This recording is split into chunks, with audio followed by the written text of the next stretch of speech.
at Linkara. He has a magic gun. Where'd he purchase that Linkara? Coins, robots, Amazon and trucks, Linkara. This comic sucks, Linkara.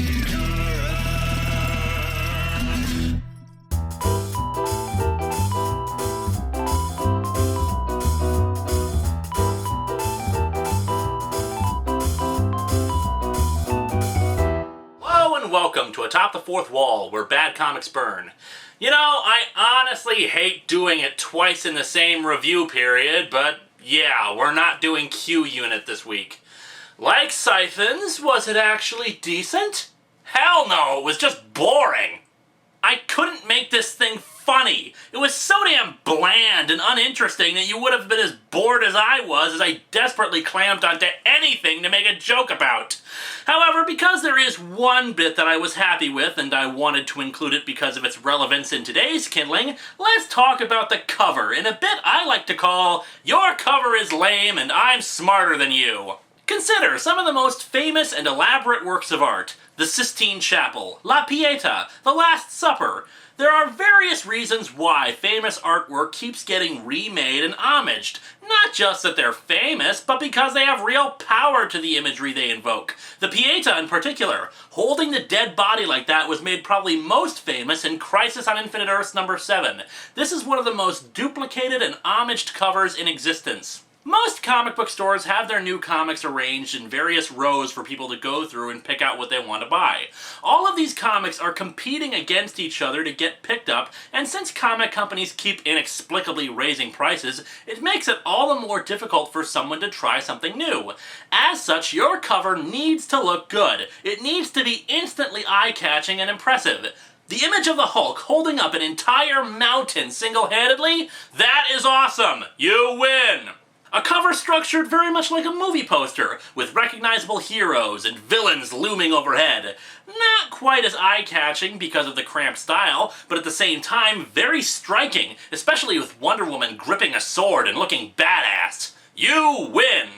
7 fists held into the air while holding various weapons, a symbol of triumph, unity, and diversity of heroic styles. The jagged lines in the background evoke lightning bolts in a classic retro heroic style, and the red colors for the fists and arms are striking and bring in the idea that these 7 are the same, i.e. united as a team. You win! 4 no-name characters standing in a vague, unknown surrounding without any kind of purpose or structure to their placement, with dark, subdued colors that easily blend into each other, the most striking thing about the cover being this guy's pants, being where our eyes are drawn to because it's surrounded on all sides by darker colors. There's a tagline at the bottom, tucked away as if it was forgotten. You fail! This is not a cover that says, we care about what we're writing. This is a cover that says, we slapped this together yesterday over lunch and figured somebody might buy it. Someone's face? It's stupid and they couldn't be bothered to draw the whole character. Standard group shot? There are plenty of ways to make a group shot interesting. Just having them stand there isn't one of them. Covers are vitally important to making a comic stand out. If you're not gonna bother with it, then why the hell should I, as a customer, bother with it? Cover to cover action! In that they mean that all of the action is on the front and back cover. Layered reality cyber card inside. 1. What the heck is a cyber card? 2. What the heck is layered reality? 3. Does it have Mr. T on it? No? Then why should I care? Just imagine this kind of utter blandness and uninteresting characters and confusing plot situations jumping around everywhere with no rhyme or reason and crammed into 32 full pages, and you've got Q Unit in a nutshell. I couldn't take it. It was so boring. So instead, I decided to bring you something truly special. As such, we're digging into the Tandy Computer Whiz Kids. No number on this one. The Tandy Computer Whiz Kids comics weren't numbered, simply given one-shot status on each of their stories and their titles. A lot of you are probably too young to remember this, but once upon a time, Radio Shack's parent company was called Tandy Computers, and it was one of the companies that started mass production of personal computers in the 70s and 80s. Eventually, the company was just renamed to Radio Shack, but when it was Tandy Computers, well, it produced quite a few products. Subsequently, they also produced free comic books to be distributed at Radio Shacks. One of them was even a crossover with Superman, and we'll probably get to that one somewhere down the road. In the meantime, though, enjoy this exciting tale of Radio Shack products. Fit to Win! This cover is why I kept in that long diatribe about how covers are supposed to work. This is the most schizophrenic, haphazard cover I've ever seen. You'd think a book about these purported Whiz kids would feature them prominently, but no! Enjoy their disembodied heads as if they were little kid versions of Holly from Red Dwarf. Appreciate what you've got, because basically, I'm fantastic. Okay, there is a submarine in the book, but why the periscope view of an empty ocean? Oh, and let's not forget the title shoved down at the bottom with a bunch of random kids who aren't the Tandy Computer Whiz kids that actually have bodies. And I'm sorry, but when I think fitness, I don't think a carnival. As if I haven't held off talking about the comic itself long enough, let's take a look at the awesome computing power of Tandy, shall we? Why, here's an ad for the Tandy Color Computer 3. Wow, for $220 you can get 128K color and a wide selection of educational software designed to improve math, history, spelling, vocabulary, and typing skills. There's just no stopping kids when the siren call of educational software is made. We open to a submarine in the Gulf waters. Nothing yet, sir. Very well, keep scanning. We'll find that island where Gilligan shipwrecked eventually. They eventually spot a ship on the horizon where 3 criminals are talking. Hey Fritz, that was a slick idea to have a pleasure boat rendezvous with us off the coast at night to transfer the goods to our boat. Yes, our plainly obvious idea for how to transport illicit goods is genius. They also spot something on the horizon, but enough of the intrigue with potential drug dealers, gun runners, thieves, or whatnot. It's time to go to school! Good morning! How is vacation time? Great, Miss Wilson! Oh dear God, have we entered the school of the damned here? Why are they all speaking in unison, and what's with their eyes? Miss Wilson asks the students what they did during their summer, and Alec volunteers this. Well, a group of us kids got together to talk about some of the things we would like in everyday life when we got to be adults. What we hope our country will be like then. So, that's what you did all summer, huh? By the way, what kid talks like that? A group of us kids got together to talk about some of the things we would like in everyday life when we got to be adults? That dialogue couldn't be more forced if it was attached to a battering ram. My, what a profound thought, Alec! No it isn't. Tell us more about it. We thought about it a lot and decided that here we are in elementary school, and the way time passes so fast, we'll be out of high school, and if our grades are good, we'll be in college. Really, kid? This is what you and your friends did? You didn't want to play outside or some Atari 2600 or something? Hang out at arcades, ride your bicycles, wait for Nickelodeon to finally get invented? We talked about what we would like to do for a career that would help to keep our country's leadership in science and business. A career that would help to build an even better way of life for all of our people. So what did you all decide? Prostitution!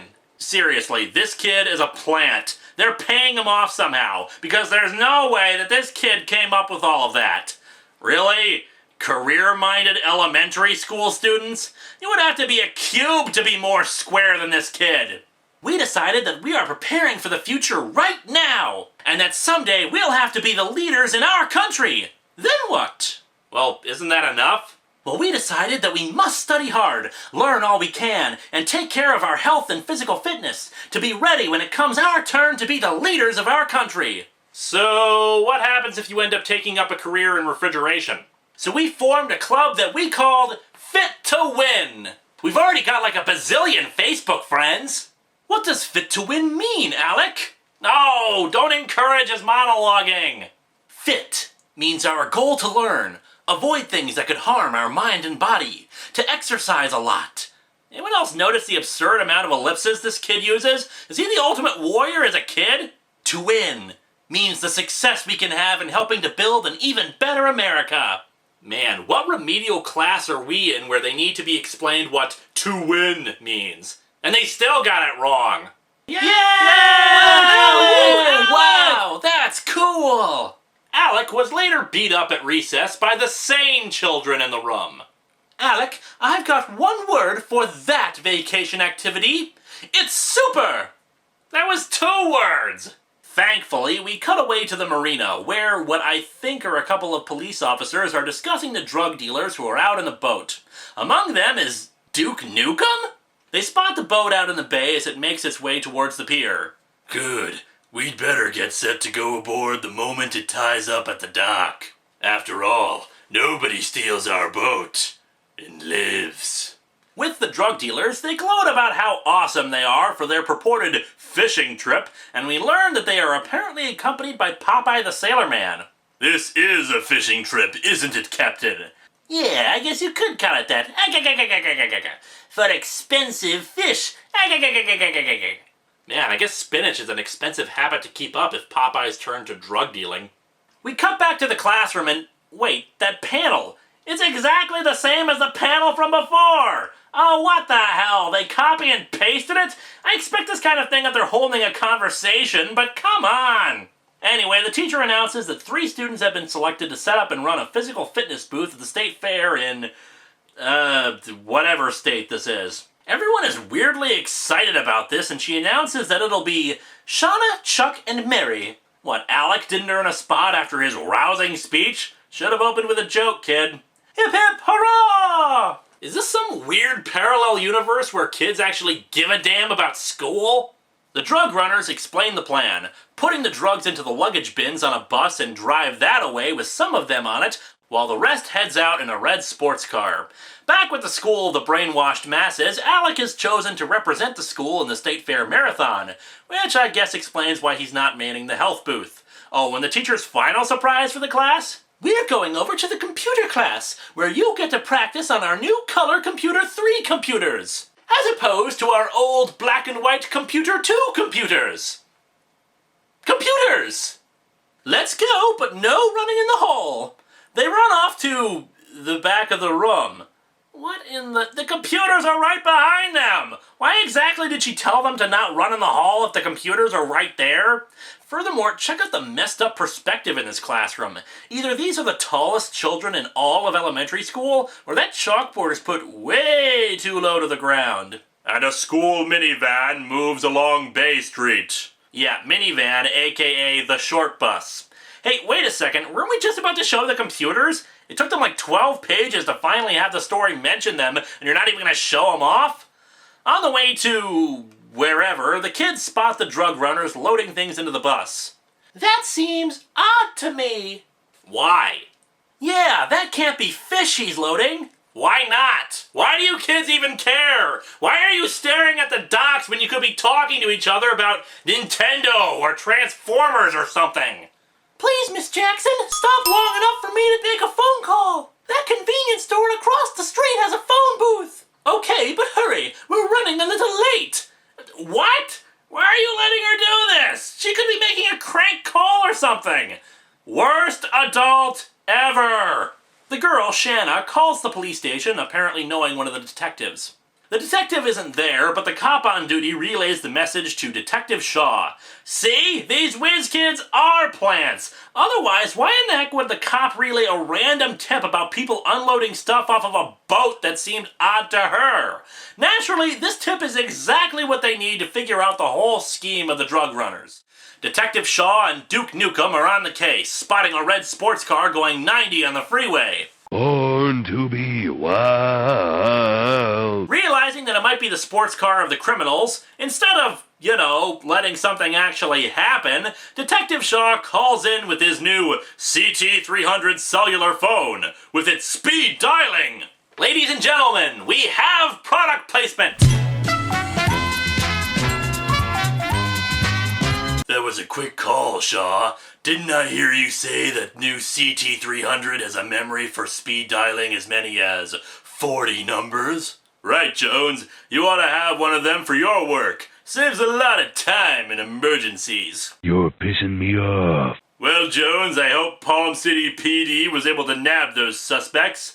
And incidentally, I've got a hunch they are the people Shanna saw at the docks unloading.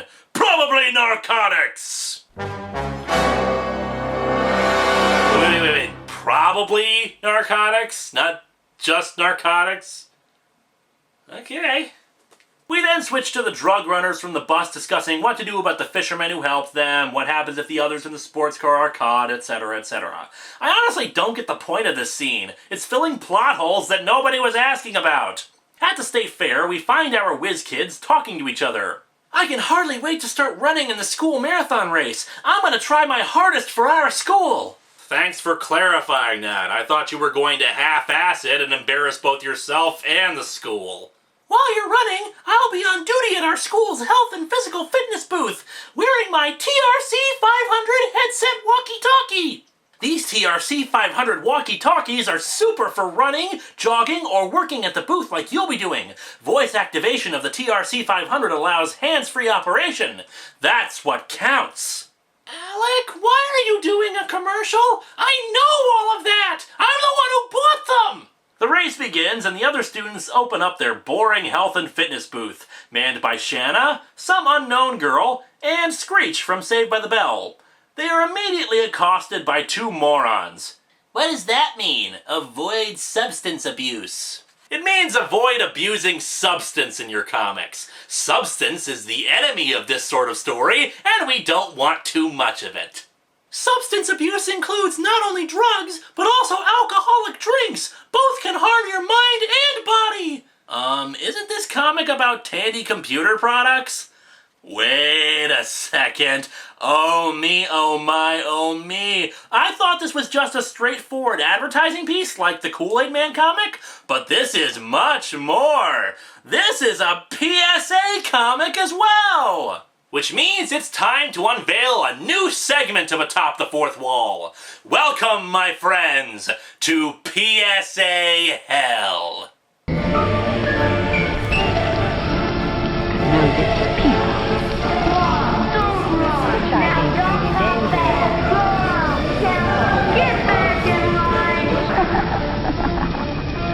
PSA Hell is a new segment, like Miller Time, the very worst of propaganda and educational comics. You know, Future 5, Spider-Man Storm and Cage, that kind of stuff.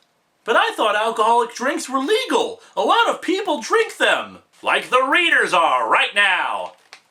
Blah, blah, blah. Seriously, they're actually giving out educational info on drunk drivers in this thing for like 3 pages. How will this get kids to buy your stupid electronics? I admit there wasn't much of a plot here, but there was a plot. Think of one of our small cities with over 20,000 people. Think of every one of them, men, women, and children, being killed this year, and another small city next year, year after year. What, did I say stop thinking? Keep thinking about them, you bastards! Let their faces haunt your nightmares! Think! So, finally back to the plot. Shanna contacts Alex, of course distracting him and interrupting his breathing while he's trying to run the marathon, but he spots something on the old farm road, the bus they had seen earlier near the docks. He advises Shanna to contact Detective Shaw, which she promptly does, abandoning her post without telling her compatriots. Detective Shaw wonders how could he possibly have told her about this. But of course, it's thanks to the new TRC 500 headset walkie-talkies with voice activation, only $29.95 plus shipping and handling. Shaw sends his police helicopter over to take a look and they spot the bus, radioing Shaw so they can send in the cops.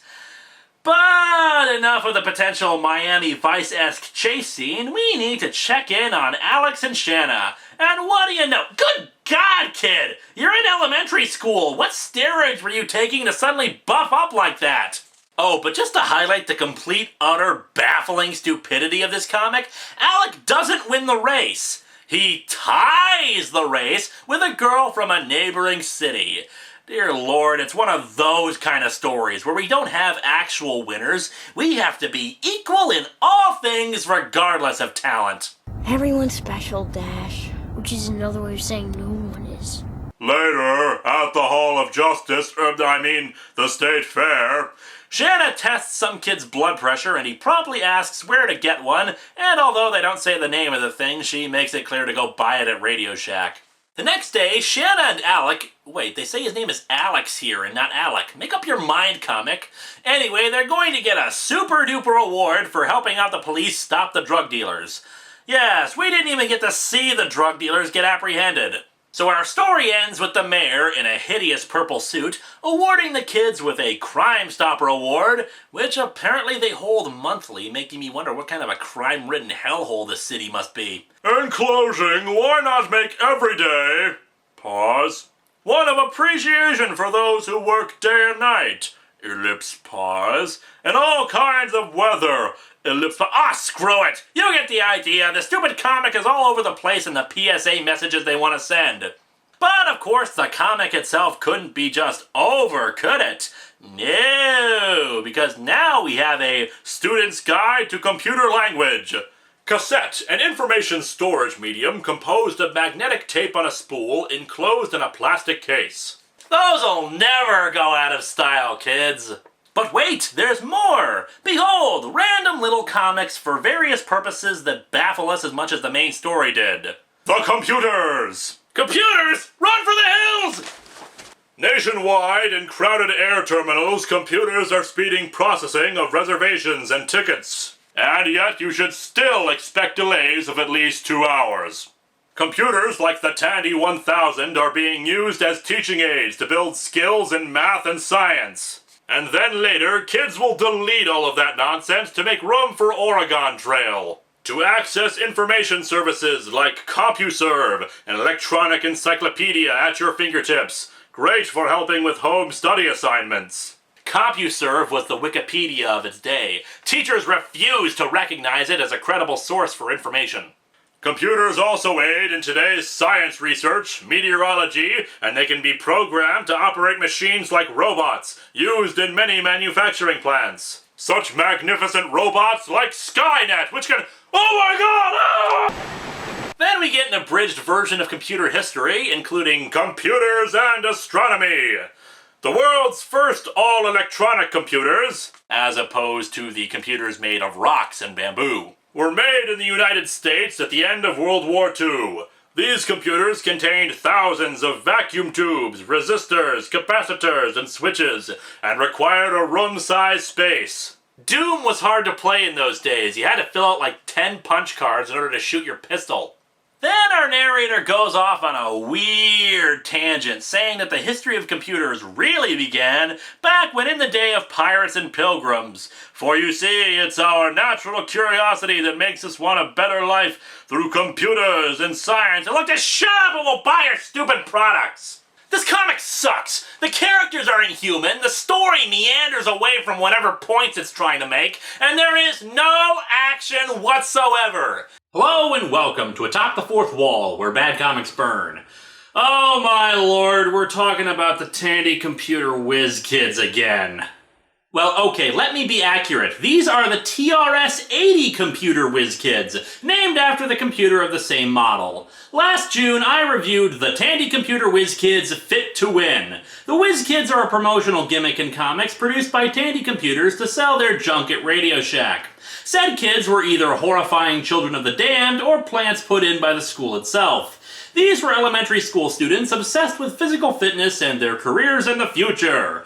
These weren't just dorks, these were the kids that the nerds picked on as being too much. And hell, for a comic that was trying to make us interested in them, they didn't do anything! The most drama they could wring out of the whole thing was a generic PSA for drug and alcohol use, while the more interesting story involving some sort of illicit material, I don't remember us being told what the criminals were smuggling, was solved by Duke Nukem. Oh, the kids apparently had meager suspicions and they somehow contributed to the resolution, but it's so minor and contrived that I still remain shocked that they got medals for it.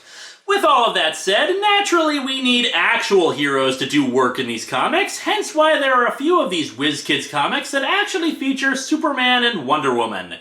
And that's why we're here today. So let's dig into Superman and Wonder Woman and the TRS-80 computer whiz kids in The Computer Masters of Metropolis!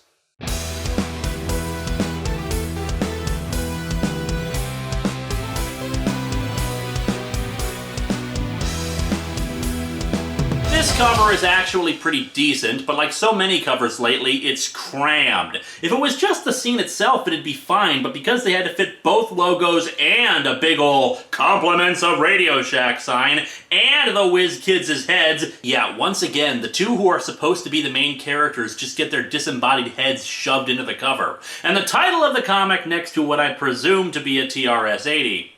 Lex Luthor's goofy purple and green outfit probably deserves an explanation too. See, more casual fans may be used to the idea of Lex Luthor being a Machiavellian businessman with delusions of grandeur. However, before Crisis on Infinite Earths revamped the DC Universe in 1985, Luthor was actually a more traditional mad scientist supervillain. The writers these days seem to go back and forth on it, but I think as of this video, he's a businessman again. It's hard to keep track sometimes.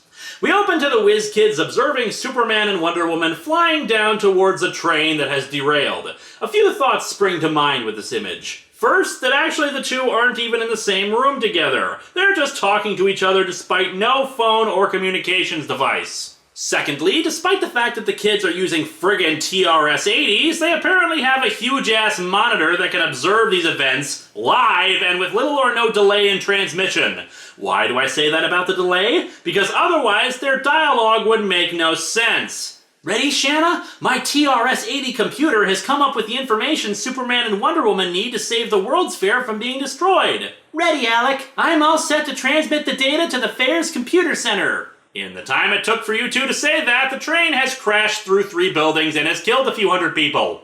Smooth. Turns out that this is just that teaser page you sometimes get, alluding to things that will be occurring.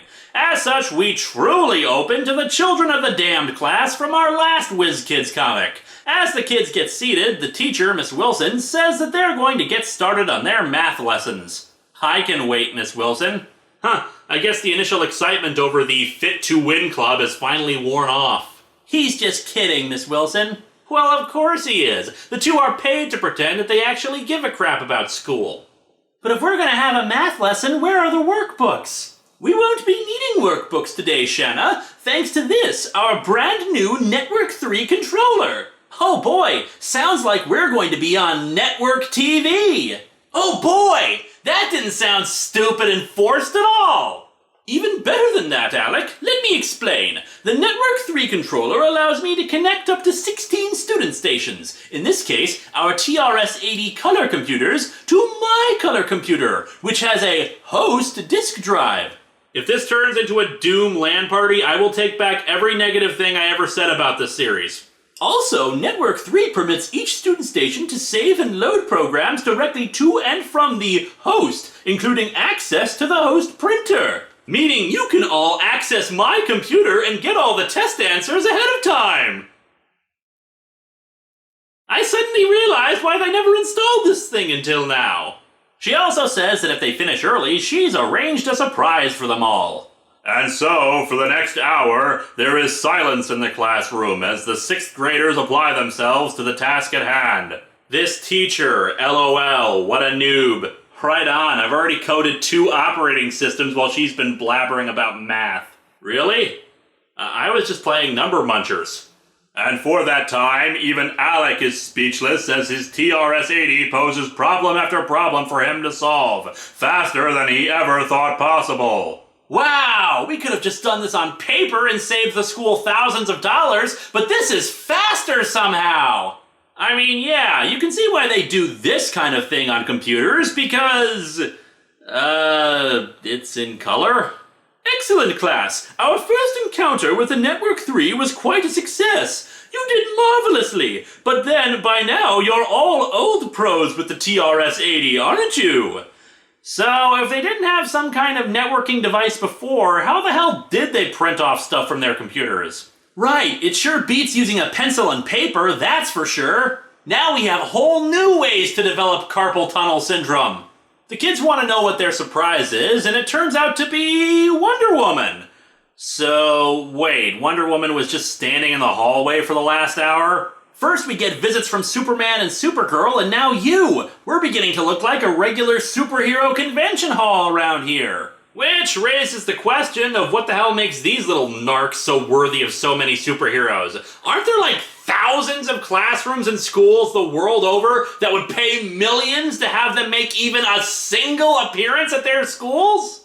Hell, we never even get a real reason why she's here. All she does is tell them that she's bringing them on a field trip to the Metropolis World's Fair to see the computer and electronics technology exhibit. Why she is the one to do this is never explained at all. We cut to the fair itself, where Superman is being given a tour. As you know, the theme of this fair is to celebrate the advancements of science and technology in the 1980s. Why, just look at the advancements they've made in music technology!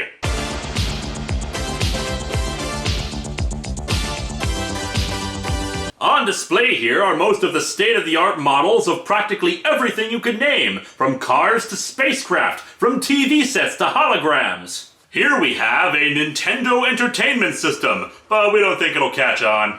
An official for the fair and Superman are talking about how Lex Luthor has threatened to disrupt the fair unless he's paid a ransom of $1 billion. Superman says it's good that they called him in, since Luthor is probably more than the security they have can handle. Did Luthor give any clue as to why he'd want to do this? He's evil and greedy?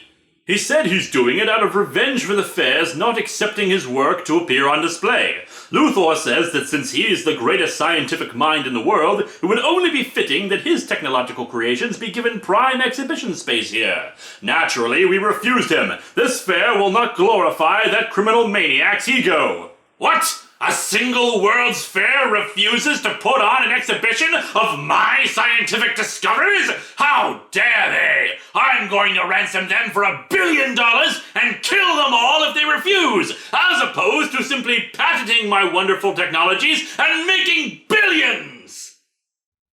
Yeah, I think this is a prime example of why the writers decided making Luthor an evil business genius made more sense than keeping him as a mad scientist. Quite frankly, being a supervillain with this much intelligence and ability is just dumb. It seems that Luthor is ready for Superman, though, since he's built an underground facility beneath the fair that allows him to monitor things above him. Back at the class, the Dork twins are talking to their teacher and Wonder Woman. After we get back to class, Wonder Woman is going to tell us more about little computers and what they can do. Little computers? Is that seriously what they called personal computers back then? Oh yeah? And what more can Miss Expert tell us? We're the Tandy computer whiz kids, lady. Don't patronize us. This raises more questions, of course. First of all being why Alec is suddenly being a rude little dickweed to a freaking superheroine. Secondly, I've gotta say, I'm not really joking all that much. These two little dweebs are already experts in all this computer technology, unless they somehow forget this knowledge at the end of each issue, which would probably go a lot to explain why they always seem mystified by this technology. Wonder Woman says that in her secret identity, she works with computers all the time. Even Alec recognizes how dumb it is to talk about her secret identity, but she says that that detail isn't enough, since millions of people work with computers on a daily basis. A single computer can do the job of bookkeeping, inventory, and payroll faster and more efficiently than a whole army of bookkeepers, putting thousands of people out of work. Wait. She brings up the space program as well, and how computers are used there both with manned and unmanned flight. Shanna even brings up the space shuttle specifically. Right you are, Shanna, but we've got to get on the bus that's waiting outside. Wait, what? Just a few panels ago, the teacher said they had to get back to class. And if they went back to class, why? Wonder Woman's little spiel about computer uses probably took 2 minutes tops, and now they're having a field trip?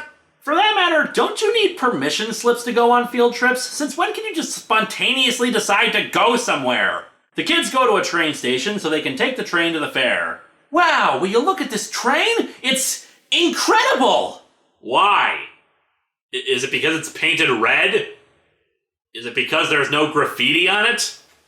This is a new high-speed computer train, designed to run at over 100 miles an hour. Imagine trying that with a whole fleet of these trains, all moving along at those speeds with only people to keep track of which trains are where and the complicated switching problems. Without computerized controls, the railroad people wouldn't be able to react fast enough to keep up with all these trains and troubles that might arise. That makes it sound like the computer alone is what's managing a bunch of high-speed trains. And I've got to say that is insane, and it's not how it works in real life.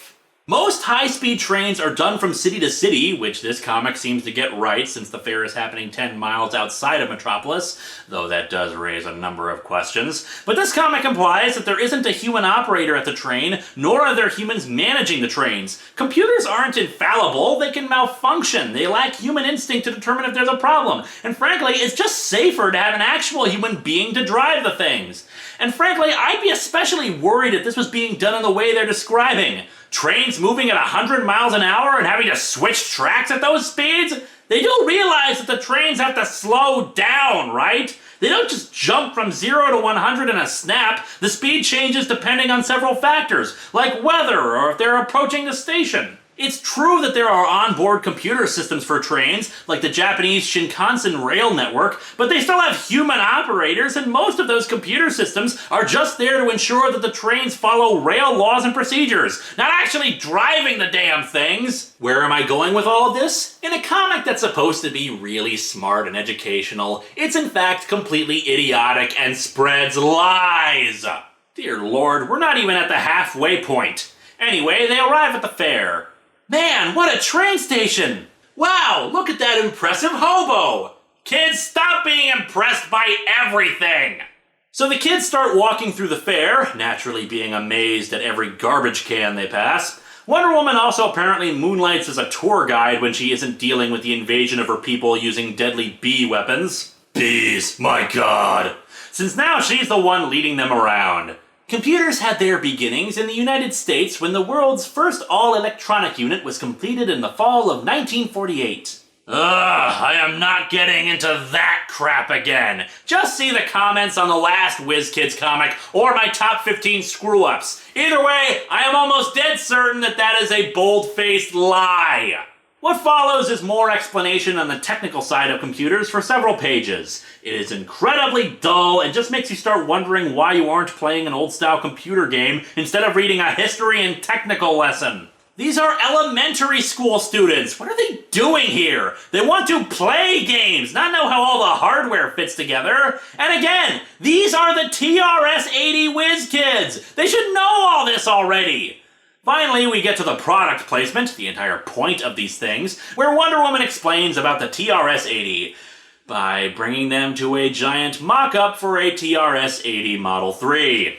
Or maybe we're just seeing the worst sequel ever. Honey, I Shrunk Wonder Woman and the TRS-80 Computer Whiz Kids. Or possibly the greatest sequel ever. Meanwhile, the comic remembers that there's an actual plot, and we see Superman flying over the fair in search of Luthor. He spots Wonder Woman and the Whiz Kids and goes down to them. Gosh, Superman, what brings you to the fair? An important mission, Alec, and it's keeping me very busy. So quit bugging me, you little twerp. Superman explains the situation to Wonder Woman, and she says she'll be around if he needs her before he flies off. Wendy says it's time for the kids to head back to the bus. Hey, don't discount those school kids and their teacher from the action. After all, if there's an Office Max nearby, they'll be better equipped to fight supervillains than an army! Luthor contacts the fair official again, repeating his demands, but the official says there's no chance of them budging and that Superman is defending them now. Luthor laughs this off, saying that when he's done with Superman, he'll be out of the way. Luthor's a big believer in, if at first you don't succeed the first 4,000 times, try again. Back at the school, Wonder Woman continues to yap on about computers. By the way, do you know that your TRS-80 color computer can be used to learn about the history of technology? Hey, I have a question, Wonder Woman. Yes, young man? Does the existence of the Greek pantheon in your origin story, as well as the ongoing protection of the Amazons, mean that all other religions are false? What?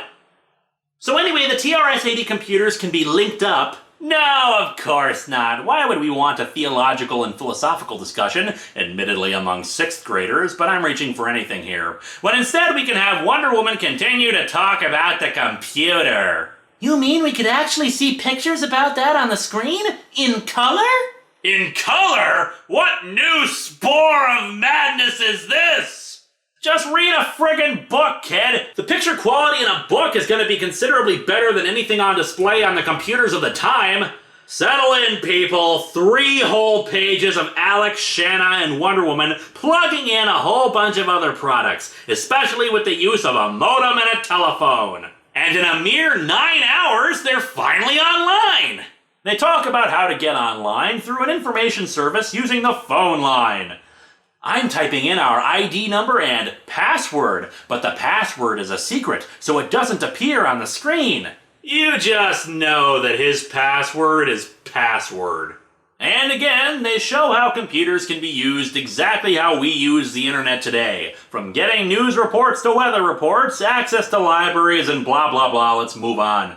The bell finally rings and everyone says farewell to Wonder Woman. I can hardly wait to get home and try out a few of the things we learned today on my TRS-80. Okay, don't you first have to buy all the extraneous hardware before you can do all that? Or do you already own all of it? And if you already owned all of it, why didn't you know how to use it beforehand or recognize anything? Me too. Hey, why don't we meet later for a game of chess with our computers? Yeah, because playing chess with a real board would just be lame. We finally get back to the superhero stuff. Luthor appears to Superman and goads him into chasing him through the air, since Luthor is equipped with rocket boots, meaning that this comic's fake science is already more interesting than its real science. Luthor leads Superman to an auditorium and right into a trap, somehow converting the lights in the building to send out red sunlight. It immediately drains him of his powers and leaves him helpless. Luthor escapes and seals the building shut. Superman's not completely done though, and first examines the door to see if he can force it open. He sees that it's wired to explode if he tries to get it open. He then thinks that even if he did get out, he doesn't know where Luthor is going to attack. Maybe worry about one problem at a time. Luthor, being a criminal genius who can wire an auditorium to explode and replace the lighting of the auditorium to emit a certain kind of solar radiation, apparently didn't think to cut the phone lines. Superman tries to call the Daily Planet in an attempt to discover where Luthor will strike, instead of calling, say, the bomb squad of the police to get him out. But he knows another way to use the phone to get information. Alec and his TRS-80 color computer. Huh, line's busy. Oh well, I'm sure it's something important and not that he's playing chess or anything. We cut to Alec playing chess. Somehow Superman gets through to him on the phone and tells him to call Shanna and have her contact Wonder Woman. Wait, how the hell did Shanna get Wonder Woman's private line? Gosh, it's a good thing my parents have a subscription from an information retrieval service. Buy it now or Superman dies!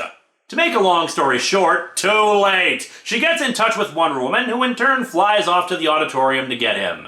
And since I can't go charging in to save him without the risk of setting off the explosives Luthor has planted around the building, I'll just have to move the planetarium. Captain Picard, do you want to field this one? Yeah, just move the entire friggin' building, Wendy. This was obviously easier than just crashing through it at super speeds, grabbing Superman, and flying out before it explodes. Or, you know, waiting until Luthor is dealt with. No, I'm sure hurling the entire building around like that will do wonders for Superman while he's still inside of it and untethered to anything soft. And then all of a sudden, Superman is flying up to her? What in the holy hell just happened? Was the auditorium just some big dome that Superman had to crawl out from under once Wonder Woman lifted it up? I am flabbergasted at what just occurred! Anyway, they disarm the explosives, plant the building back down, no harm done, because physics is just one of those things we can pretend doesn't exist when we need to, and the two fly off to deal with Luthor. And how do they deal with him? By tying him up with the lasso of truth. That's it. He's disabled. Oh yeah, they take his super science gloves too, it's just that easy. Hey, whatever gets this thing done. And so our comic ends with Superman and Wonder Woman being given a key to the World's Fair. I guess they just have to share it. That's nice. We couldn't have done it without the help of our friends here, Alec and Shanna. Gosh, Wonder Woman, we didn't do a thing that anybody couldn't do with the help of a TRS-80 color computer. Oh, that's right, you're not special at all. Take the key back. We're a team, aren't we? To defeat Luthor, it took the combined effort of a Superman, a Wonder Woman, a TRS-80 color computer, and the computer masters of Metropolis. Bow down before us, puny mortals! We are the computer masters of Metropolis!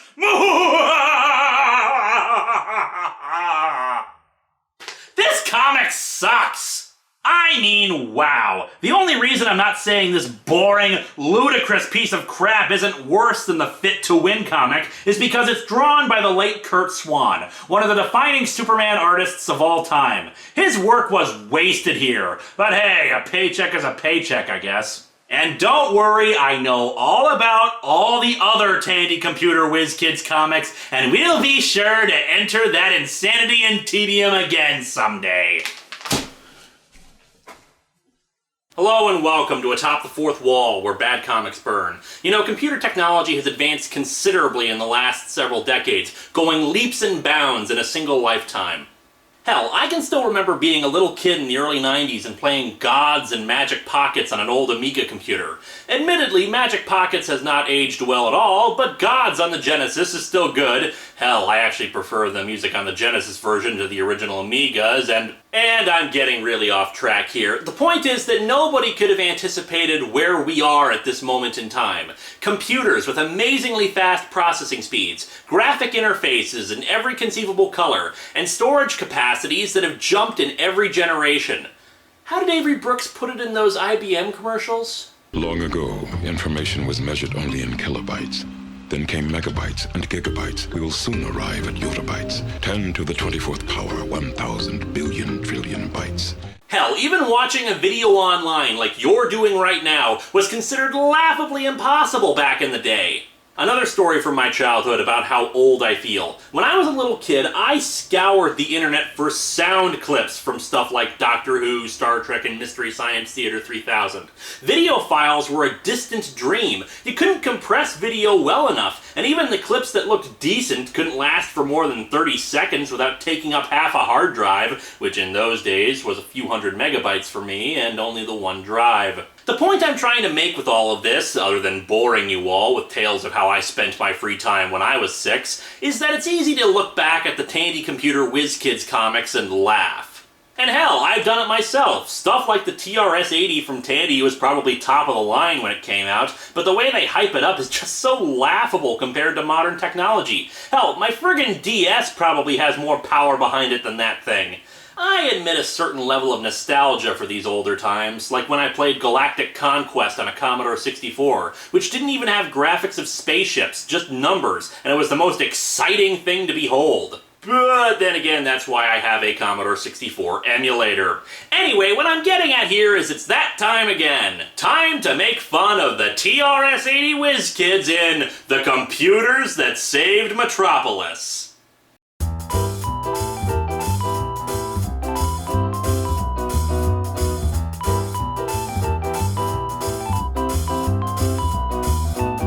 Like our last outing with the Whiz Kids, today's kindling actually is a Superman comic, what with the Superman logo slapped across the top and the Whiz Kids getting shoved down at the bottom, despite the fact that it says right there that it's starring them. What's that? You want me to recap the other two Whiz Kids reviews? Well, of course! I made this handy-dandy film that explains it succinctly.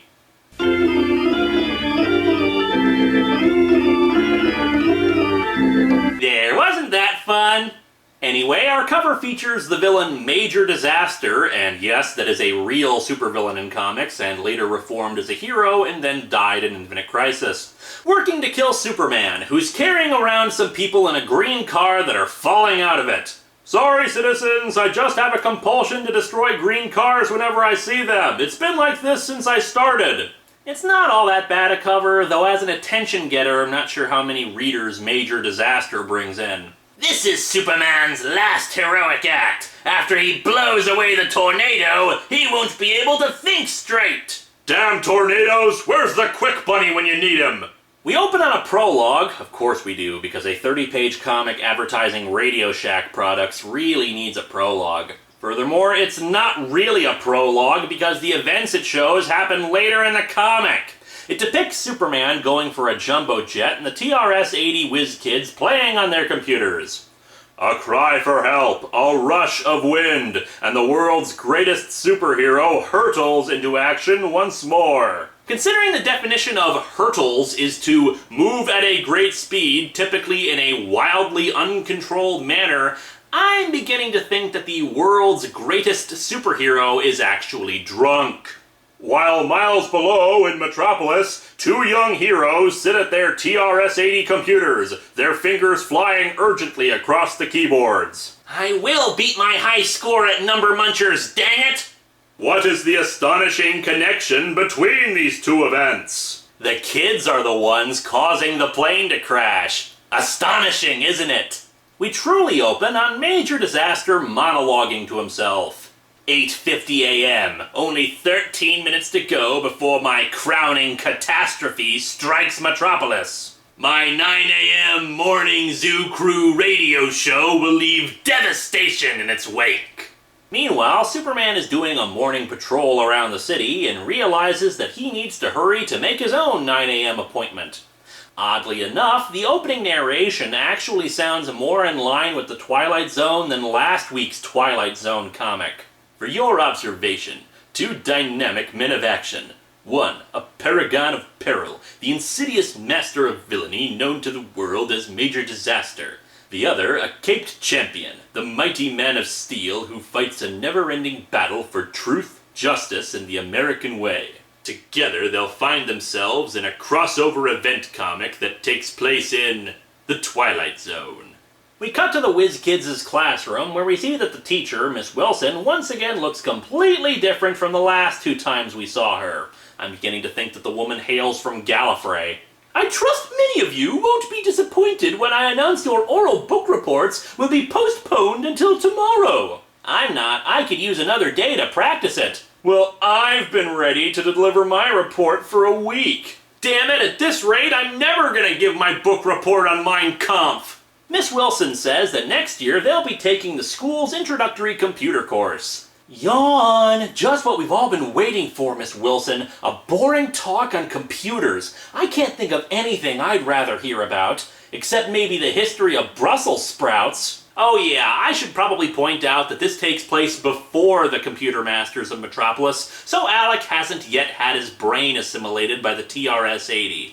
By the way, I just noticed this about the Whiz Kids comics. This school must have the worst discipline record ever. The kids are constantly interrupting the teacher. Nobody raises their hands or lets the teacher finish talking before giving their own commentary. Anyway, she explains that their special guest has not only international reputation, but an interplanetary one as well.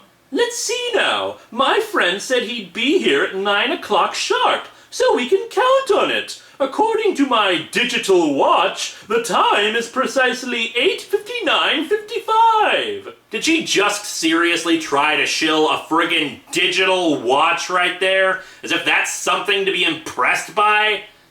Then again, digital watches are one of the great questions, aren't they? Why are people born? Why do they die? Why do they spend so much of the intervening time wearing digital watches? Anyway, Superman arrives in the class with two black cases. Naturally, the kids are stunned. Will the rest of the school be jealous?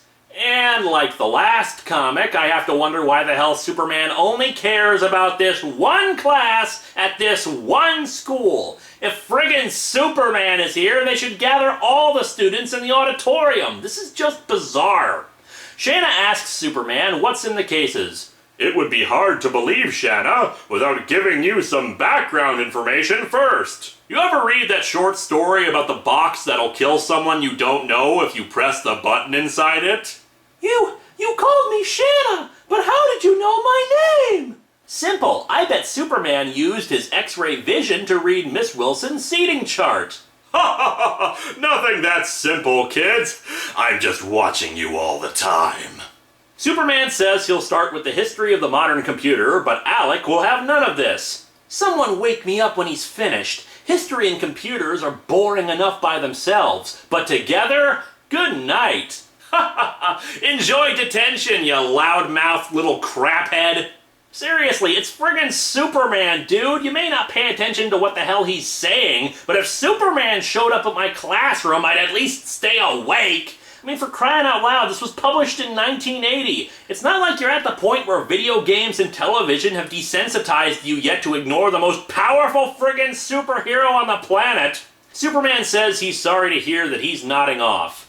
I guess that means you'll be too tired to step outside with the rest of us. Uh-oh, he's gonna go Superman 2 on their asses! Meanwhile, a few miles away, a tornado rips through the streets, causing people to run in terror. Back at the school, everyone has gathered on the roof. Superman starts with a lecture about the beginnings of modern computers, but as commenters have shown in the past, I suck at trying to analyze this stuff, so I'm going to ignore it and his statements about the world's first all-electronic computers being built in 1945 and being built in America.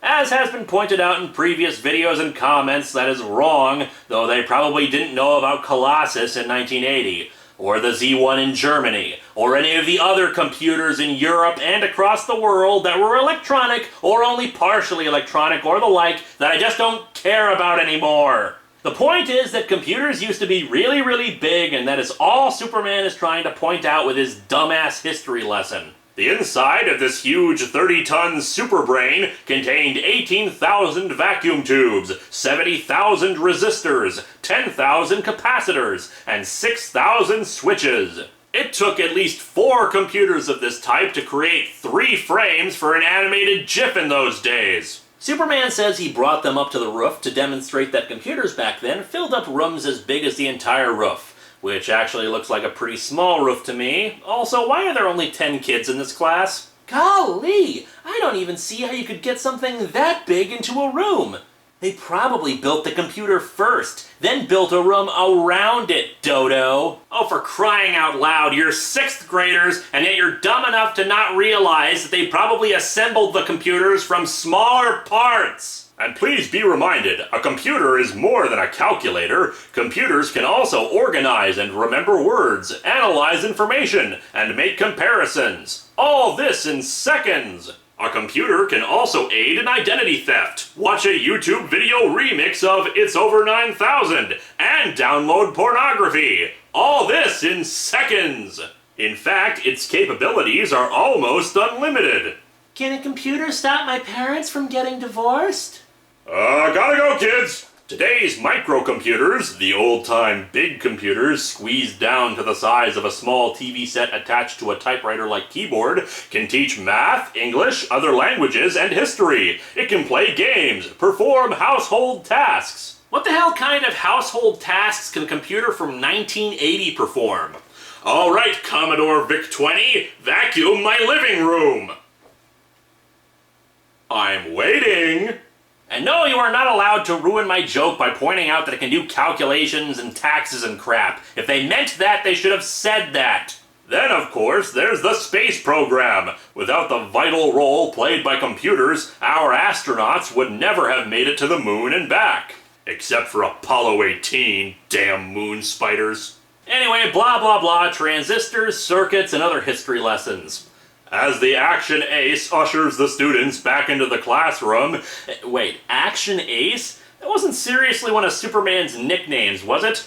Or are they referring to this black kid right here who we saw earlier had a rockin' fro? Anyway, back in the classroom, it seems the black cases actually contained TRS-80s with user manuals and 12-inch video displays. It used to be that a computer able to do these things would have cost a fortune, but today you can buy a microcomputer for the price of a good camera or TV set, though you will get infinitely less enjoyment out of it than those items. Solid-state circuitry, electronic chips, and modern assembly line production methods are bringing the cost of microcomputers within reach of millions of people, for schools as learning aids, and small businesses. Look, Superman, we already bought the damn things. You don't have to keep trying to sell them to us. After Superman gives some more information about computers, including the awesome computer language known as BASIC, he gets the class working and then disappears, hearing something in the distance but not wanting to warn the kids or be polite enough to even say, "Sorry kids, have to go deal with a disaster," or the like.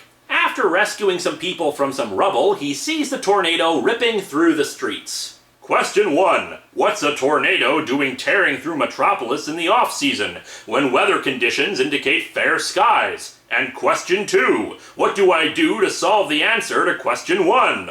Readers, you will be tested on this later. We've stopped spinning around and are shooting out of the tornado funnel. We must have been flung off by centrifugal force. Let's exposit about the way we're about to die horribly. Superman saves them and takes on the tornado by using his super breath to knock the tornado away. And into a building from the looks of the debris. Thanks, Superman! You defeated the tornado by no doubt killing the innocent people in that building or just by causing more property damage. Our hero, everyone! Meanwhile, back at the scene that does not include superheroes fighting tornadoes.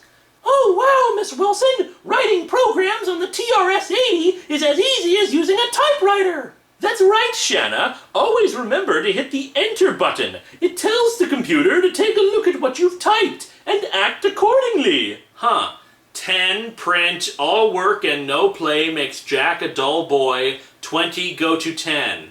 Superman returns, since of course it's not like he'd want to stick around and do damage control with the people injured or who have lost their homes in the tornado or anything. Superman, what you said about the giant computers of years ago that used to weigh 30 tons, can something as small as a TRS-80 do everything those giant computers did?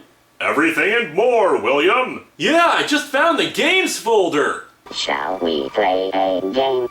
Global Thermonuclear War. Get this, they decide to hold a test to see who's faster, the TRS-80 or Superman. They have the two convert 65 degrees Fahrenheit to Celsius, and wouldn't you know it, they do so at the same speed. Gee, the TRS-80 really does think as fast as Superman! Wow, that's incredible! A tornado just spontaneously appeared in Metropolis, and you're playing on a friggin' computer! Anyway, Alec decides to try the test with Superman with a different problem, but Soup suddenly develops a headache and his mental processes are slowed, allowing the computer to figure out the answer faster. Alec, being a complete dickhead, laughs at how Superman isn't as super after all, and obviously because he inputted the program, he has the superior brain. Yeah, laugh it up, kid. Keep that attitude and you'll find that TRS-80 crammed right up your ass. Miss Wilson excuses Superman from anything else with the class, having noticed the look on his face. Meanwhile, Major Disaster watches Superman on his oddly shaped screen. Why, of course he has a massive screen that can observe superheroes despite having no camera equipment in any logical location to get the angles he's viewing from. Those kinds of things just come standard with villain layers. He monologues to himself about how the true purpose of the tornado was to release millions of microscopic kryptonite crystals into the air, which he breathed in when preparing his super breath. Crystals I synthesized not to weaken his superpowers. No, that would be far too simple and obvious. I mean, who cares about actually weakening and killing Superman? That's too obvious.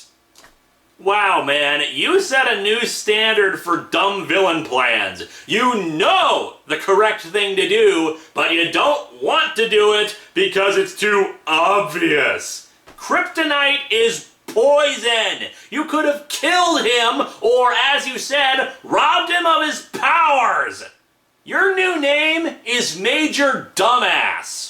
So Major Dumbass says that instead they're designed to attack the nerve cells of his brain, basically screwing up his ability to send signals throughout his body and therefore make it difficult for him to fly and think straight. Superman manages to crash through the floor of his apartment and stops himself. It's lucky the tenant is always out this time of day. I should be able to manage my superpowers enough to repair the damage before he comes home. That night, the tenant returned home to discover carpeting on his ceiling. Major Dumbass makes an announcement that he wants something, I don't know, and that to prove that he can do what he says, he'll use his powers to cause 3 potential disasters. Not real disasters, mind you, but potential ones. There's a threat for you. What are you gonna do, leave a lit cigarette unattended on a couch? It's not an actual disaster, just a potential one. Back in the classroom, after they overhear this announcement from Major Dumbass, we learn this. And also in this morning's news is the simultaneous breakdown of computers which have crippled every major computer system throughout the area. Fortunately, most people were not affected by this breakdown, though there was one unhappy individual. Let me on the information superhighway! I want onto the information superhighway! We'll be right back. Careful with that. There's no return. Let's discuss the effect this computer breakdown could have on our everyday lives, and review the many ways computers have been faithfully serving us. How about a book, Miss Wilson? You ever actually read books in your classroom? Are computers the only thing that occupy your lesson plan? Superman crashes up from the floor, saying he had to come in from the underground because it was too dangerous to fly around the city. Oh, sure, that makes sense, except for all the electrical and pipe damage you no doubt caused by flying in through the floor. Superman explains that the computer breakdown is also the result of Major Dumbass. Major Disaster was smart enough to know I could have rigged up a microwave relay with one of those computer systems. Oh, I see! The computers could do the instant computations and calculations your brain would normally do, so you could still use your superpowers! Of course! Don't you know anything about science? Okay, this is stupid. Yes, a brain is similar to a computer, but really only in a metaphorical sense. The problem is not that his brain can't make friggin' computations and calculations, it's that the nerves connecting his brain to the rest of his body have been numbed to the point where he can't control himself and he can't think clearly. Being able to do math is not the problem here. Anyway, his brilliant plan is to use the TRS-80s in the class, which weren't affected by the breakdown, to do his computations for him, and the kids will operate the computers and relay the information to him. Sure, why not? Because having two 6th graders who only just learned how to use the damn things yesterday is really the plan you want to implement here. He uses his telescopic vision to find the first disaster, a lightning bolt that strikes a jetliner and sends it into a nosedive. Shove that control into a nosedive, Hulk Hogan! Superman flies towards it and then gives calculations about the incline it's going, the gravitational pull, the wind variance. Oh, for the love of crap, Superman is not a robot! Fly fast, get out of the plane, and level it off so it doesn't crash into the ground. You do not need complex mathematics to figure out something as simple as don't let the plane crash. But no, instead they need to calculate how fast he needs to fly to compensate for the wind and still reach the jetliner before it crashes into the ground. Just flying towards it and going faster is not enough. No. He needs real numbers here, people. Oh, and naturally we don't even see that number. They just apparently give it to Superman off-panel, and he's able to save the jetliner. Fantabulous. Next up, Major Dumbass has ruptured a water reservoir and the city is flooding. He needs to know how many millions of gallons of water have overflowed so he can then determine the amount of heat vision he needs to rain down to evaporate the water. He says if he beams down too much heat vision, there'd be a mass meltdown. A mass meltdown of what? This isn't a nuclear reactor here, it's a water reservoir. It's okay if a car or the road gets damaged a little if it means no more flooding. Ignoring the idea that evaporating that much water will probably create new problems, how difficult is it to just use enough heat vision to evaporate the water and then stop when the water is gone? So yeah, they pull it off again, also making me wonder how they knew how much water was in the reservoir to begin with, and Superman is able to evaporate the water without harming the neighborhood. Except of course for the damage the water already caused. And of course, the worst is last. Major Dumbass punctured a leak in a nuclear reactor, causing radioactive gases into the air. I'm sure that punching a hole in a nuclear reactor would do a hell of a lot more damage than just radioactive gases, but whatever. This one actually kind of requires the computers. They need to know how fast he needs to fly at precisely the correct spinning circumferences to siphon the gases up into space. Forgetting that the leak is still there, so it's just going to keep sending out gas, so he's going to need to keep doing this for a while, and even faster and faster since he needs to maintain this little cylinder for a few hundred kilometers past the atmosphere and far into space so there's no fallout. Let's also shut off our brains on the fact that Superman isn't immune to radiation himself. Hell, kryptonite is dangerous to him because it's radioactive. They don't say if he plugs the leak or not, or how many people died from the nuclear accident, but instead we cut to an epilogue where Major Dumbass, and really trying to cause a nuclear incident in the city you were in, my nickname for him is so damn accurate, is taken by Superman to the police. He talks to the reporters there and explains how he tracked Major Dumbass using the energy he used in his disasters, and then says that the effects of the kryptonite crystals have worn off. Miss Lang, I couldn't have done it without the help of the very latest in computer technology, and two very special young friends. But why don't we let them do the rest of the talking? And so our comic ends with the scene shifting over to Shanna and Alec showing off the TRS-80 computer. We are going to demonstrate how any of you people watching at home can think as super fast as a Superman with a TRS-80 microcomputer. But only if you declare us the computer masters of Metropolis! This comic sucks! The villain, despite having a lot of power and resources at his command, wastes them and almost kills himself in the process. Superman needing to use that stupid computer to accomplish tasks that don't require any actual calculations is just moronic, and he cares more about educating 6th graders on a computer instead of trying to help people harmed by a tornado! And yes, there are more of these Whiz Kids comics, though I think there's only one more that features superheroes. But I don't own that one or any of the other Whiz Kids comics. If you have some that you'd like to donate, send me an email, but don't expect me to look at these things again for a while. Hello and welcome to Atop the Fourth Wall, where bad comics burn. In the 200 plus episodes of this show, we've only scratched at the surface of comics featuring the Tandy Computer Whiz Kids, also known as the TRS-80 Computer Whiz Kids, also known as the Children of the Damned. But here's the thing to remember, the ones produced in part by DC, those were the good ones. In a relative sense, I mean, since they still were nonsensical and stupid, but better than the Fit to Win comic.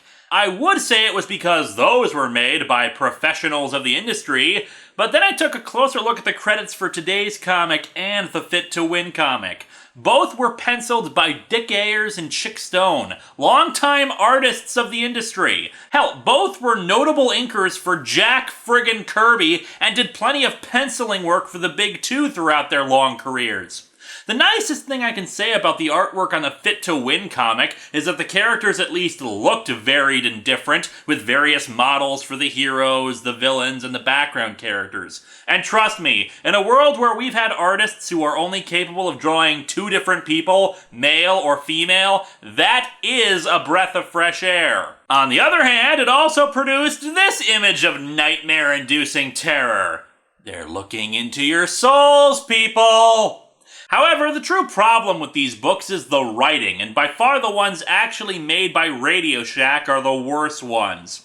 The ones made by DC at least tried to have action, or at least stayed focused on the overall point of the comics, to sell Tandy computer products. As such, they at least tried to have the products in some way contribute to the resolution of the problem.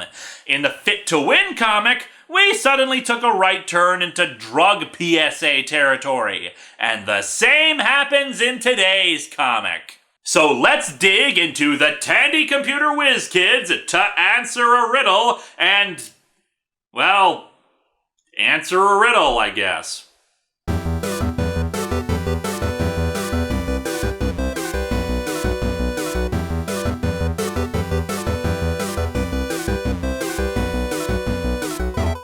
Now, you might be wondering why I'm not qualifying this as PSA hell. Well, it's because it's not supposed to be a PSA. It's supposed to be shilling out Radio Shack products. And yes, I know I introduced PSA hell in a Tandy Computer Whiz Kids review, but the PSA part of it came so far out of left field that I was blindsided by it.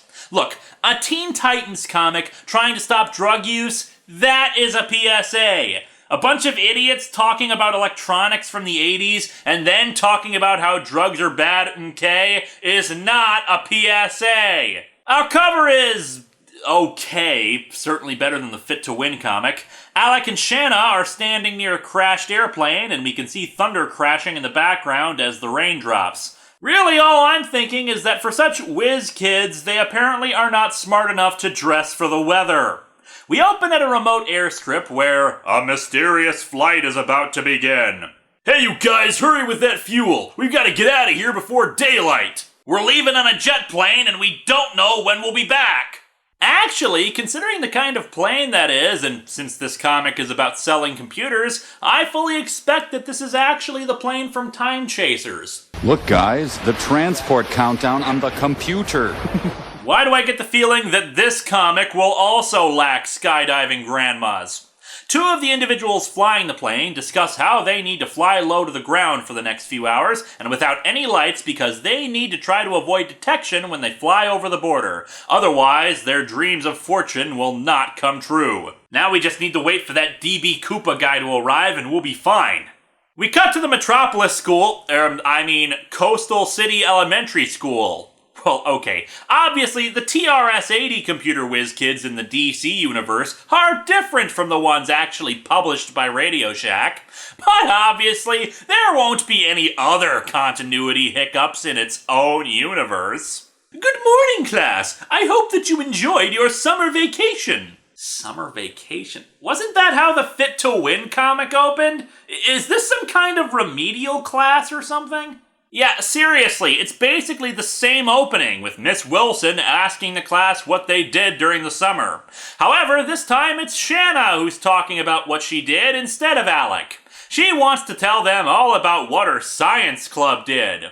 Okay, Shanna, tell us about your club. Well, Miss Wilson, it all really began a year ago when we started our science club. But what about last summer, Shanna? Stop interrupting and I'll get to that, lady! By the by, I just noticed that Shanna looks an awful lot like a young nostalgia chick. Well, Miss Wilson, we worked like we did last year and saved our money for a trip to Big City's Museum of Science and Technology. Big City? That's actually what it's called? Big City! Population 450. It was great fun, and we learned a lot too! Yeah, that's nice, Shanna, but why did you have to be standing up for this?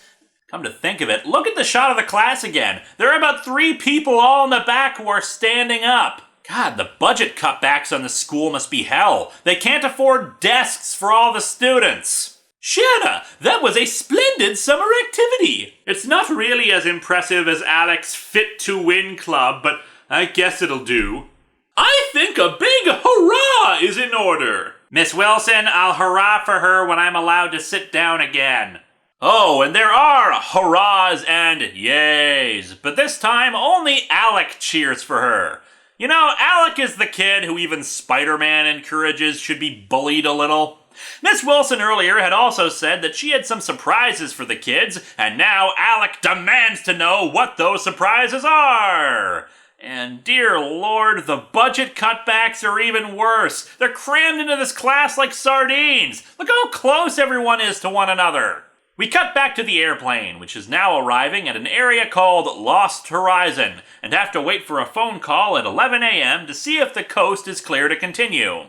Well, we've got a long wait ahead of us, with nothing to do but drink coffee and look out the window. And thus we peer into the complex inner workings of this character. Is this supposed to be the good life? Earl, do you ever feel like crying, but you just don't know why?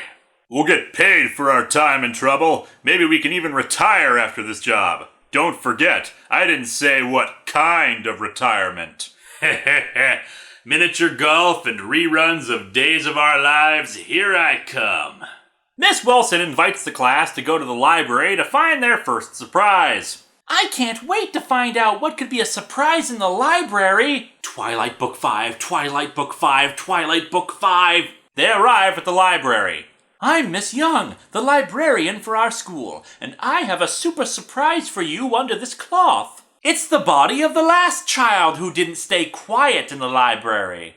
Please uncover it now, Miss Young! The suspense is too much! Hurry! Oh God, I can't take it! I must know! So she unveils it, and it's, shock of all shocks, a new Color Computer 3 video monitor, a program pack, TRP-100 text and graphics printer, disk drive, and modem. Plus a subscription to a database information service. So you paid for a single computer for the library instead of getting your students some friggin' desks? What the hell is wrong with this school district?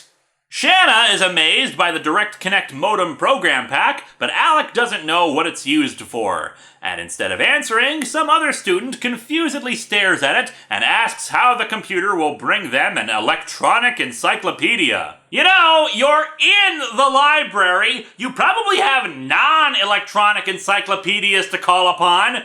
And if you don't, I know a guy who can hook you up. Remember me? I'm the kid that had a report due on space. Then I got the new Encyclopedia Britannica. Shanna explains that the modem lets the computer connect by phone to a subscription service for an information database. Hey, I have a dumb question. Why isn't the teacher explaining all this? But no, the librarian orders Shanna to explain this stuff. My God, I was kind of joking about it in the Fit to Win comic, but seriously, these two kids are plants. They're not actual students. Wow, tell us more about the electronic encyclopedia. Okay, she will, unusually large four-headed student. The librarian asks Shanna how she knows about all this. It's a long story, Miss Young, but in a few words, it all began 2 summers ago when we and a group of other kids in our neighborhood started a science club. Is the comic looping itself? Didn't she already explain this crap? Our science club is a great way to continue to learn during the summer. Why in the seven hells would any child want to learn during the summer? The entire point of summer break is that they don't have to learn. They can go outside and play. They can relax. They can read for their own enjoyment. They can sit and rot. Let the child have a friggin' break. I guarantee you, any child that has one of these expensive computers that you're shilling out, they own them because of the games they can play on them. Doing all those experiments with our electronic lab kit, including simple computer circuits, and practice on our color computer, it made learning fun! No, man. Shit, no, man. I believe you get your ass kicked saying something like that, man. We cut back to the 2 airplane pilots who have been waiting until 11:15 for the phone call. It finally arrives, letting them know that there's a severe rainstorm coming and they'd check back again in half an hour. Tandy Computer Whiz kids, to pack an umbrella. Shanna explains how to get access to the information service, which we've seen in some of the other comics. Next, I will type in the code letters for the electronic encyclopedia database. Then the prompt asks you to choose one of the categories of information listed on the video monitor. Wonder what this one is. Nude photos of teachers. Gee whiz, that was easy. Yeah, just as easy as writing believable dialogue, boy howdy golly gee whiz. So after the mere 10 minutes of computer information, I guess several hours have passed, and it's now lunchtime. Miss Wilson dismisses them for lunch, where no doubt everyone ate their meals in a synchronized fashion and chanted their devotion to the Tandy Corporation and their cathode ray tube god that is the computer. Meanwhile, the 2 pilots get their next phone call and report that the weather is looking better and they should try to complete the assignment. They double-check that the gas tank is full and fly off for Coastal City.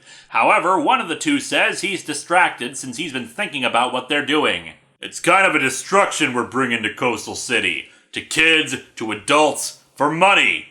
Big money. Blood money. And we don't even get sick time, Frank. I'm starting to think that 401k ain't worth it. He says he's thinking about quitting the business, to the shock of his partner. Meanwhile, back at the school that fiscal responsibility forgot, Miss Wilson says that their next surprise has arrived. Class, this is Laura Scott, a student at the Coastal City Junior High. She is a member of her school's Say No to Drugs Committee, and she is going to tell our class about some of the harmful effects of drug abuse. Miss Wilson, when are we gonna learn about, history or literature or something? For the 9th time, never! This school is about drug abuse and computers! That is all we can afford! Thank you, Mrs. Wilson and students, for the opportunity to talk to you about Say No to Drugs. Objection, Miss Wilson! I believe the Fairness Doctrine demands that we also hear opposing viewpoints from the Say Yes to Drugs Committee. The kid next door. Where has he been lately? You may have seen him tagging along with some of the local druggies from maybe your own neighborhood. Report suspicious activity at once! Even your neighbor could be a communist! I mean drug user. Drug user. He's headed for big trouble. So are his new friends. It's a long way down to rock bottom. I don't know, Marville proved you could hit it pretty quickly. If he's lucky, maybe he can pick himself up. But maybe, after he's been vegged out, a real space cadet, there may be no way back. And he's so young! A helpful editor's note informs us that this is part of a real-life speech by a junior high student. That's right, a real person actually used the term space cadet like this. I'm sure you've all heard the basic facts on marijuana, heroin, and cocaine, getting burnt out from smoking pot, or injecting heroin several times a day. Also, that sniffing cocaine can severely damage or ruin the membranes of the nose. Oh yeah, the damage to the nose is the only bad thing that the cocaine does. What has Snowflame done? Then there's another frightening drug, PCP, also known as angel dust, which is an hallucinogen. Too much of this drug can cause a user to go into a coma, or it can even lead to death. So those other drugs won't kill you? Oh no, not a chance at all. It's only angel dust that does that. It is said that some users were believed to have drowned in water because in their confusion they didn't know which way is up, and that some have even died in fires because they had become insensitive to the pain of burning. And don't even get me started on what China Cat will do to you. Does it make sense for so many young people to ruin their health, their mind, and their future? No! Damn right! Only the elderly should ruin their minds, healths, and futures. Thank you, Laura, for that splendid speech about drug abuse. Class, let's give her a big hurrah! Unfortunately, only Shanna lets out a hurrah, no doubt to try to pretend that her soul is still there. We say no to drugs! Say no to drugs, but yes to modems. Now it's time for the third surprise. For God's sakes, woman, do you have a syllabus of any kind? Back to the plane, they see a dark cloud ahead of them and decide that they have to try to fly through it. In the classroom, Miss Wilson reveals that their class has been selected to operate the Coastal City Elementary School's science exhibit at the county fair. Okay, what the hell? Are we gonna repeat every plot point of the Fit to Win comic? That one, it was the physical fitness booth at the state fair. Now it's a science booth at the county fair? For the love of crap, Miss Wilson, Superman and Wonder Woman were doing more to teach these kids than you are. Oh, and naturally the Whiz kids, yes, she actually calls them that, have been selected to run the booth and are excused from class to set up the exhibit. And they need to travel by bus. And she's springing this news on them right now. No wonder this school is in such deep money troubles. The lawsuits from parents who aren't given permission slips for these sudden field trips. Back with the airplane, the weather is getting worse for them and they try to find their airport. They spot the county airport and the guy in the trucker hat decides, that's it, calling the airport and requesting an emergency landing along with a non-uniformed police detective to meet them on the ground. Hey man, what are you doing? So that's why you've been talking in riddles all this time. He didn't answer the what are you doing question. You just jumped to the next sentence. Also, talking in riddles, the hell are you talking about? He seemed pretty clear about his doubts. And I swear to God, this had better not be the riddle that the title is referring to, since that is the dumbest thing ever. Spoilers, it is. What the hell? The blonde guy pulls a gun on Trucker Hat Dude, demanding they continue on to Coastal City Airport. In a shocking display of intelligence for this comic, Trucker Hat Guy points out that the blonde dude can't fly the plane, so shooting him would be a bad idea. Alec and Shanna arrive at the county fair, which just happens to be a stone's throw away from the airport. How dramatically convenient. They spot the plane as it tries to come for a landing, but the weather gets too much and the plane crashes on the runway. Naturally, there aren't any airport rescue vehicles coming in to try to help, so it's up to Alec and Shanna to jump the fence and go for the plane, spotting Trucker Hat Guy, who has now lost his hat, and they pull him free of the plane. Come on, let's move his spine around some more. Maybe we can turn him into a cyborg using Tandy computer parts. Got to get him far enough away before an explosion. Explosion? The hell are you talking about? They go back for the blonde guy and pull him free as well. We also spot a single emergency vehicle rolling towards them, but the two have managed to drag the man at least 50 feet away from the plane until it, well, explodes for no reason. Oh, and a burning plane is apparently a justification for the rain to stop and a rainbow to appear. That's a friggin' thick rainbow, too.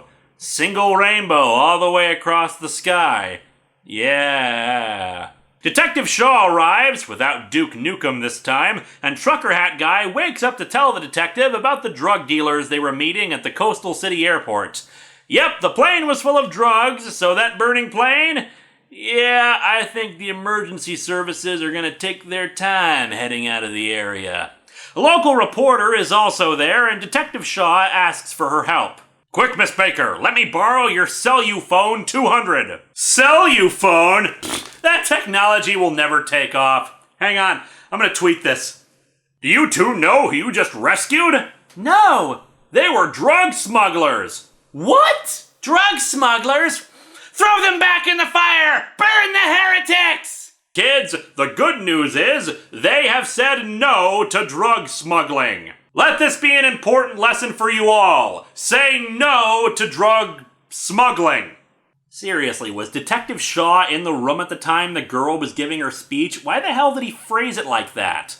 The next morning, the two smugglers are in the hospital being interviewed by the reporter. Put this in your news story. We got a second chance. In or out of prison, we're gonna join the kids and the mamas and the papas in saying no to drugs. The mamas and the papas? How is Monday gonna stop kids from using drugs? That goes for me too, Grady. You were right after all. I did see the light. Thanks to you crashing the plane, my legs have been crushed and I need to drink all my meals through a straw now. But you were totally right.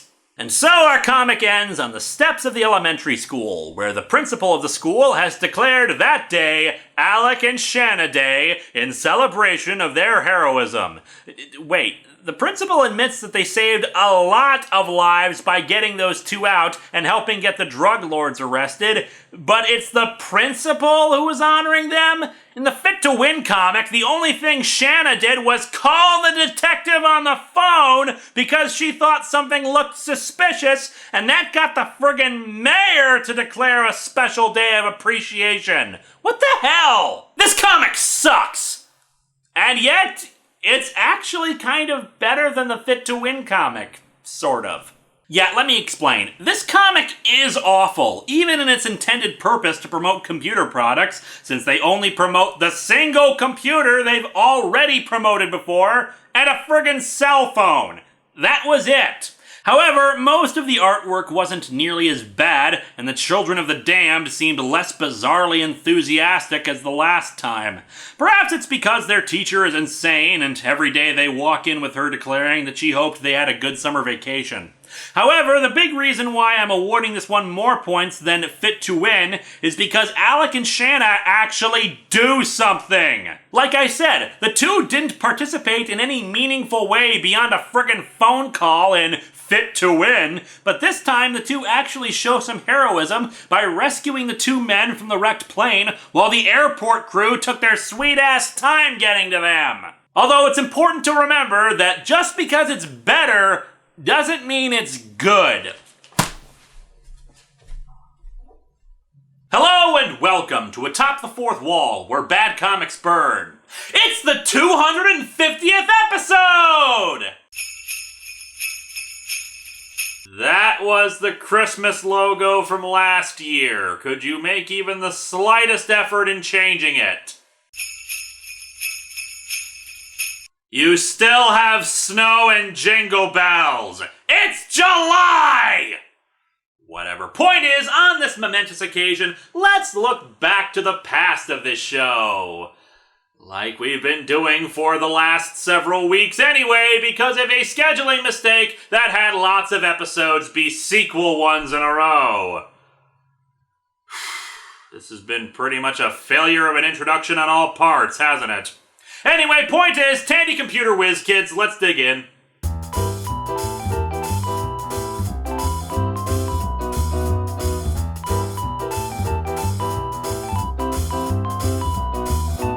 Our cover is only really half of a cover, since of course the Tandy Computer Whiz Kids logo takes up most of the page, the looming heads of Alec and Shanna staring at you creepily, and the text informing us that the name of this issue is A Deadly Choice. The choice, of course, being whether to read this comic or a much better comic.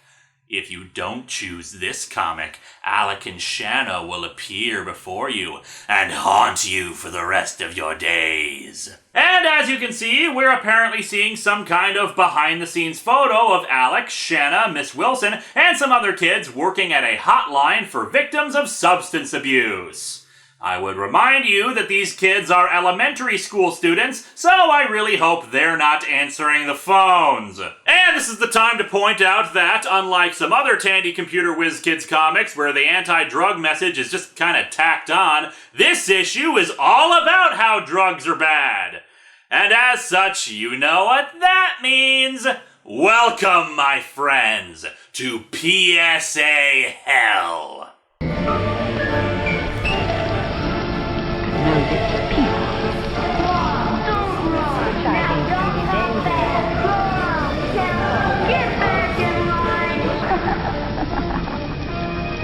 And we see on their Tandy computer the goals of this hotline. Be aware of dangers. Keep at least one student off drugs. Well, of our sample group, 19 kids went on drugs, but we did get that one kid to refuse to take them, so I'm calling this a success. Just say no to drugs. Logically, if they're working in the anti-drug hotline to begin with, wouldn't they have already said no to drugs? Or do we presume that they're working undercover to try to find new dealers? We open in a very similar way to our last Tandy Computer Whiz Kids review, with a plane setting down in a remote airstrip to unload drugs. If these things are all going to be pretty much exactly the same as one another, why should I even bother recording new material for this episode? Here, have a clip from the To Solve a Riddle review. We're leaving on a jet plane and we don't know when we'll be back. Anyway, with the drugs loaded into a shopping cart, and with the rain pouring down on them, drugs are best taken when they're wet. The plane quickly takes off again. That was our best time yet! Yeah, no one will ever suspect he made a unscheduled stop. Gotta love it when the educational PSA has a grammar mistake. The two bring the drugs inside of a warehouse and open up a secret hidden door into a concealed laboratory with lots of test tubes and flasks and whatnot, even Bunsen burners. There's your lesson, kids! Drugs equal science! Hey boss, the latest shipment just arrived. Good, bring it down so we can cut it and get it ready for the street. You know, with the clipboard notes and the science equipment and lab coats and stuff, maybe the drugs they sell are like science drugs and they're like a smoke grenade. When you throw them, science happens. Or this could just perpetuate my theory that scientists are actually evil and thus are drug dealers. Also, taking a closer look at this guy, the dude looks like a mustachioed Reed Richards. Or possibly J. Jonah Jameson with browner hair. A few more shipments like this, and I'll be on Easy Street for life! Yes, my undercover assignment is almost complete! I just know that Spider-Man is working with these drug dealers! Illegal drug operations trade unsuspecting clients' misery. Missing an apostrophe there for possession of the misery. Without the help of alert citizens, underground drug facilities like these must often escape detection. Wait, I'm confused by that sentence. Without people's help, they must often escape detection? The wording implies that it's unfortunate that they have to do that, when in fact they were trying to do that to begin with, and screw it. Unfortunately, today there is no safe place from the menacing threat of drug dealers and the sorrow they sell. But there is a safe place from the screwed up timelines of last week's comic, at least. So the kids in school are discussing their vacations. Just like how the Fit to Win comic and the Answer to a Riddle comics opened. Am I stuck in some kind of time loop? Am I repeating the same events over and over, unable to ever escape? Well, okay, to be fair, unlike the other comics I mentioned, they don't specify that it was their summer vacation this time, so it could have been spring break or something, but come on! That's 3 comics all talking about friggin' vacations! Find something else to talk about! Welcome back to school, everyone. I'd like to hear about how you spent your vacations. I sat on my ass and played video games, Miss Wilson.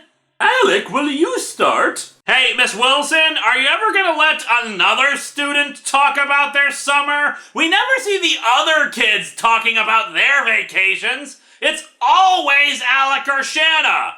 Are the other kids even real? Are they just like mannequins that you propped up to look like real students? I mean, let's face it, they were already pretty soulless abominations to begin with. Nobody would notice if there were no real kids in this class. So, what did Alec do this time?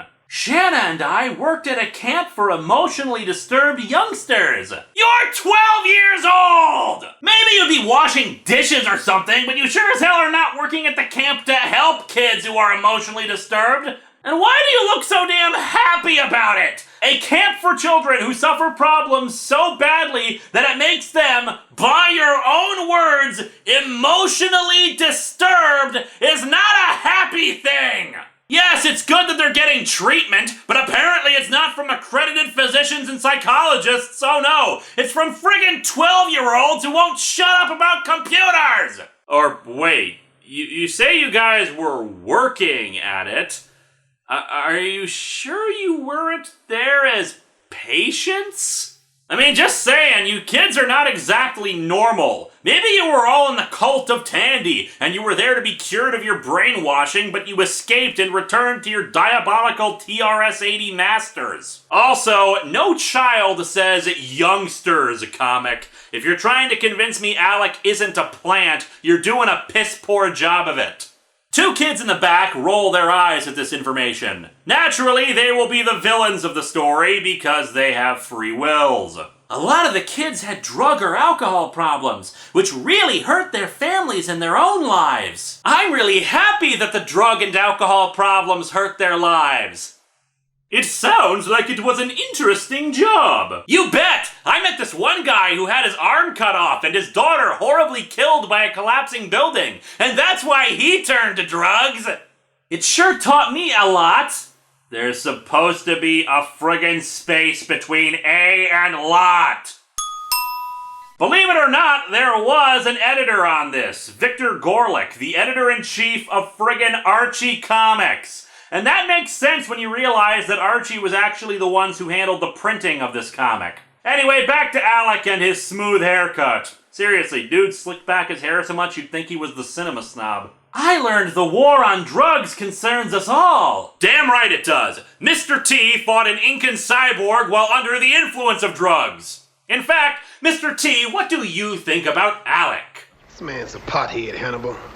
He's high on smacked or speedballing or something. Well, can't argue with Mr. T. Class, all drugs, including alcohol, are dangerous and addictive. But Miss Wilson, what about my asthma medication? All drugs are dangerous and addictive!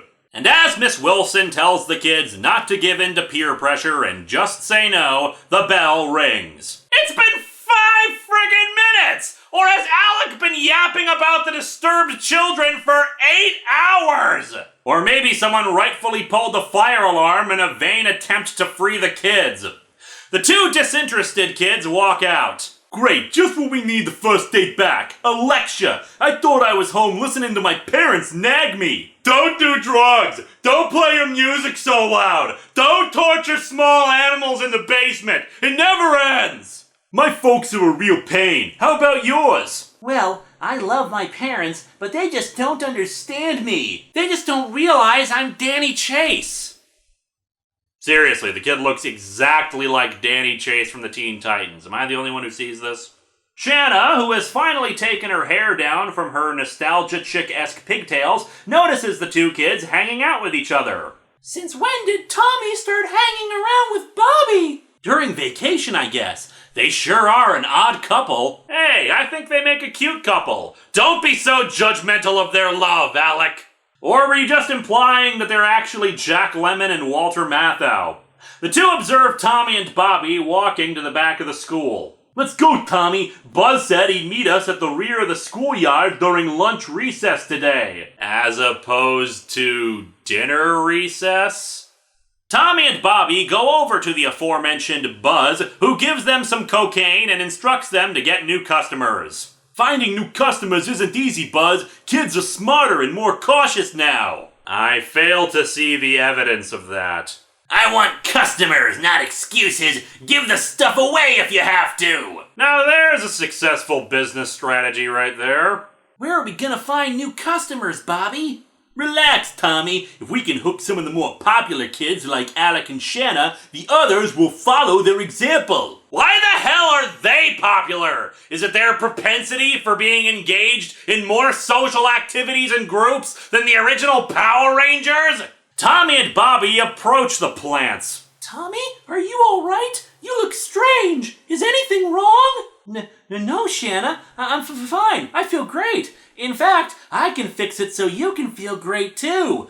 All the time. Shanna, have you heard about Dianetics? What do you mean? Don't play dumb, Alec. I think you know exactly what he means. I'm gonna tell you about the miracle of Mylar. No thanks! We're not interested in what you're offering, Bobby. We already feel good about ourselves all the time. I'm high on life, Bobby. And on the sleeping pills that I stole from the emotionally disturbed children camp. Yo, and don't try to squeal on us. No one will believe you anyway. Is that true, Alex? Alex? I thought it was Alec. Is that like a shorter version of it? I don't... Screw it. He's probably right, Shanna. You kids have had regular contact with the local police and are apparently extremely popular in school. I think people will take your word for it. Shanna, being less stupid, suggests telling Miss Wilson anyway, and they do so after school. She says that she's been worried about them too. Neither seem to have much interest in school activities. The writers of this comic have never encountered children before, have they? They know they exist, but only in a vague, mythical kind of sense. And they have more money than they should. 1, how do you know how much money they have? 2, who the hell are you to decide how much they should have? Communist? Also, why does Shanna have a milk mustache? She thanks them for telling her, but unfortunately they don't have any evidence. That being said, Miss Wilson is off to a faculty meeting to discuss ways to combat the problem. She mentions in the previous panel their rising problem, but never goes out of her way to state that she's referring to drugs or the stranger who's appearing near the school who could be a pedophile. My guess is the problem she's referring to is actually independent thought, and that there are more kids utilizing it. Back with our drug-dealing elementary school students, they're still looking for customers. Yo, Big Jim! Big Jim Slade. We cut to the next day where Miss Wilson is announcing that the school board and faculty are sponsoring a student hotline. The hotline for young victims of substance abuse who want to talk to someone their own age. Only $10 a minute to call the hotline. Budget cuts, you know. Also, that's a terrible name for a hotline. How are you supposed to make an acronym out of that? Oh, and an even more important note, this idea is kind of cute until you actually start thinking about it. There's a reason why 6th graders aren't doctors. Mainly that they're 6th graders! They are not emotionally mature enough or knowledgeable enough on this stuff to be able to counsel drug-addicted children. Unless they're former addicts themselves, and that has problems attached to it.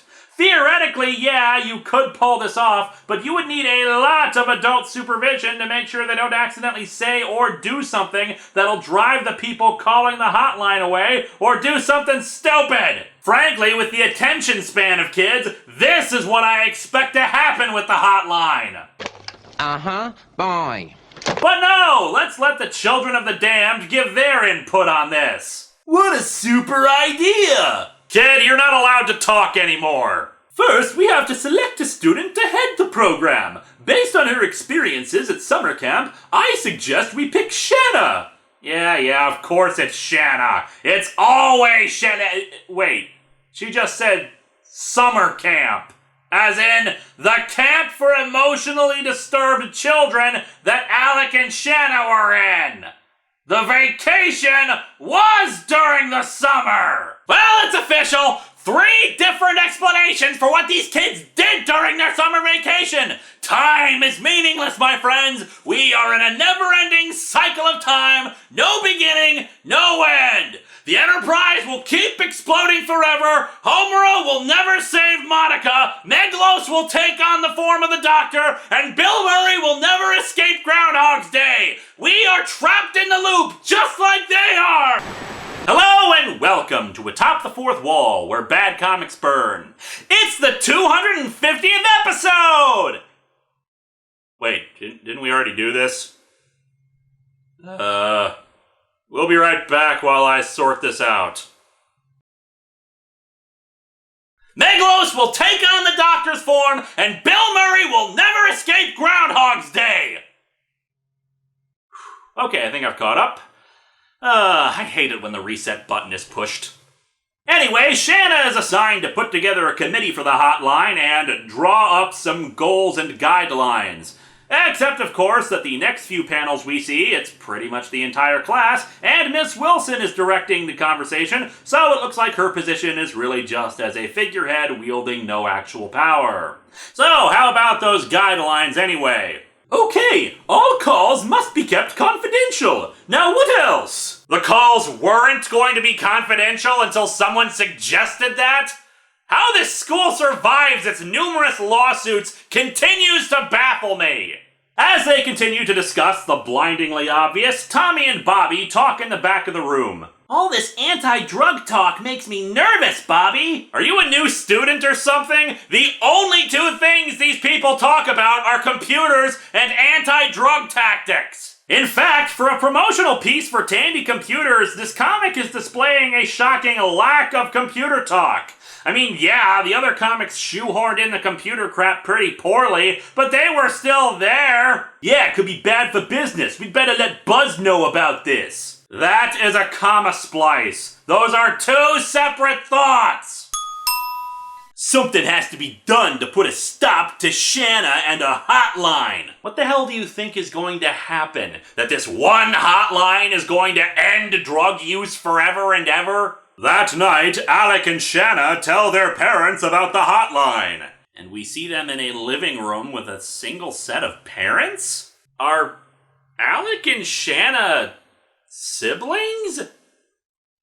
My God, this is actually a major revelation! Especially when you consider that Alec and Shanna have blonde and brown hair respectively, yet their parents have red hair and black hair. Are they adopted? Did one of their parents remarry after a divorce or death? Why the hell aren't they telling us that stuff instead of the crap we actually get? Alec runs upstairs with Shanna so he can update his electronic diary. Yeah. A lot has been happening lately. With the computer, I can keep track of important and interesting details I might otherwise forget. You know, like you can do with a pen and paper. Is that really all you've got to sell us the damn thing, Tandy? You really have given up, haven't you? Alec and Shanna sure enjoy that computer. Yes, it's nice to have your children home where they belong at night. Otherwise, they may get attacked by vampires. Seriously, what the hell is with that? Was this written by Puritans or people living in the 1950s or something? Meanwhile, Tommy and Bobby have found their way to a dark part of town. They enter a bar and meet Buzz at a pool table. We have to talk to you, Buzz. It's about our company's customer relations. We think your method of responding to customer complaints, namely stabbing them and stealing their wallets, is creating a bad image for the corporation. They tell Buzz about the hotline, and he informs them that he'll take care of this problem called Shanna. I do have to wonder how the hell this guy stays in business if he feels that threatened by a friggin' drug hotline that nobody is certain that anyone will use. Isn't it more likely that people will just crank call it? Even if it does encourage some kids to get off of drugs, those were kids you were probably going to lose anyway. Anyway, a few days later, Alec and Shanna are walking home from a movie talking about what a great job Shanna has been doing with the hotline. Yeah, keep telling us she's doing a great job. Don't show it to us, comic. I do believe she's doing a great job, though. She apparently has gotten official sponsorship from Archie, judging by her t-shirt. A car suddenly slams past them into an alleyway, knocking over trash cans and making a lot of noise and drawing attention to it. Because that's what all the smartest drug dealers do to remain inconspicuous. Wow, that driver sure was in a hurry. Or he's Officer Frank Drebin from Police Squad.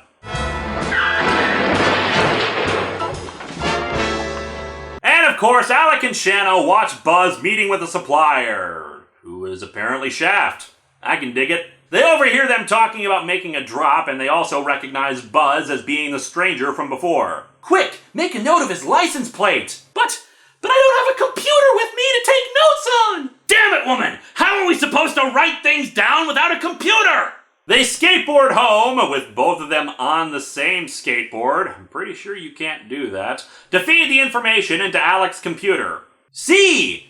And that's a C with an exclamation point instead of a question mark, implying Alec just yelled, C! Instead of asking if Shanna understood, like, C? Now I'll make a printout of the descriptions of the stranger and his car. Wow, that'll make a difference! Except it won't. Still hearsay, still useless without actual proof. I'm sure Miss Wilson will want one. Speaking of Miss Wilson, a computer would be great to keep your hotline log on. Again, if Shanna is supposed to be in charge of this hotline, why does referencing Miss Wilson relate to the hotline? And there you have it, everyone. That's your plug for why you should buy the damn computers. Keeping a log of the calls on the hotline, which they should have been doing anyway. I hate this comic with every fiber of my being. They bring this to school, but while Miss Wilson accepts the stuff, Shanna is brought to the principal's office. Shanna, I've had a complaint that you sent a hotline caller to a place where he could buy drugs. But I was just saying they should go to the grocery store for some ibuprofen. All drugs are evil, Shanna. Haven't we instilled that in you yet? Who made that charge, Mr. Klein? An anonymous caller gave me the information. Personally, I don't believe it, but there has to be an investigation. So you require evidence before reporting to the police that you suspect you know where drugs are being sold and who's doing it, but a random anonymous caller warrants a full-scale investigation? Hey, asshole, what would happen if I called into this hotline and said you were selling drugs to the kids? Would that warrant a full-scale investigation? And until the investigation is completed, the school's hotline service is suspended. What the hell for? Why did you guys pick an entire committee for this thing if Shanna is the only important member? Was she the only one answering phones? Hell, every implication in this comic is that Miss Wilson is the one who's really in charge. Why can't she appoint someone else to take over in the meantime? Why isn't there a second in command for this sort of thing? Why the hell is this the plan the drug dealers went with, and how did they know it would work? Does this mean the Archie sponsorship is getting pulled? Why would this plan last more than a day or two, since it'll be easy to track down that there's no evidence to support the accusation? Why did it take Black Canary 6 months to reach Gotham and start harassing criminals if she was instantly inspired by Batman's antics in Gotham? Why am I suddenly holding a Weedle instead of the comic?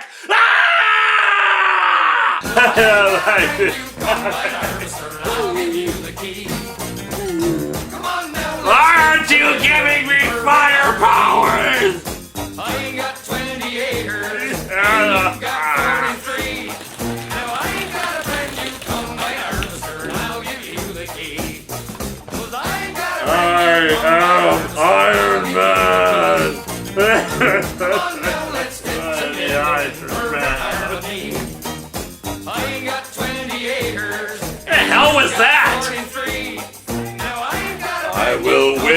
staring contest! Okay. My happy pills have kicked in. The appropriate response to that line of questions is the Batman Forever clip. It just raises too many questions. You tell him, Val Kilmer. You tell him. Anywho, Alec reasons that somebody out there wants to stop the hotline and cause trouble for Shanna. Perhaps, but who'd want to do a thing like that? I don't know, but I intend to find out. Put the word out on the street. Alec is coming, and there's gonna be blood before he's done. Back at the bar, Buzz and Bobby loudly discuss how their plan worked, but Danny Chase, Tommy, is sad about all this. I wanted to get rid of the hotline, but I didn't want to get Shanna into trouble. I kind of like her and Alec. Selling drugs to kids, sure, but temporarily getting a student into trouble? We've gone too far! Buzz tells him they can't afford friends like that and to forget about it. As such, Tommy decides to walk home, since his parents are getting suspicious of him lately. Tommy and Bobby run into Alec and Shanna, Bobby mocking her and the hotline. So how's the school hotline? Not so hot, huh? How's the purple hoodie with biker vest and buttons? Not so...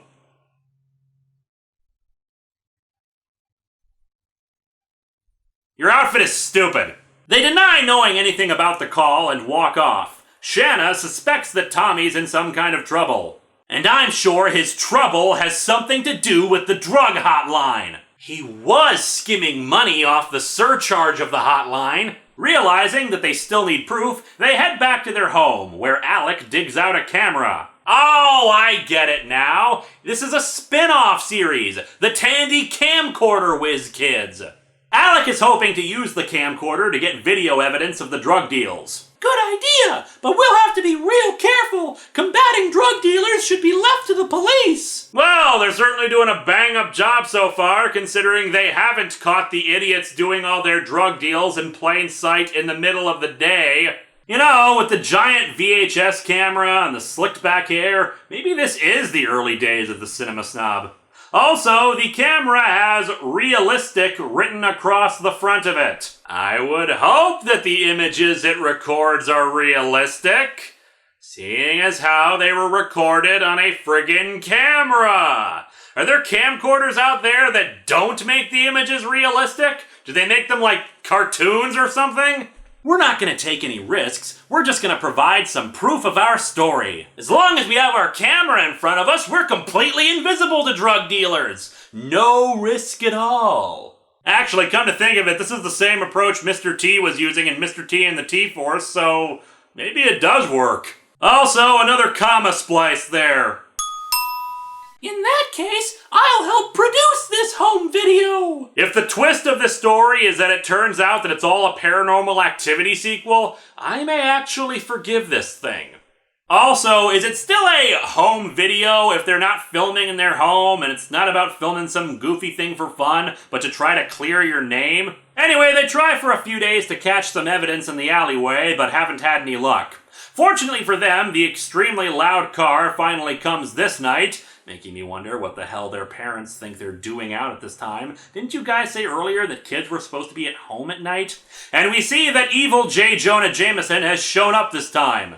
Mr. Clayton, what are you doing at the drop zone? Isn't it dangerous? Oh, that must be why I recognize the evil scientist. He's Dr. Clayton Forrester. When he's not in Deep 13, he's apparently a drug manufacturer.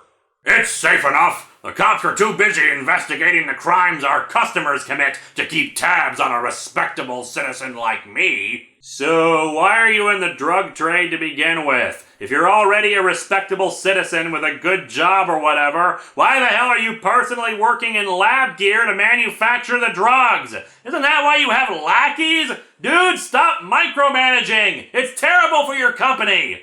There he goes! Did you get it, Alec? Yes, Shanna. Thanks to the zoom lens, I got it all on tape. A zoom lens? On a camera? What new spore of madness is this? A few days later, they also record Tommy and Bobby receiving drugs from Buzz at the edge of the school, but Tommy spots them.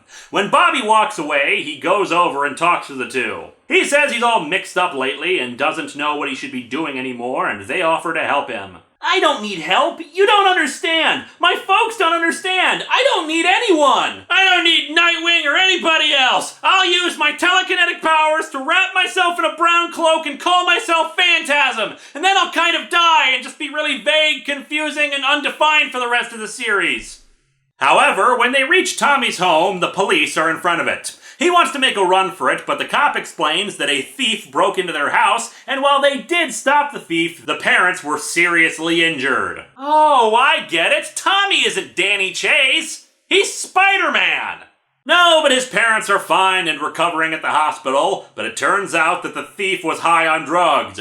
And the identity of the thief? Him? It's Big Jim!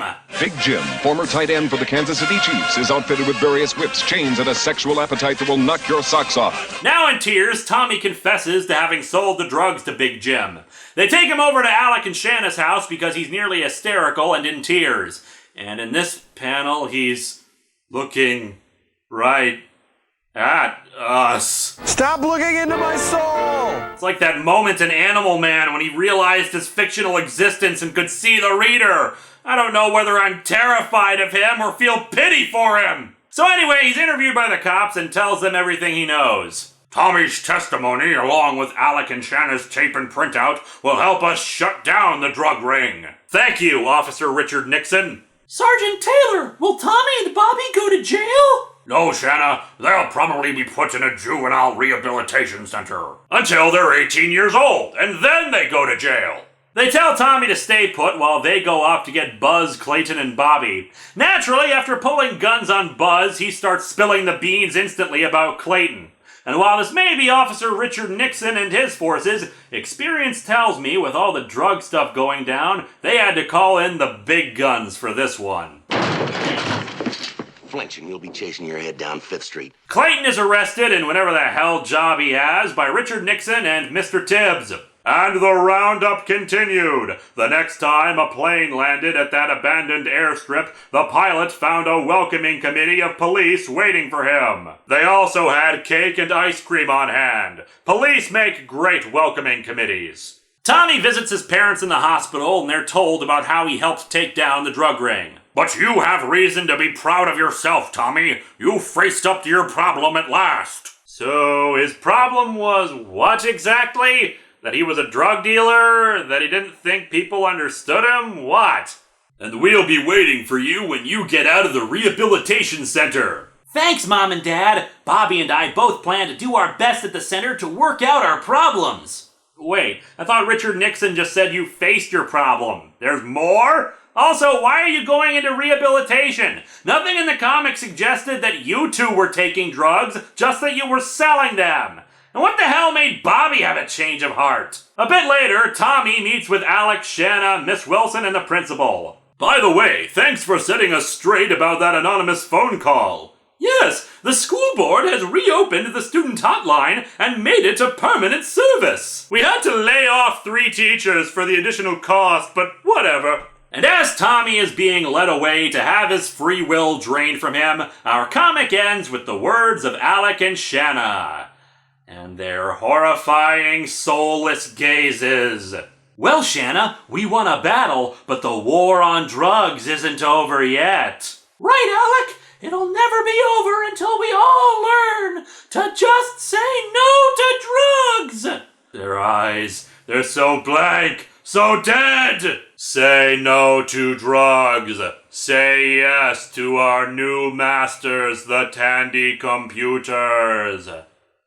This comic sucks! Sweet merciful crap, where the hell do I begin? This may actually be worse than the Fit to Win comic. The Fit to Win comic had worse artwork, just as much unbelievable dialogue, and the fact that Alec and Shanna don't do anything other than call the cops, and somehow are honored by the mayor for that. But this one fails as both a PSA and a promotional tool for the Tandy Corporation. Think about it. For a drug PSA, they spend a lot of time saying that drugs ruin lives, but fail to explain how. It really really just comes down to drugs are bad, so don't do them. The hotline idea is insane on multiple levels when you could just actually have qualified school counselors or, police psychologists and whatnot on hand to help with it. And if the drug problem at this school is really that bad that you need a permanent hotline set up, I think you have bigger issues as it is. The character actions don't make sense, the plot points make no sense, and it fails to sell Tandy products. Oh, a Tandy computer and a Tandy camcorder are featured.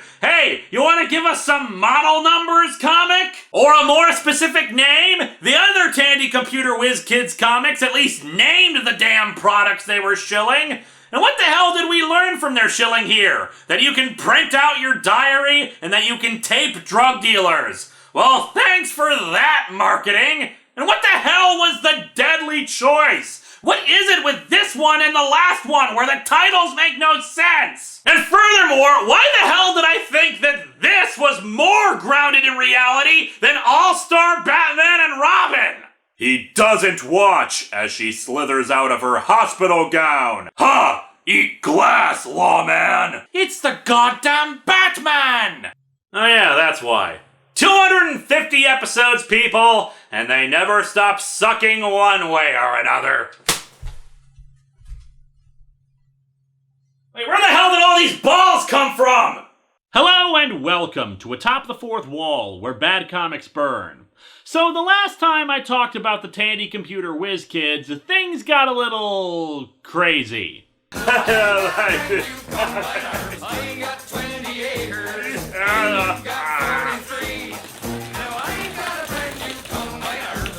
I'm still finding balls all over the place. But hey, I was being exposed to probably too much of the Tandy Computer Whiz Kids at once. Perhaps we need a smaller amount of them.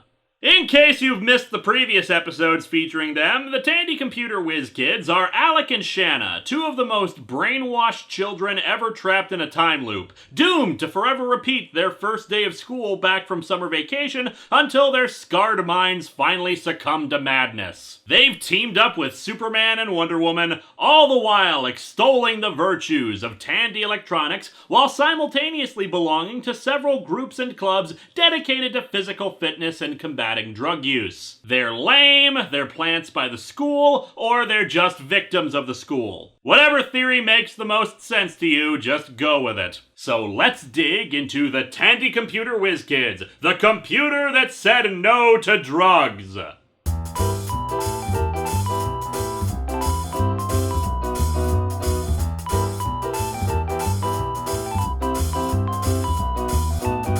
Could possibly be the worst Tandy Computer Whiz Kids cover since Fit to Win. That one was badly structured, yes, but this one has the problem of being completely disconnected from what these books are supposed to be about. Yes, there is a boat in this comic, and these guys are on said boat, but when you see a comic called Tandy Computer Whiz Kids, and the story is called The Computer That Said No to Drugs, wouldn't you think the cover would actually feature a computer? Oh, and by the way, this is starting to bug me. Alec and Shanna starring in. Are there any other Whiz Kids, at all? Because it's always Alec and Shanna. And I wouldn't mind that, except they keep specifically pointing out it's Alec and Shanna. But why even bother if they're the only two Whiz Kids? Also, today's forecast, clear skies with a chance of the sun exploding. We open on a boat where the three guys on the cover are talking. Hey Joe, this has gotta be one of the slickest smuggling jobs in the country. I can't wait to cash in my 401k from this job.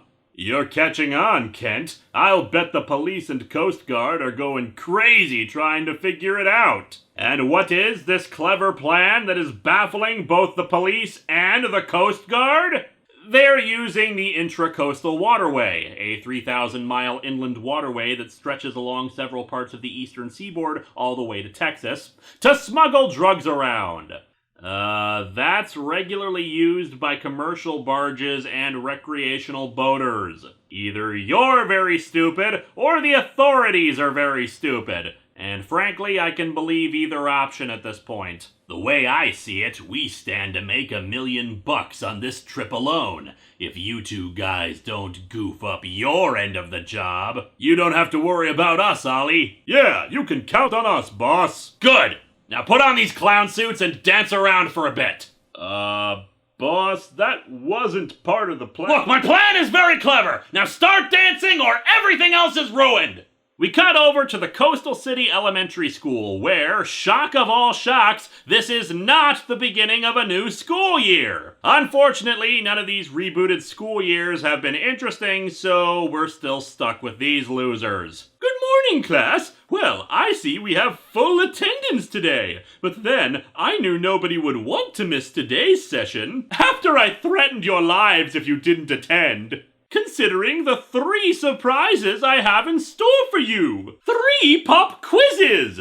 Now shut up and get to work on them. Miss Wilson has to get a few drinks in her to forget her wasted life babysitting you cretinous monkeys.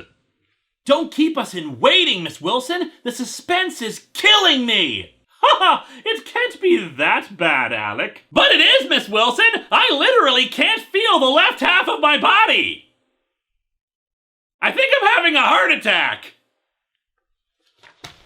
I'd be happy to introduce you to the newest member of our class, our new Tandy Color Computer 2 with color disk drive, a DWP-210 daisy wheel printer and color scriptset, an RS-232 program pack, and DC-1 modem. Is that a lot? Oh, Miss Wilson, that's so exciting!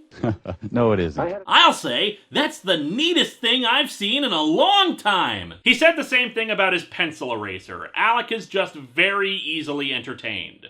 Except for one little detail, what is color scriptset? Haha, it's an easy-to-use word processing program, Mr. Know-It-All. Right, that's what I was going to say. And check it out. It looks like he's holding his head and looks utterly confused and baffled. Miss Wilson, I think Alec's brainwashing is starting to wear off. Well, don't worry about that, Shanna. I can fix that in a jiffy.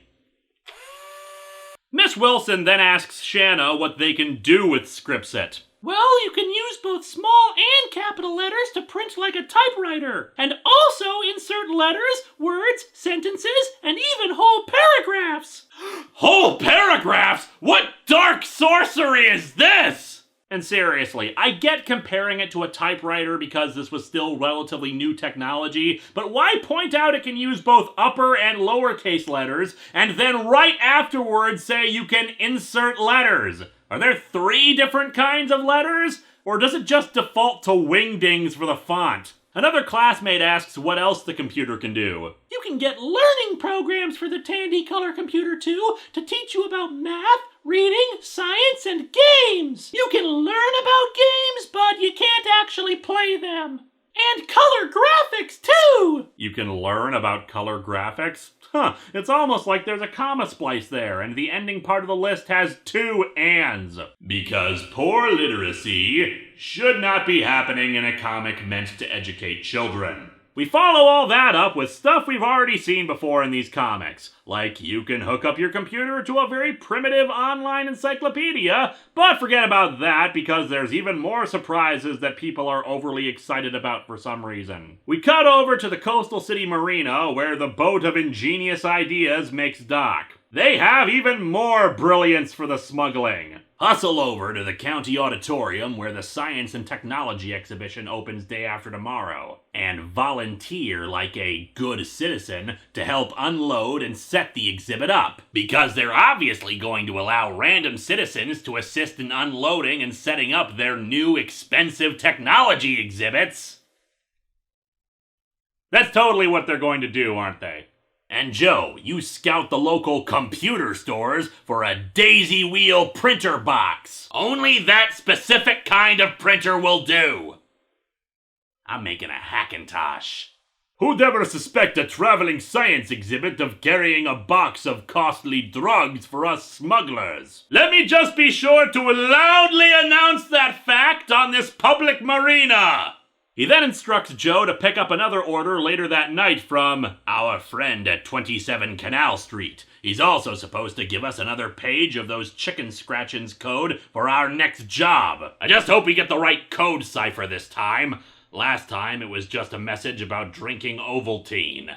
Also, I just noticed that not only is this guy bald, but he's also got the same kind of upturned eyebrows that Professor X has. Back at the school, Miss Wilson informs the kids that their next surprise is a special visitor from the Coastal City Police Department who's going to tell them all about the dangers of drug use. If you're just gonna repeat the same plot points over and over, why did you even bother making more than one comic? Who is it, Miss Wilson? Someone I believe a few of us are already familiar with. After we got busted from that pyramid scheme we tried to launch last year. No, it's Detective Shaw in all his Burt Reynolds-esque glory. We haven't seen him since we helped capture that terrorist group a few months ago. Why is it that I trust the Tandy computer Whiz kids with capturing terrorists more than I do the Fixer and Holy Terror? In last year's Whiz Kids adventure, The Computer Trap! Yeah, in case you hadn't figured it out yet, we've actually been jumping around a lot with the Whiz Kids comic continuity. From what I can tell, The Computer Trap is actually the very first Whiz Kids comic and was made in 1984, with this issue being the second. Hell, they were still called the TRS-80 Computer Whiz Kids in that one. Well, I say the first one. It's the earliest one printed by Tandy in conjunction with Archie. The Computers That Saved Metropolis, which I reviewed a few years ago, seems to be the earliest one ever made at 1980. Not that any of this continuity matters, things change all over the place. Not just the we keep coming back from summer vacation thing, stuff like Shanna's hair color and style, the name of the damn school and its location, whether or not Alec and Shanna are siblings, it's very loose. But with that in mind, why even bring up that they met Detective Shaw in a previous comic if you're not gonna have tighter continuity? Ugh.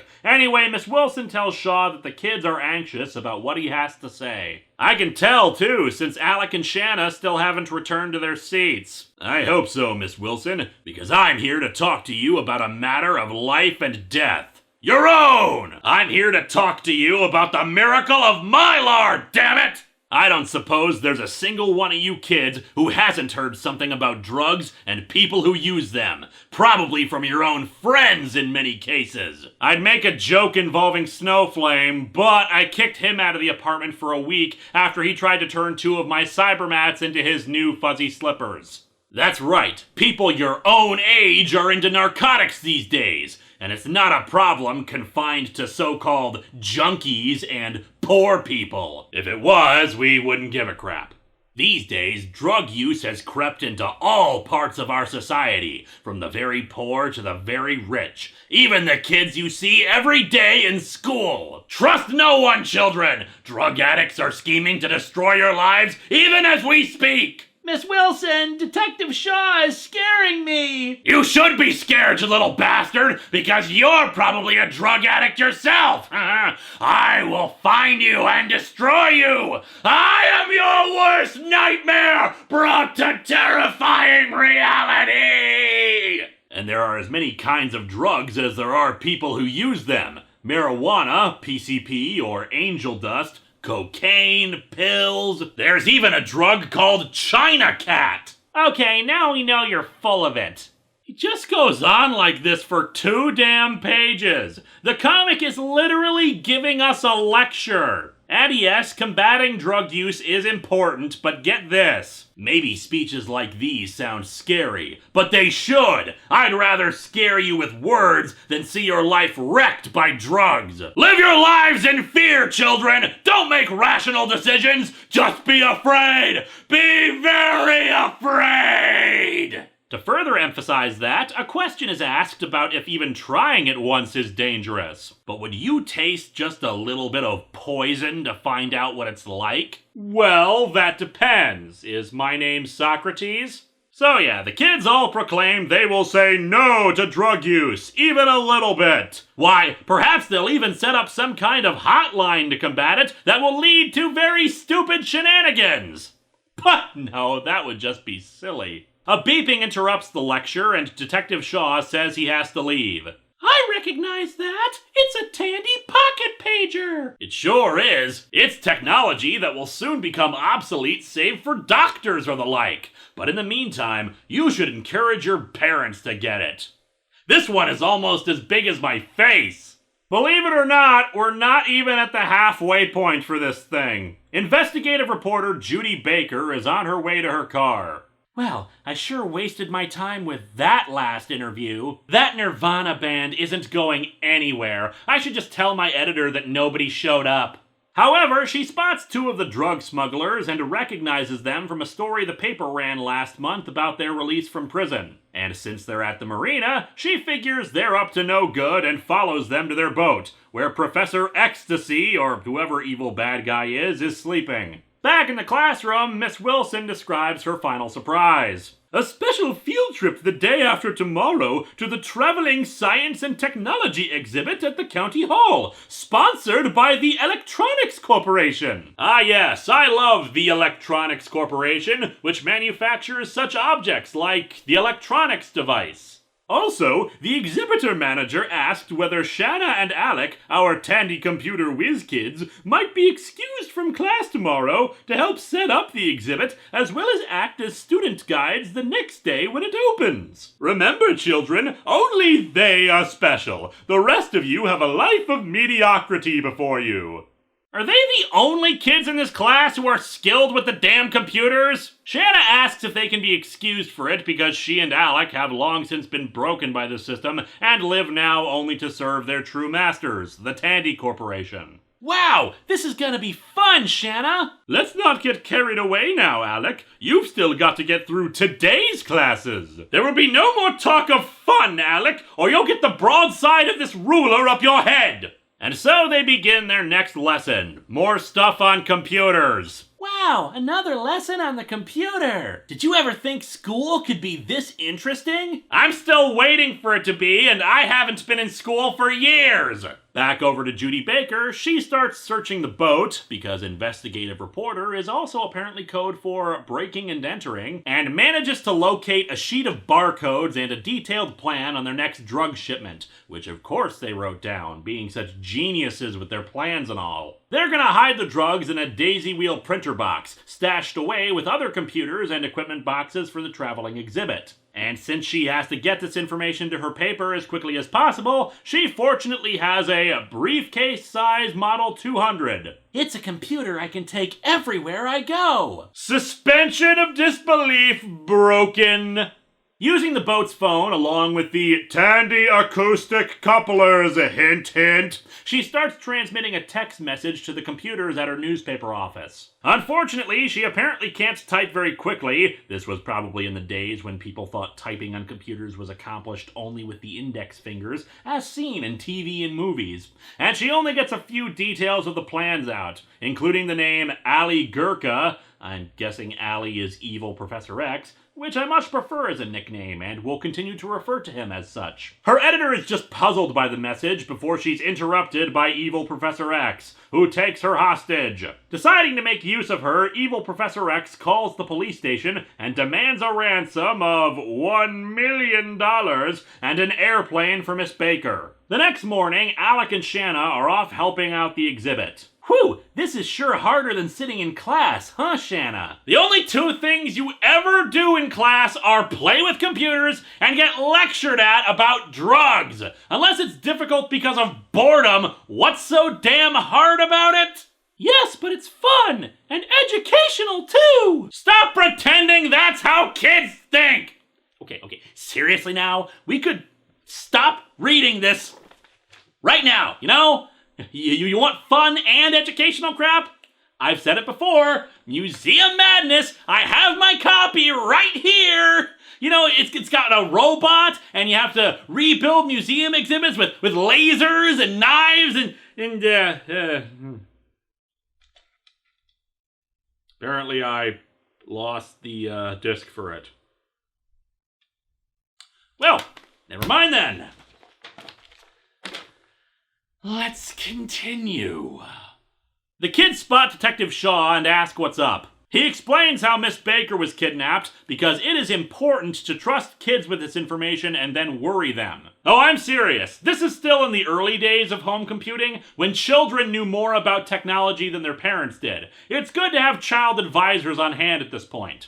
Unfortunately, their contribution is stupid when relating to police work. Shaw tells them about the clues they have, and Shanna recognizes the name Ali Gurkha. As such, she accesses a Tandy Color Computer 2 from the exhibit, uses the modem to access a data information service, and finds the name from a news story about the smugglers being paroled. They then tell Shaw about it. Gurkha, I should have recognized it immediately. Yeah, you should have. What's more, why the hell didn't you run a make on the name as soon as you got it? This is basic police work. A friggin' Radio Shack computer just kicked your ass, Shaw. And indeed, upon learning this fact, they head over to the police station and use the computers there to access their files and figure out the boat stuff. Particularly because they've used boats for their smuggling before. Damn! How could they have seen through their clever ruse of using a boat on widely used waterways when that's exactly what they've done before? And so the cops organize a SWAT team outside of the boat and even dispatch divers to head under the boat and get on board without attracting attention. The smugglers plan to keep Baker until they're on the plane as insurance. Outside, the cops wonder how they're going to get her out of the boat when the guys are all armed and could threaten Judy as they wish. Perhaps you should have given some more thought to the plan of a heavy police presence right outside their boat until you figured that part out. Evil Professor X sends the other two guys out to make sure nobody sneaks up on them, and one of the divers, who had climbed up onto the boat, spots them and realizes that if they see the cops, they'll alert Evil Professor X. As such, he has this convenient Tandy laser gun. I'm not kidding, what the hell else could this thing be? He shoots it at the two and stuns them like a friggin' phaser. And since two of the kidnappers are down, Shaw decides now is the best time to alert the kidnappers that they're there. So naturally, the guy gets desperate and starts trying to figure a way out, even threatening that he'll kill her if they try to come in. However, he quickly panics and abandons that plan, running out and surrendering to the police. Because I guess just grabbing her and holding a gun to her head and demanding safe passage to the airport was not an option this brilliant strategist had considered. You magnificent bastard. No, we're not doing the Patton clip. He doesn't deserve it. And so Evil Professor X is taken into custody, Judy is rescued, and our comic ends with utter ridiculousness. As the Science and Technology exhibit opens, a special ceremony is given to congratulate Alec and Shanna for their assistance in the matter. Yeah, their assistants. The assistants that any cop with sense would have figured out. They looked up an old newspaper article. That's it! And who the hell is this woman on stage? According to the final panel, she's supposed to be the mayor. I'd say she was voted out in between now and the Fit to Win comic, since there's a different mayor there, probably because of wasteful spending on awards to dumbass kids. But that mayor was just as lame. Gee, thanks, Your Honor, but we also got help from a Tandy Color Computer 2, using it to find information about the smugglers. You know what makes this even worse? Alec shouldn't get anything. If we're really handing out merit certificates for this, Shanna was the one who spotted Shaw, and was the one who thought of the idea for looking up info on the guy, and was the one who did so. Alec was completely superfluous. We're just glad to help, ma'am. We learned a valuable lesson, that the best way for anyone to fight drug smuggling is to say no to drug use. At absolutely no point in this comic were you offered drugs. This comic sucks. The artwork is passable at best, but there are several panels featuring the dead and wide-eyed stares of the Whiz kids that will haunt your dreams for the next week. The writing is insipid and asinine, trying to keep children frightened and traumatized instead of just explaining calmly the dangers of drug use. The characters act like morons. Miss Baker breaking and entering private property, Detective Shaw not doing basic police work, the criminals and their clever smuggling ideas, and the Whiz kids are the same children of the damned they've always been. To make matters worse, the title is a complete lie. No one is offered drugs, certainly not a computer, and not a single computer said no to drugs.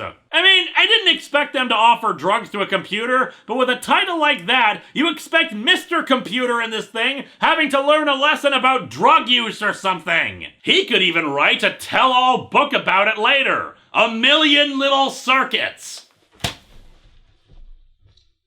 Hello and welcome to Atop the Fourth Wall, where bad comics burn. Almost 7 years of this show and we're still talking about the Tandy Computer Whiz Kids. If you're just joining us, the Tandy Computer Whiz Kids are some kind of robots designed to mimic human children, possibly by aliens as prelude to invasion. However, their knowledge of humanity is limited to educational PSAs and Radio Shack commercials, meaning that they don't understand how children think, but also believe people will promote Tandy electronics at any given opportunity. Their programming is also faulty in that they'll keep telling the same story about their summer, but with minor detail changes, despite them clearly still being in the same grade year each time we see them. And the American education system being what it is, nobody notices that they're still talking about their summer vacations as if they just got back from them, despite it being April. Aside from the one we're looking at today, we have at least 3 more of these things to go through. Possibly a 4th one. I have to double check. Frankly, each time we look at these things, I get so drunk that I erase my memory of which ones people have sent me, so I kinda lose track. I originally thought that today's was the very first one, but according to the publication dates, this is actually the second one, made 2 years after the first. The fact that they kept making these after the first one never ceases to hurt my brain. So let's dig into the Tandy Computer Whiz Kids, the Computer Trap, and see what new spore of madness awaits us.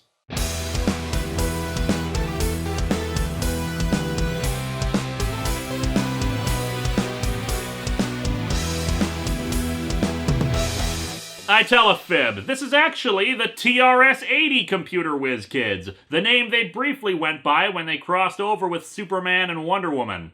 I don't get it. This is the only one of the actual line that has that name. Hell, the very first comic has them called Tandy Computer Whiz Kids. Why did they change that? Why name it after a single computer or operating system at all? It'd be like having the iMac Computer Whiz Kids or the Windows NT Whiz Kids. You instantly become dated. Anyway, our cover features a bunch of goons tying up a boat on a waterfront. I'm sure we're supposed to infer that illicit dealings are going down, but without more concrete evidence, all I can see is a bunch of pissed off guys upset that they had to get up at 3 in the morning to go fishing because of this asshole in the middle. Also, a seagull apparently decided now would be a good time to try to nab something to eat. Maybe that's why they're all angry. The seagulls are getting all the fish before they can. We open on the cover? My god, the time loop of this series has compressed so it's just the same image repeated over and over again!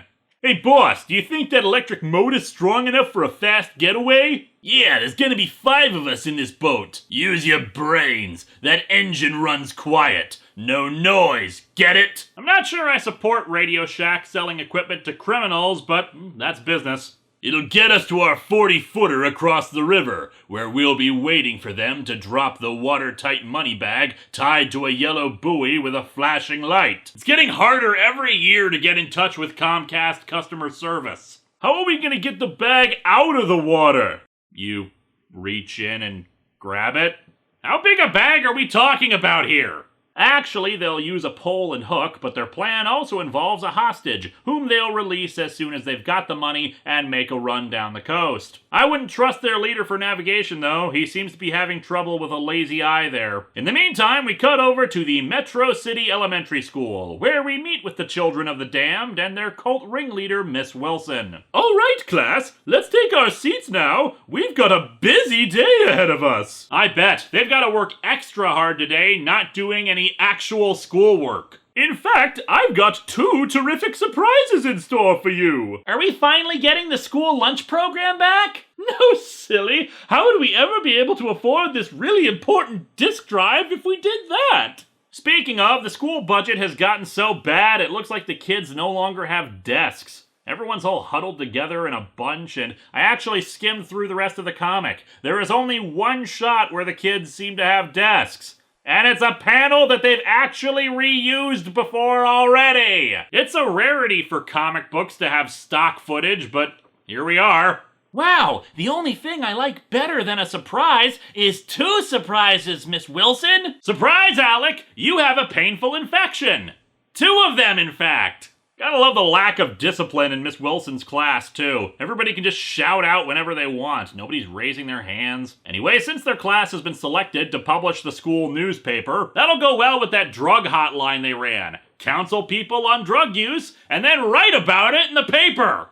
A reporter named Judy Baker, whom we saw last time being held hostage by incompetent drug runners, is coming in to give them some pointers on their paper. Given that this is an elementary school, I'm sure she'll be able to give very good advice on how to write a concise editorial on the very hungry caterpillar. Shanna, being the dork that she is, exclaims that they'll be able to use the Model 12 with Scriptset. Although I think they should be more worried about these computers that have spontaneously teleported into their classroom in this panel. Usually they're in the back of the room. My God, they're hooked up to Skynet! Alec is confused about what Scriptset is. And by the by, the last one of these we looked at, Alec was still confused about Scriptset, meaning my joke about his brainwashing wearing off was entirely accurate. Or he just doesn't retain any short-term memory, which would actually go a long way to explain why he keeps talking about his summer vacation. The class is just humoring him. Anywho, Shauna explains how it's a word processing program, which sure goes to show why she was just oh so excited about it. I know how she feels. I recall how giddy I felt when I first discovered Microsoft Paint. Shanna, you know so much. Show us how Scriptset word processing works in our school's office. You know what I just realized? I joke about Miss Wilson never talking about any legitimate school subjects, but I just figured out that she never actually educates the kids, period. She does this in other Whiz Kids comics too, where it's always either guest speakers or has the students do the job for her. And now enjoy detailed instructions on how to load the program and use it. Next, the computer prompts you to enter the time using the 24-hour system, giving hours, minutes, and seconds. It's a new feature added in this generation. Some programs can only be captured at certain times of day. The downside is that it drains the internal battery faster. If only there was some way to preserve these programs and someone made a handy-dandy guide to it. This is seriously 2 pages of a friggin' computer instruction manual. I know I shouldn't be surprised since the entire damn point of these comics is to promote Tandy computers, but it's just so utterly boring. Shanna, tell us how to start typing a new document. I know the only thing you've ever been responsible for was picking which Duran Duran cover band would play at your sorority formal, but you're supposed to be teaching these kids. Just press the F1 key, then the password prompt appears on the screen. A password can't have more than 8 letters. Yeah, you wouldn't want people breaking in and stealing your math homework off of this thing. I kid, of course. These kids never do any math homework. Anyway, let's actually cut to something halfway interesting. Across town, at the waterfront, the criminals and their plan are underway. This way! We haven't much time if we're to stick to the schedule. But boss, how are we gonna do the job without a car? Don't you think I've thought of that? A car with a CB radio is hidden in there, so we can talk with our agent on the boat. Little do they know that the real hero of the story is listening in on their transmissions. US 1! Back over to the school, Judy Baker has arrived. Children, if you can bear to tear yourselves away from the computers for a moment. I mean, it's just so exciting to type letters into a word processor. I wouldn't want you kids getting an aneurysm from this stuff. Good morning, everyone. Well, I see you've already got one of a reporter's most important tools on hand. A connection to Superman. Huh? You mean a pencil and paper, Miss Baker? Haha, maybe that would have been the answer a few years back. Actually, reporters even today still use pencils and paper because sometimes it's honestly faster to scribble it out than to have your autocorrect keep changing Obama to Brahma. But no, she of course has her little portable TRS-80 Model 100 computer and acoustic couplers for connecting to a phone line and transmitting the information to her editors. Why, with this Model 100, I can record my notes, gain access to research materials, keep my appointment book. Say, doesn't IBM have something like this? Who told you about them? However, Judy Baker is interrupted by a buzzing sound from her purse. Sorry, kids, that's my Tandy pocket pager. Buy it! Buy it! I also just noticed that when she came in, she was clearly wearing a skirt, but on the next page, she's now in pants. This, my friends, is a classic example of what Mystery Science Theater 3000 referred to as "They just didn't care." Anyway, after calling her paper up, Judy Baker is on her way out on some big story. Boy, she's off on a great story. But what are we supposed to do for exciting news for our first issue? A recent poll of the student body saw an overwhelming majority called for recess to be extended by 6 hours. The principal refused to comment at this time. Oh, but of course, it's time for that second surprise. After lunch, they get to go on a lawsuit trip, field trip, to the Museum of Science and Technology. At this point, it's just par for the course. I'm starting to think they need to get the kids out of the classroom every few weeks just to replace the mind control gas. And it's time to go back over to the criminals, which the caption now identifies as terrorists. Ain't we kinda early, boss? Out of necessity. We need to be among the first people in so we can have time to case the joint. Shouldn't we have done that already, boss? I mean, it's not good for our evil plan if it's being done on the fly. Judy Baker, meanwhile, is given more specifics. That an anonymous tip-off was made about a kidnapping and bomb threat somewhere in the city. And with the lack of details, that frankly sounds more like a crank, but what do I know? And even at the police station, they're mobilizing in case the threat is real. Then again, I'm sure Larry here was just itching to break out his sawed-off shotgun. Back over to the Whiz kids, who are arriving at the museum with their class. I hear they've got just about everything on display in the new museum. Oh boy, I can't wait to see all the obsolete technology. Unlike our TRS-80s, those will never go out of style. They spot Judy Baker arriving at the museum, who's covering the opening of the place until she can get a break on the bomb threat. Truly Miss Baker is one of the great investigative reporters who does absolutely no investigation on their stories and expects something to just happen. Together, Miss Wilson's class enters the Shining Museum, to be greeted by a sight that is more wonderful than any of them could imagine. Wow, it's actually a better school than ours! They meet Mr. Donald Anderson, the president of the United Industrial Electric Company, who has nothing better to do that day but be a tour guide to a bunch of 6th graders. Hot dog! I've heard of Mr. Anderson, Shanna. His company's one of the best in the country. He embezzles way less than other companies. This should be exciting. No, it isn't. Miss Wilson tells me you are already familiar with computers. But how many of you realize just how common computer use has become in this day and age? Every day people are discovering new and exciting forms of porn on their computers. Without knowing it, we use computers every day. I'm sure you're just exaggerating. For this comic, it was apparently decided to include all that computer history that we would normally shove into the back of the comic into the story itself. And frankly, with my experience there, it's best if we just skipped it. Blah blah, integrated circuits, yada yada, giant Tandy computer... wait, what? Yeah, apparently in this museum, they made sure to build a giant TRS-80 Model 4 that people can step on. That's to help show how it works. People in this city have really bad eyesight. Jeez, you gotta imagine that keyboard is filthy with everybody stepping on it. And really, why would you let people just step on it like one of those giant toy pianos? Isn't this just asking kids to start writing dirty words on the screen for everyone to see?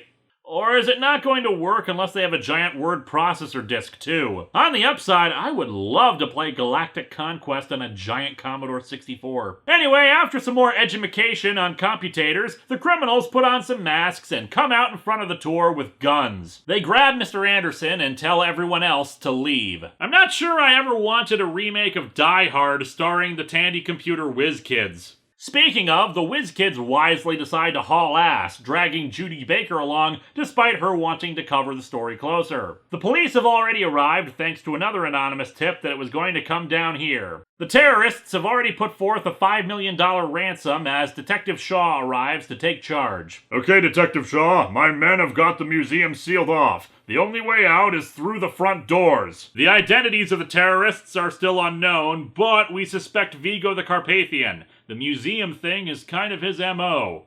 This is actually pretty tense, exciting stuff. So naturally, here are the Whiz kids to whiz all over it. Alec and Shanna are hanging around Judy Baker instead of you know, being brought back to the school or having their parents called to get them away from the place with all the guns. But yeah, they want to see how a real reporter handles stuff. But when Detective Shaw asks for any witnesses to the initial attack of the gunman, Alec steps forward, providing a clue that he noticed about how the lead terrorist had a snake tattoo on his arm that he spotted briefly. Great, son. That's just what I was looking for. Come with me, and I'll show you how we're going to use your clue. I figure educating you is more important than trying to get as many salient details as possible, or ask for any more witnesses who may have seen something you didn't. But no, since this is about computers, of course, he shows Alec their mobile communications post, which will allow them to access their criminal databases and see if they can identify the lead terrorist. And sure enough, their Google Foo serves them well as they identify him as Max Fuzzy. That's not a terrorist name, that's a teddy bear version of a Miami Vice character.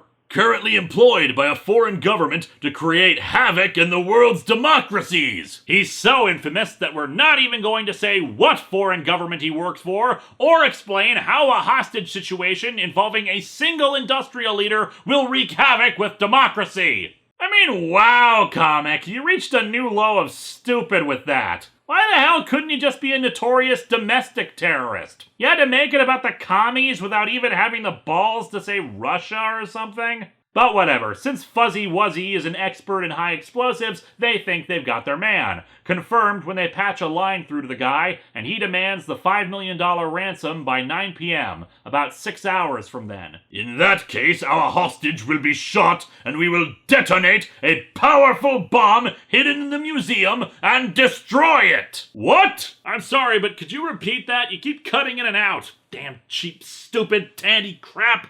Nearby, Judy Baker overhears and decides to be insanely stupid. She has the full story here, but instead of wiring this information back to her editor, she decides to sneak into the museum. I mean, we never learn why the hell she does this. She has the story. What the hell good is sneaking into the place gonna do now? But yeah, Shanna spots her sneaking back inside through the side. Wait, didn't the cops earlier say the only way in or out was through the front of the building? They just didn't care. Detective Shaw walks out of sight of the kids, so they can't warn him about what she's doing, and they decide to pursue. Inside, she manages to sneak past the guard and overhears the terrorists loudly explaining that there is no bomb. They plan to escape through the sewers once they have the ransom money. At least in their case, I assume that being internationally renowned terrorists, they probably made an escape route for themselves in the sewer, and the cops didn't just forget yet another obvious escape route! Alec and Shanna meet up with her, and she decides it's too risky to try for all three of them to sneak past the guard again. Why? It can't be that hard if all three of you did it already. They head inside an office to use their handy-dandy Tandy products to save the day. She types out the information and then hooks it up to the phone. Man, I never knew being a reporter could be so exciting! Oh, it's exciting all right, Alec. Not to mention downright dangerous. Yeah, things tend to be exciting and dangerous when you're an idiot. Fuzzy Bear notices the phone line is in use, and they begin searching the area, quickly locating Miss Baker. The Whiz kids duck behind the desk to avoid detection. Baker was fortunately able to get the message off before she's taken away. Back at the news station, they get the transmission and quickly get to telling the cops about it. Detective Shaw, in turn, is an idiot and calls up Fuzzy Fazoli to get him to surrender, that they know about the bluff and their escape route. Of course, as our terrorists point out, they still have the hostages. However, Mr. Anderson decides now would be a good time to have a heart attack and collapses on the ground. If the man dies, Fuzzy, you've lost your bargaining power. Please let me send in the medics. Yeah, it'd be a real shame if he didn't have another hostage on hand. Oh, wait! But no, Fozzie agrees, Shaw quickly coming up with a plan. He disguises himself as one of the two paramedics and enters. While they're treating Mr. Anderson, the real paramedic apparently decides that this is a perfectly good opportunity to try to sell the Model 100 Tandy computer to the terrorists, since they use it to transmit patient conditions to the hospital and whatnot. Oh yeah, I remember when I had a heart attack and the EMT was trying to sell me his MacBook. Wouldn't resuscitate me until I agreed. To make a long story short, divers come in from the sewers and cut the power, allowing Shaw to pull his own gun. And apparently terrorists are afraid of the dark, since the two other terrorists surrender immediately while Hot Fuzzy makes a run for it. Fortunately, Alec and Shanna are nearby and tackle the guy to the floor. Wow! We did it, Alec! We captured the bad guy! And judging by that crack sound effect, you gave him a concussion too. The cops storm the museum, dealing with the guard as Shaw emerges with the other two captured terrorists. He congratulates the Whiz kids. We wanted to help fight terrorism, Detective Shaw! That was a thing just said by the Tandy Computer Whiz kids in a comic promoting Radio Shack. As the paramedics take Mr. Anderson to the hospital, Alec and Shanna realize something. Do you know what this means, Alec? Yeah, it means we'll get a medal. I'm gonna need a new rack for all the ones I've collected so far. Oh no, what's really important is that they've got the perfect headline for their first paper. Ha ha ha ha ha ha! Enjoy therapy, kids! Anyway, the next day, the principal comes down to class to congratulate the two. Wait, Miss Wilson says they just finished a mathematics lesson. That could mean they were learning things. But I suspect that Miss Wilson spotted the principal coming down the hall and was just pretending that she was talking about that and not about dusting off the interior circuit boards of their computers. But yeah, the principal is here to congratulate them on a job well done. Gosh, Mr. Green, we were only doing what anyone would. Fighting terrorism, the enemy of free people worldwide! I would like to remind you all that this was printed in 1984 and not post 9/11. Just thought I'd mention that. He also shows off the first page of the school paper, which states, "Whiz kids tackle terrorism!" And they look utterly amazed by it, despite the fact that they were the ones who obviously wrote it! Jeez, they did it overnight. Then again, I'm not certain these kids ever sleep. And so our comic ends with the kids doing their favorite activity, playing with their Network 3 controllers! And as I said, artwork we've seen before, possibly the first iteration of it too. This comic sucks! Admittedly, it actually has a tense scenario behind it with the hostage situation, but it also has so much boring descriptions of computer activity and history. The thing is supposed to promote computers for kids in classrooms, but it makes them look dull and uninteresting. Let's not forget the characters are all morons. I mean, sure, our star reporter's little excursion back into the building ended up with positive intel, but why she went back inside is anyone's guess. I'll give it credit that it doesn't repeat a lot of the same plot points we've seen before, but it further illustrates how insane these poor children have been driven. Next time, we exchange small children for horny adults/teenagers for the second issue of Trouble. I expect debates about which characters are more annoying to follow. Hello and welcome to Atop the Fourth Wall, where bad comics burn. Time once again to check in with the children of the damned, the Tandy Computer Whiz kids. However, the last few have felt a bit repetitive. Let's face it, most of the Tandy Computer Whiz Kids comics follow a pattern. Miss Wilson welcomes the kids back from summer vacation, there are surprises, either someone will give a lecture about drugs, or they'll show off some Tandy products, there's a field trip, somehow this leads to a hostage situation, then the doctor seals the axons into a time loop, and history repeats itself over again in the next comic. And of course, all the while the children cheer and celebrate their overlord, the Tandy Corporation, and their emissary, Miss Wilson, who spreads Tandy's dark message into their souls. But, of course, some of these books did not follow this pattern. Sure, some were still part of the Tandy line, but of particular interest were a group of comics that featured DC heroes and villains. And so we're digging into that well again, with Superman partnered up with small children who will be the true heroes of the story because they know how to use a specific brand of computers. So let's dig into Superman and the TRS-80 Computer Whiz Kids Victory by Computer and see if Superman will be upstaged by two grade schoolers using a computer that lists being able to write lowercase letters as one of its features.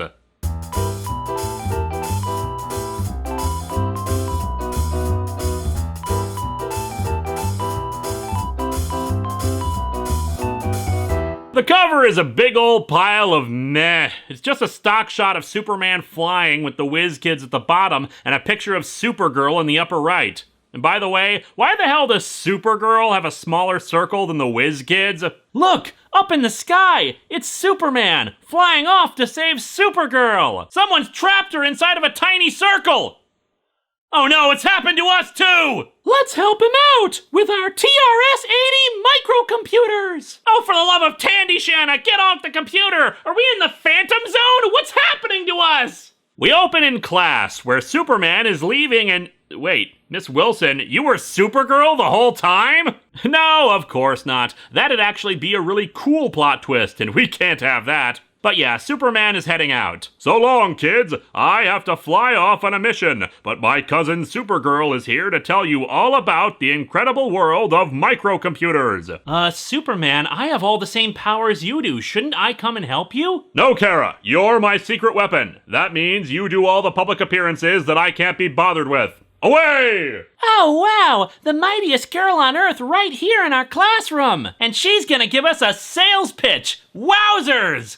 Go to it, Supergirl! We're all yours! Dance for us, monkey! Dance! Supergirl is in the outfit she wore for a good chunk of the 70s, and it's a personal favorite of mine. There's just something about the baggier sleeves and the S-shield placed more like a Star Trek comm badge that gives it a very unique look while still tying it to the Superman family. She actually went through a crap ton of costume designs from her introduction through to her death, some even shown off as fan concepts for new outfits. It's a pretty cool idea, actually. Certainly more imaginative than anything the Whiz kids can offer. Let's visit a certain elementary school classroom on the outskirts of Metropolis, where a recess has been called. It's only 11 o'clock and already 3 kids have had to be sedated after the 33rd consecutive day of lectures about drugs caused them to start screaming uncontrollably. Wonder why Miss Wilson was called to the business office. Maybe some kind of official school business. Miss Wilson, I need to ask you about these expense reports. You've been ordering new Tandy products almost every day. What's happening to the old ones? Certainly not going into my vans for resale on Saturday nights, that's for sure. Miss Wilson instructed the kids to keep looking out the window while she was gone. Everything that the light touches will be yours, children. As long as you obey me. Hey, all of a sudden I'm starting to hear a whooshing sound. And seeing whoosh sound effects right outside the window. Another kid figures it must be windy outside, but one says that can't be it since the leaves on the trees are still. Except if the implication is that Superman and Supergirl are flying towards the building slower than the speed of sound, but still fast enough for the kids to hear it, shouldn't the sound be affecting the leaves? Finally spotting what's approaching, the kids step back as our heroes fly through the window, Superman going in legs first, and Supergirl flying in face first and probably slamming into the opposite wall. One student wonders what the hell makes their class so special as to warrant a visit. That's because you were absent the last time Miss Wilson invited Superman to visit us, Mindy, when the Man of Steel dropped in, carrying 2 black boxes that turned out to be TRS-80 microcomputers. Yeah, still doesn't explain why the hell it's your class that's so special. Unless Soups is on the outs with Lois right now and is seeing Miss Wilson in the meantime. In fact, Alec and I gave Superman an assist in capturing a master criminal with the help of those TRS-80 microcomputers Superman brought. Shanna is referring to the events of The Computer Masters of Metropolis, which I reviewed back in 2011. For a reminder, that's the one where Superman needed 2 6th graders to tell him, fly under a plane to stop it from crashing, but only at this exact angle and this exact speed. Excuse me, Superman. Last time you brought along a TRS-80 under each arm, but it looks like you brought nothing along to show us. You better have brought me something, super dork, or else you're getting a Shanna shakedown. Now, Shanna, you're letting the limits of what you can see confuse you. You mean you're juggling something so fast it's invisible? Hey guys, I'm juggling chainsaws right now. I'm just moving so fast you can't tell. What, you can't prove I'm not? No, it turns out the two are keeping stuff in those pockets they have in the lining of their capes. The new TRS-80 pocket computer. Wow, a glorified calculator! I kid, but it was apparently very impressive back in the day, especially because it could actually program in BASIC. That being said, it's also just a rebranding of another pocket computer, the Sharp PC 1211. I originally wrote a longer thing here, being confused at the actual value of this thing even back in 1981, but I'm sure if I did, I'd get a long screed about computing back in the day. Let's just say back in my day, we had TI-83s that played Tetris on them, and we liked it, dagnabbit. But anyway, the kids are impressed by them, and Supergirl points out that the tiny little things in their hands can basically do all the things a room-sized computer from the 40s could, which, yeah, just goes to show how far we've come. Now I can waste time much more efficiently by playing 2048 instead of doing real work. Now to demonstrate some of the problems these tiny computers can solve, Great Krypton! The pocket computer can travel back in time and save Krypton! Superman flies off, a result of some emergency that he could sense with his powers. Which is why Superman asked me to come along on this visit to your class, so I could bring you up to date on computers and how they're being used. I get to play babysitter instead of saving lives! Isn't that grand? I hope you don't mind. Are you kidding? How could we mind having the mightiest girl on Earth as a guest in our classroom? It's unanimous, Supergirl! We're all yours! Ha ha ha ha! Oh, kids. You don't get a vote in this. This is above and beyond the call of duty, Supergirl. We really appreciate it. My pleasure. Just between us, I'm a teacher and student advisor in my secret identity, so I'm pretty comfortable in a classroom. And then it was revealed that Miss Wilson was working with Lex Luthor this whole time, and you gave away the whole ballgame, Kara. Actually, that would make way too much sense. Speaking of, that's who Superman is flying off to handle. Lex Luthor is in a special cell that Supes designed, but Lex has announced that he'll escape within 12 hours. With the help of an accomplice. Damn it, Dr. Octopus, didn't you learn your lesson the last time you teamed up with him? No, indeed, Lex claims that the accomplice who will help him is Superman himself. Supes arrives at the prison and does a scan of the cell, but all the defense mechanisms are still intact. Don't relax too much, Superman, unless you are naive enough after all these years to believe that Lex Luthor makes threats he cannot keep. There are 40 cakes with my name on them, Superman. Back at the school, Miss Wilson has to, oh, for the love of, unveil a surprise.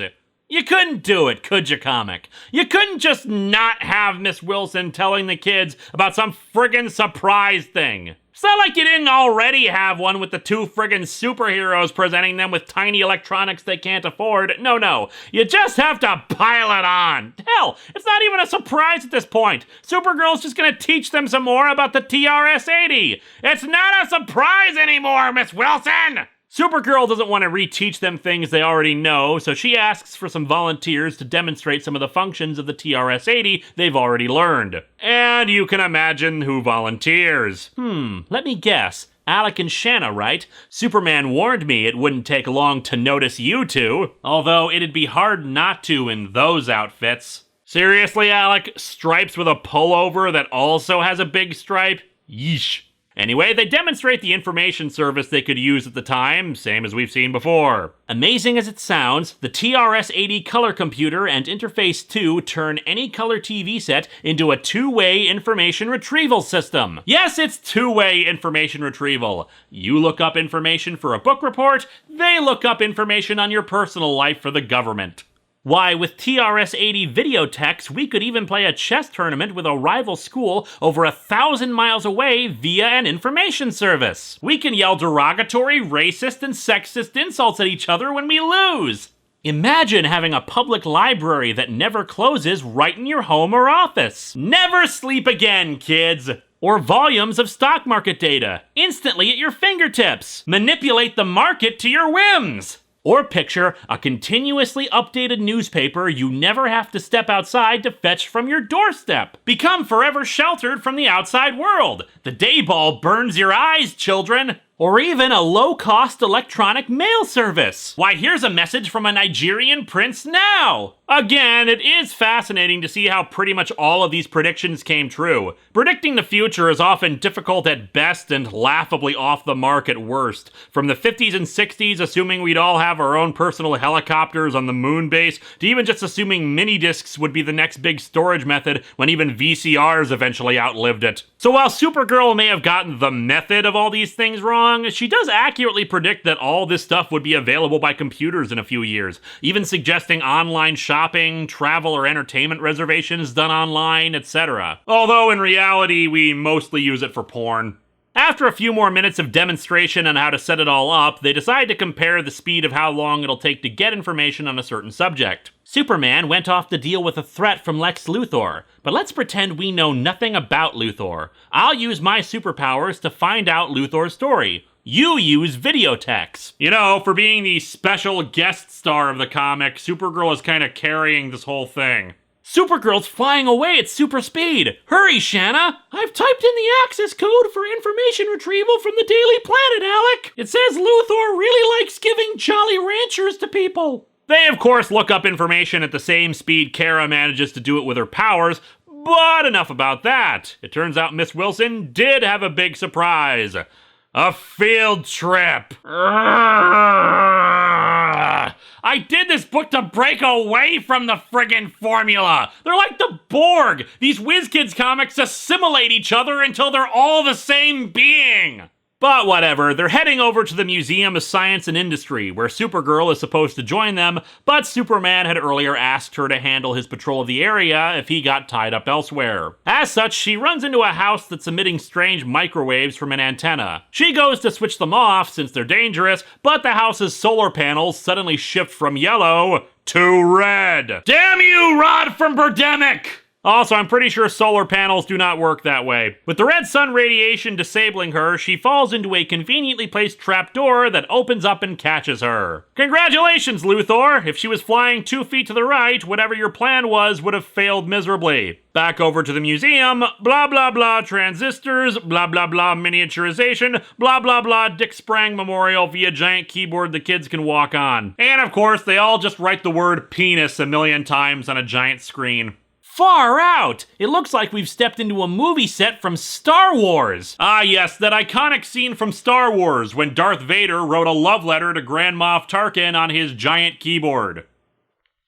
But yeah, that goes on for a couple more pages while Miss Wilson is conferring privately with Superman, called it Secret Relationship, about how Supergirl still hasn't shown up. Realizing something must have happened to her on her patrol, he flies out to try to find her. Over to Supergirl herself, she awakens in a rather comfortable-looking lounge, all things considered. She tries to see through the walls and smash her way out, but both abilities fail. She figures the solar panels are also beaming red sun radiation into the place too, keeping her powers disabled. Something about double P's and dice on the door. They're starting to look vaguely familiar to me. Of course! It's the Pink Panthers Casino! And now I'm hearing footsteps from the other side of the door, followed by the sound of a creaking chair. Without my super hearing, I can't be absolutely certain, but there's a guard posted outside this door, sitting down and turning through what sounds like the pages of a magazine. Supergirl, that's a broom closet.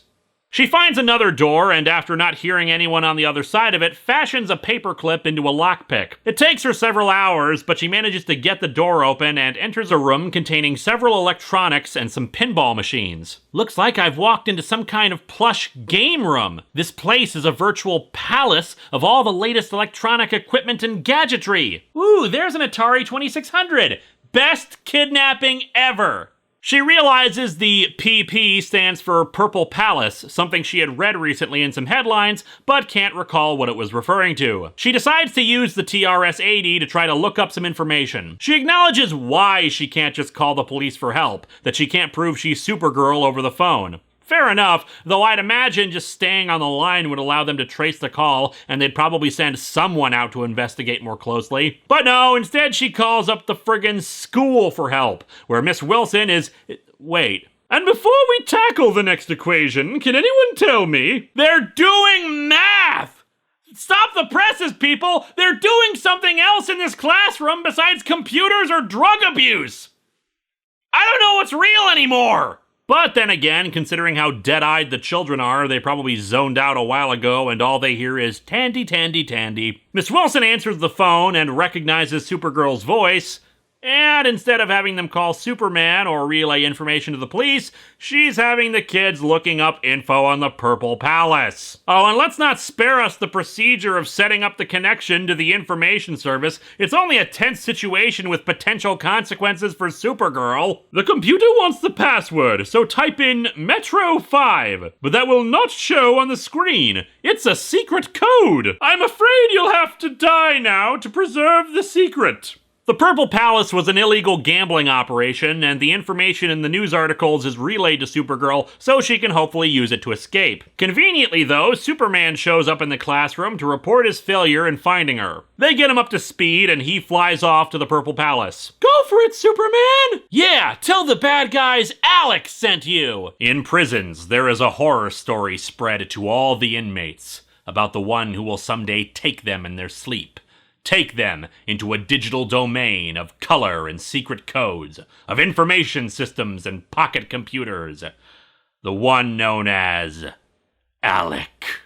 Superman arrives at the place and quickly figures out what happened, but before he can try to bust in, Supergirl exits out from some rocks. Turns out a detail in a news story about the Purple Palace revealed how there was a secret tunnel behind one of the machines in the game room, and she was able to use it to escape. Superman was completely unnecessary to this story.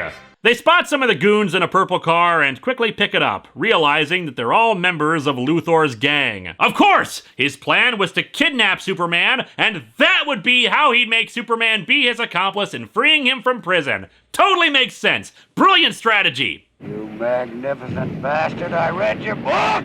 No, but seriously, what was the plan exactly? He couldn't have known Supergirl would be the one flying that way, so it couldn't have been for a hostage thing. Maybe after the fact, but not when he set the plan up. He couldn't threaten Superman with imprisonment unless he was released. He'd never do it anyway. What was his plan? In any event, the goons are smart enough to not try shooting at our heroes and are carried off to the police. Later, Superman and Supergirl are explaining all this to the kids, saying they also went to tell Luthor his plan. Whatever it was, didn't work. Naturally, I didn't tell him how I escaped. He have years, nice grammar error, behind bars to wonder about that. Even if I told him the truth, he'd probably never believe his scheme was done in by a class of 6th graders, who gained a victory with the help of microcomputers. Okay, points for the title actually making sense this time around. But honestly, victory by computers could describe most of these comics. And so our comic ends with the Whiz kids saying that between them, the superheroes, and the computers, they make a pretty sensational super team. Alec and Shanna would later join the Justice League and upstage every member, including Batman.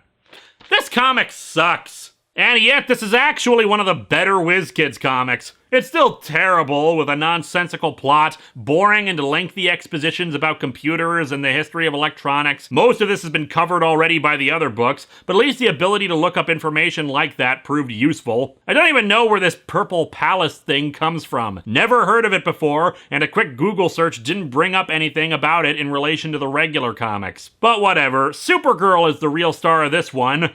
But somehow Superman gets top billing. The plot is stupid, but the Whiz Kids aren't as irritating or mind-numbing as they would be in other stories. In addition, gotta love the blatant advertising for the pocket computer, which didn't even factor into the plot in any way whatsoever.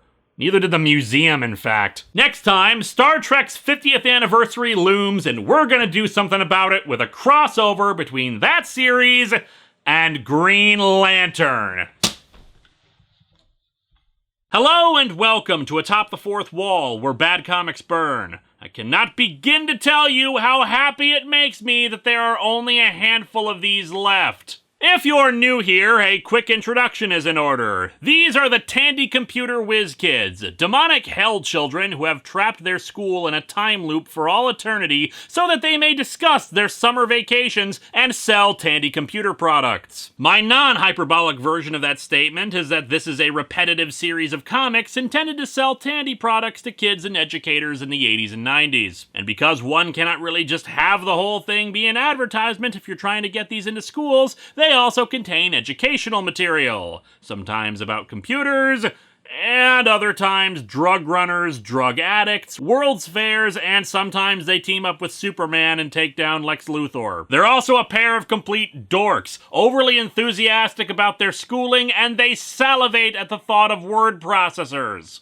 The crossovers with DC characters are technically the better ones. They at least have something approaching a plot, and the kids, sometimes, show a more realistic attitude about school and learning. The worst is probably still the very first one I ever covered, Fit to Win, where the title characters are barely involved in the plot! And look, it's absurd that they would be involved in stopping drug smugglers or whatever, but narratively, if the book is about them, they should have something to do with the story! And with that, let's dig into the Tandy Computer Whiz Kids News by Computer Foils Kidnappers and see if this one will at least be okay.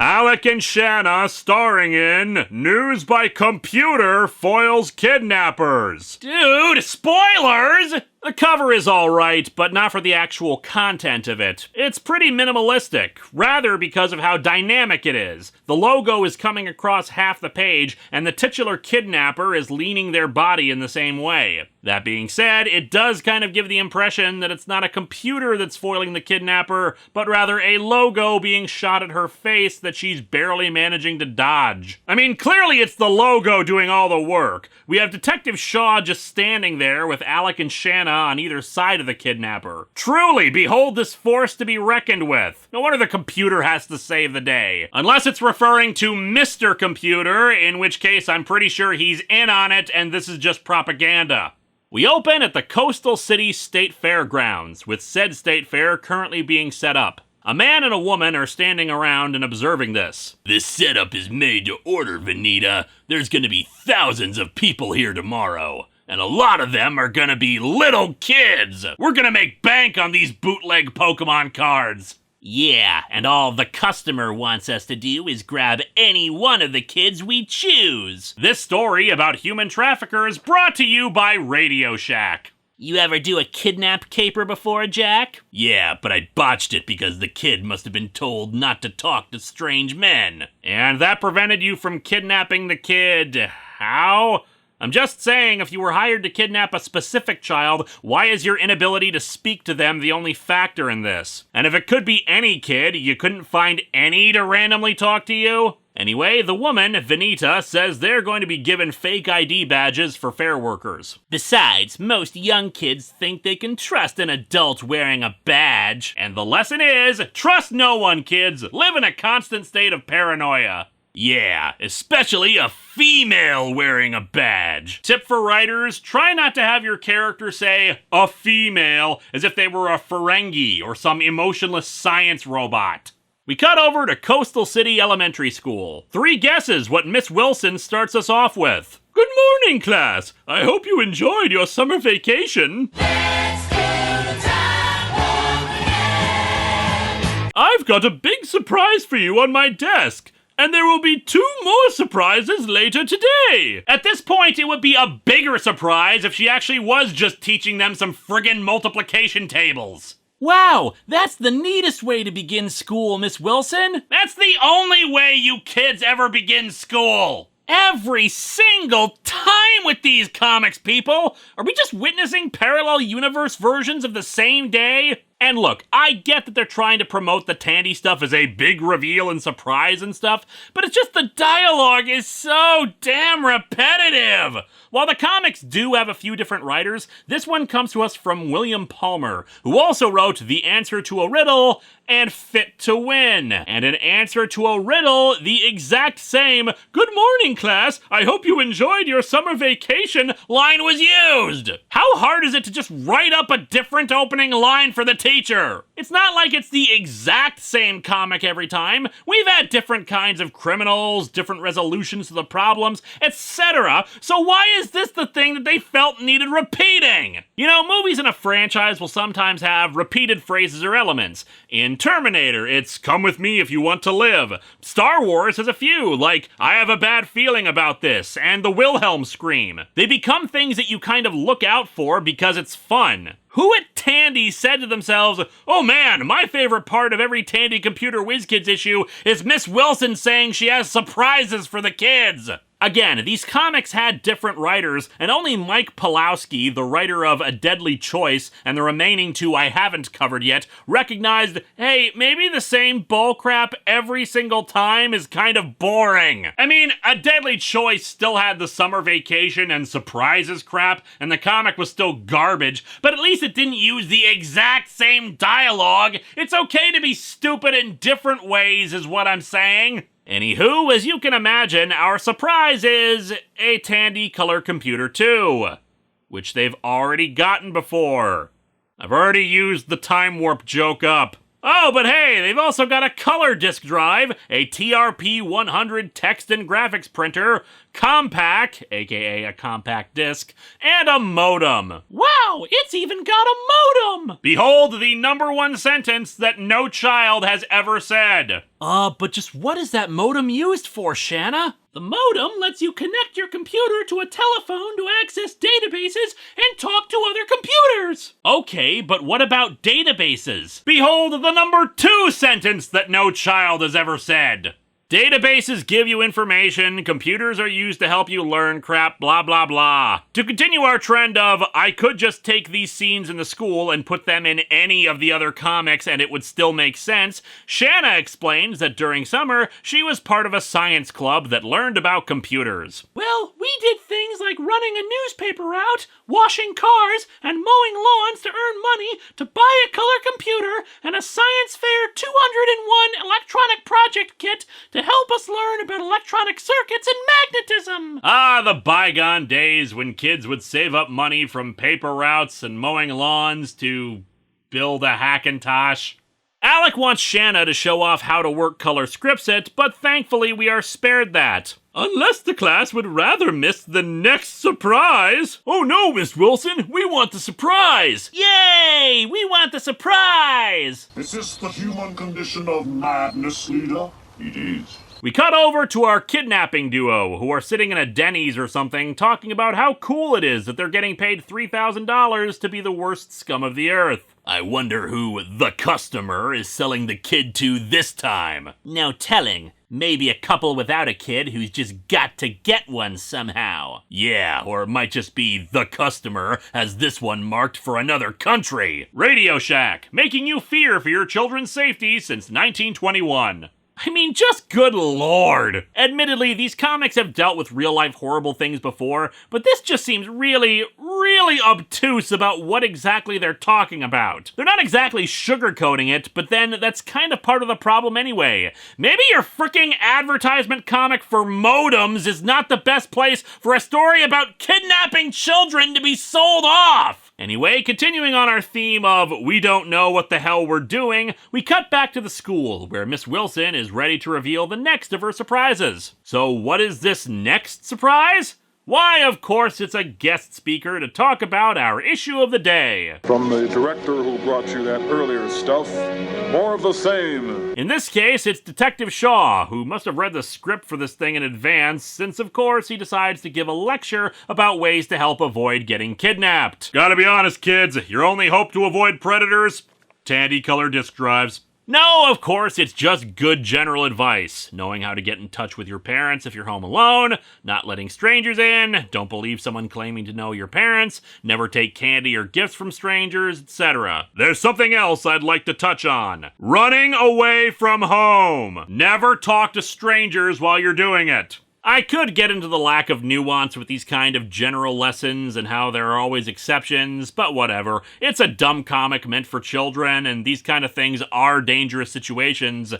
But here's where it just gets stupid. Running away from home isn't some great new adventure. It's finding out you've spent all your money and you're hungry, no place to sleep, total loneliness, not knowing where to turn, getting mixed up with the wrong crowd and getting hooked on drugs. And then you start murdering people to get your drugs and you form your own crime cartel, and that leads to you rebelling against the government and you overthrowing the government and you begin conquering the neighboring countries and boom, you're Hitler. So don't run away from home. Like, seriously? I think you're mixing your lectures, dude. There are like a dozen other Tandy Computer Whiz Kids comics involving drugs. I think you're kind of jumping the gun here by going from Don't Run Away from Home to substance abuse. Shaw's Tandy Pocket Pager starts beeping. You've got it, Alec. My precinct uses it when they want me to call headquarters. It's probably just RoboCop fighting a Terminator again. Seems to happen every few years. Cutting back to the kidnappers, they're receiving their phony IDs and ask if he can also make phony adoption papers. I only do work for the customer. Now clear on out of here. I, the employee, only do work for the customer in the business. By the by, we never do learn who the customer is, so really it's being mysterious for no reason. The two kidnappers continue making their plans about what to do with the kid once they've taken them. Why don't you also call that legal eagle you know right away, and get that adoption sale in the works? Okay, I don't know anything about this kind of activity, but we see in this comic them trying to kidnap kids who, well, are a bit older. Not like 15 years old or something, but probably like age 6 to 10. I would have thought if you were going to kidnap kids for illicit adoptions, they'd be like babies. Since, you know, little kids who were forcibly kidnapped like this might be more of a flight risk, more likely to get the attention of the authorities, and more likely to grow up knowing, hey, you kidnapped me, asshole, I still remember my real parents. Yeah, it's not a 100% certain thing, just this seems a lot riskier if they were just doing this for illicit adoptions. Anyway, back to the school, Miss Wilson says their final surprise is a field trip to the state fair. Although, unlike other comics, they do have a day and a half before they go on the field trip, probably because in the real world you need permission slips, and it would be kind of awkward doing this without permission slips in a comic about kidnapping children.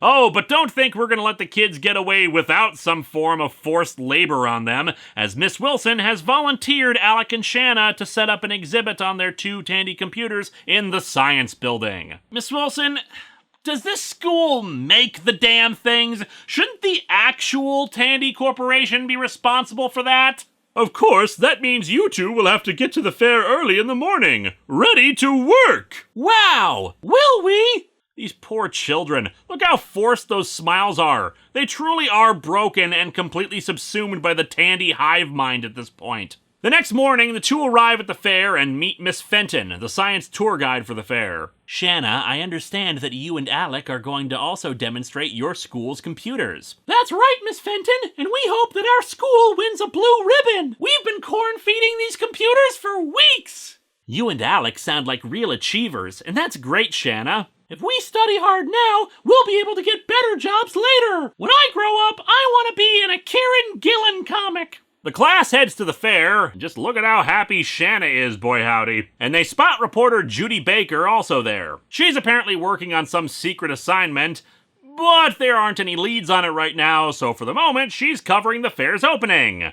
Although I should probably point out that by this comic's timeline, the fair opened the day before, so yeah, I think you're a little late for that. Anyway, it turns out Miss Fenton is also the president of the United Industrial Electronic Company, or YUCK for short. Gotta love how the owner of a major company has time to play tour guide to a bunch of 6th graders. Miss Wilson tells me you are already familiar with computers. But how many of you realize just how common computer use has become in this day and age? Without knowing it, we use computers every day. They secretly control our lives, kids. Surrender yourself unto our machine overlords.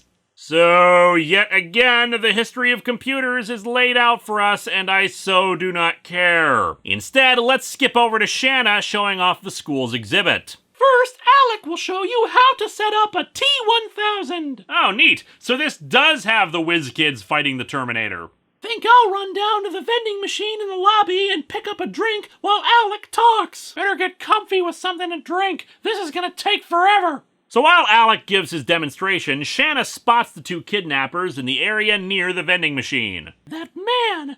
I've seen him or a picture of him somewhere. Maybe a crime news story or something. Shanna's hobbies: building Tandy computers and learning about child abductors. She runs back to Alec and interrupts the demonstration so she can use the information service to look up a news story. Shanna, will you tell me what's going on? No time for that! I've got to hurry! I saw someone who may have been a dangerous criminal and I need to confirm that real quick.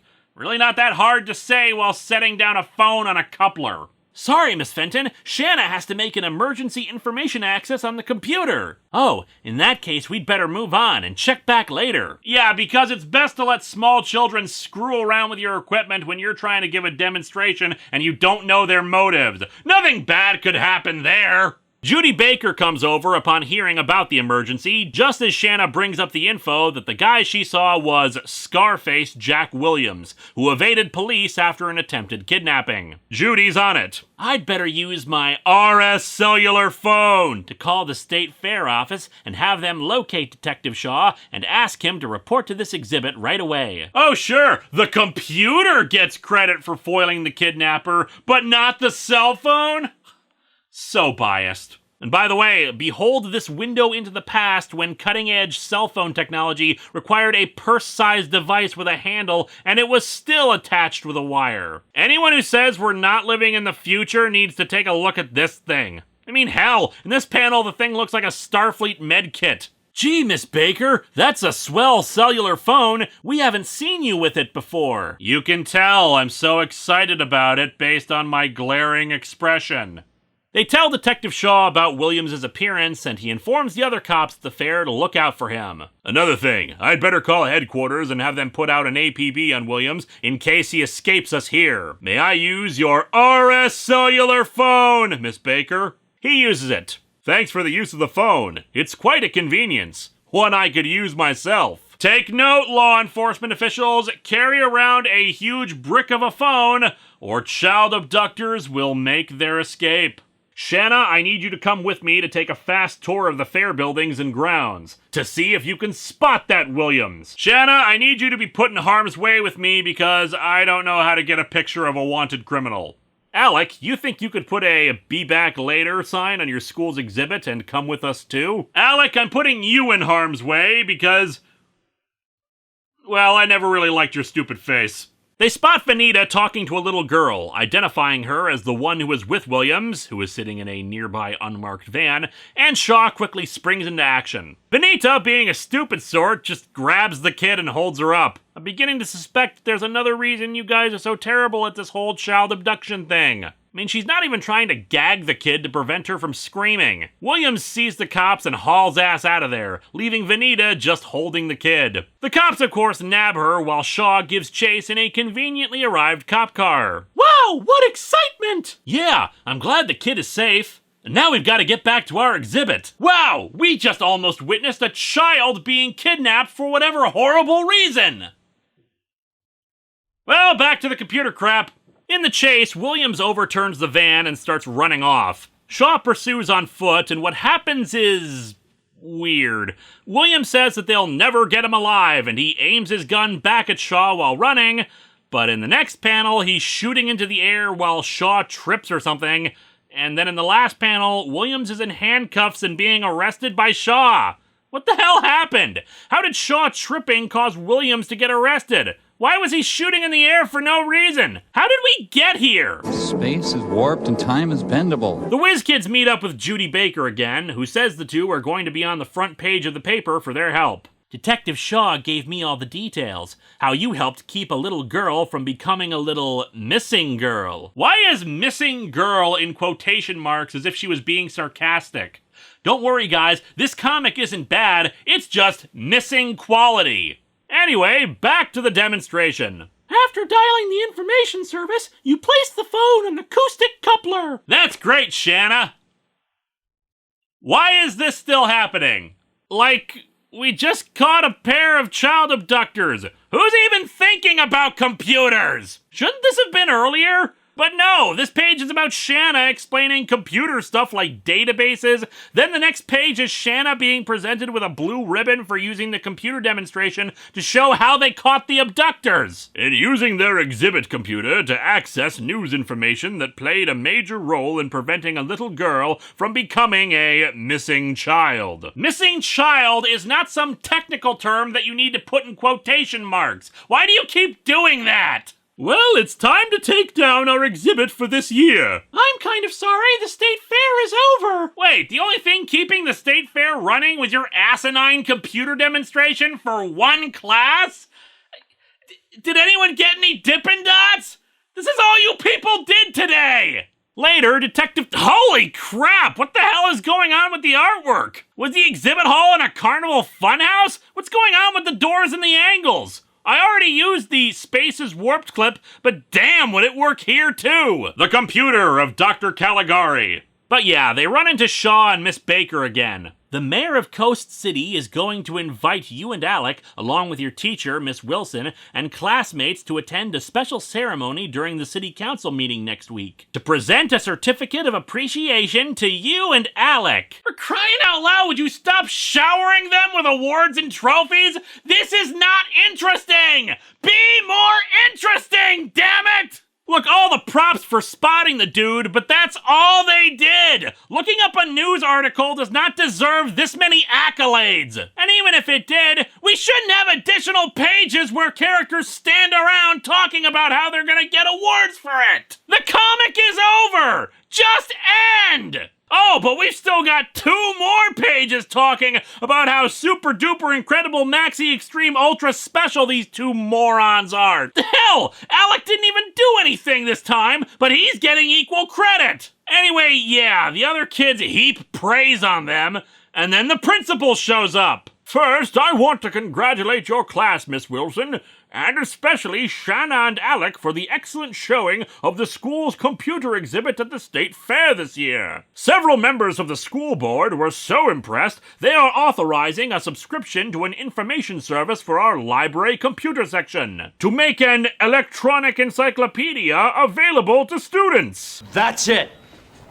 Ladies and gentlemen, welcome to the first annual Sacred Heart Who Caresies Awards. We finally get to the last page, which is the city council meeting. The 2 Whiz kids are given Concerned Citizenship Awards. To Shanna and to Alec for their alertness and skill with computer information, which helped to prevent a little girl at the fair from becoming a missing child. This comic has said, prevent a little girl from becoming a missing child, like 3 times. Now the comics are just repeating what they say inside of themselves. And so our comic ends with Shaw getting an award too for apprehending the criminals without any serious injury to anyone. What? No award for Miss Baker and the use of her RS cellular phone? Hell, at this point, let's just give an award to the air for being in proximity to the whole thing and providing a way for our characters to breathe. This comic sucks! This is definitely one of the worst entries in this little saga. It's bad enough that this contains all the tropes of the other books, but dear lord, it doesn't understand how tonally jarring the advertisement stuff is next to something as horrible as child abduction. In fact, it makes it worse when they start pushing the cell phone, indicating how it'd totally be useful for crime prevention, you know? Add on to that once again the title characters do the important job of just seeing a guy, which somehow warrants multiple pages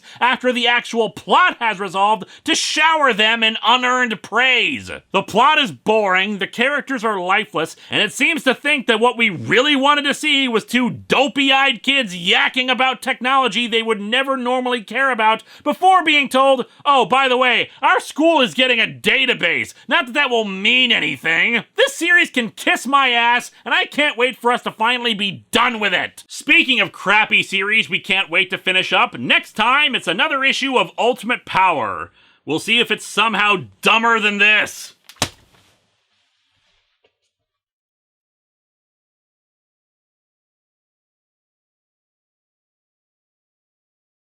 Number 6, from the Tandy Computer Whiz Kids, News by Computer foils kidnappers. This one's technically covering 2 Tandy Computer Whiz Kids comics. I mean, aside from the fact that by reading one Tandy Computer Whiz Kids comic, you've basically read like 3/4 of them. But I kind of mean that literally in this case. Both stories involve similar plot points. Miss Wilson taking her class to the Museum of Science and Technology in one, the Computer Trap, while in News by Computer, it's to the State Fair Science Building. But while in the past we have seen the artists lifting the same artwork wholesale, it's something entirely different when they lift dialogue wholesale. For you see, both of these stories feature the Whiz Kids meeting the president of the United Industrial Electronics Company, and have the exact same dialogue from them. But while that's weird enough, it gets even weirder when you recognize these are not the same person! In News by Computer, it's a younger woman with red hair, and admittedly very cool fashion sense,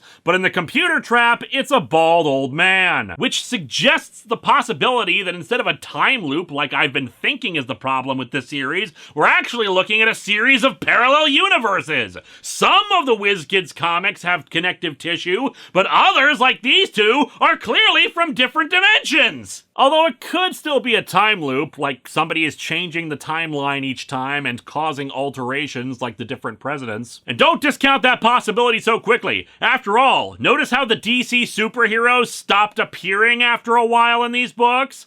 Almost like somebody erased them from history? Hello and welcome to Atop the Fourth Wall, where bad comics burn. And welcome, my friends, to PSA Hell.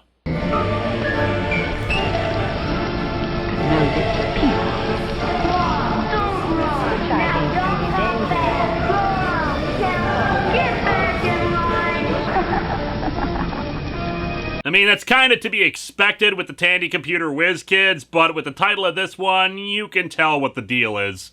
So bad news! This and the next one are the last Tandy Computer Whiz Kids comics. I mean, bad news for you guys. I know you like the things. Great news for me, since I'll be free of the damn things, but there you go.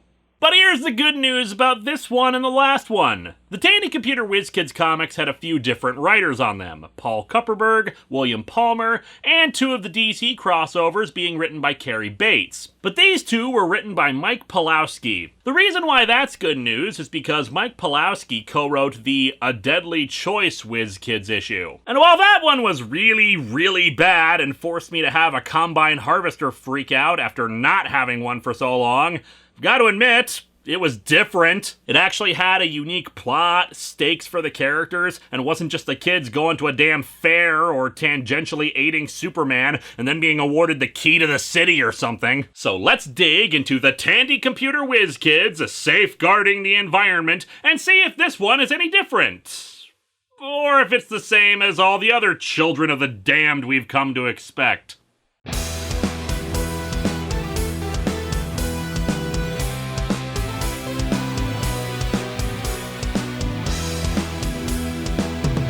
The cover is okay. The 3 kids on the cover look like they're posing for a photo, which isn't necessarily bad, and it shows them recycling, since this one's all about the environment and junk. Recycling makes sense. Well, that's not technically inaccurate, but not much more than that.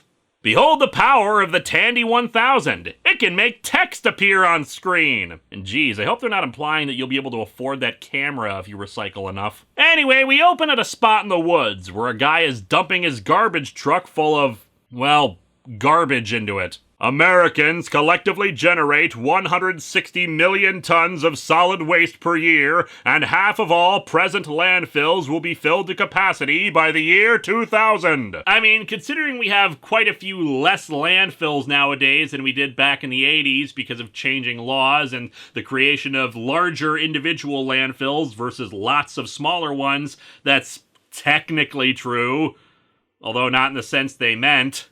With the closing of many landfills, some dishonest individuals use illegal means to get rid of dangerous types of trash and other environmentally damaging materials. Hey Steve, how much garbage are we gonna shove in the microwave today? Criminal dumpers are willing to sacrifice the environment in exchange for fast money. Yeah, well, maybe the environment needs to stop being such a layabout and get a job like the rest of us. Take a look at this guy. We needed to make it absolutely clear he's a bad guy, so not only is he chomping down a cigar, but they gave him an eye patch. No doubt he lost his eye during the garbage wars of 1978. Took an old Tupperware right to the face. The two in the garbage truck note that they were lucky to find this remote spot in the woods to dump the trash. Man, the Lorax is gonna go full-on Rambo on these guys the next time they come by. What to do with all the trash Americans generate is not an easy problem to solve. However, one of the best ways to cope with the garbage crisis is murder!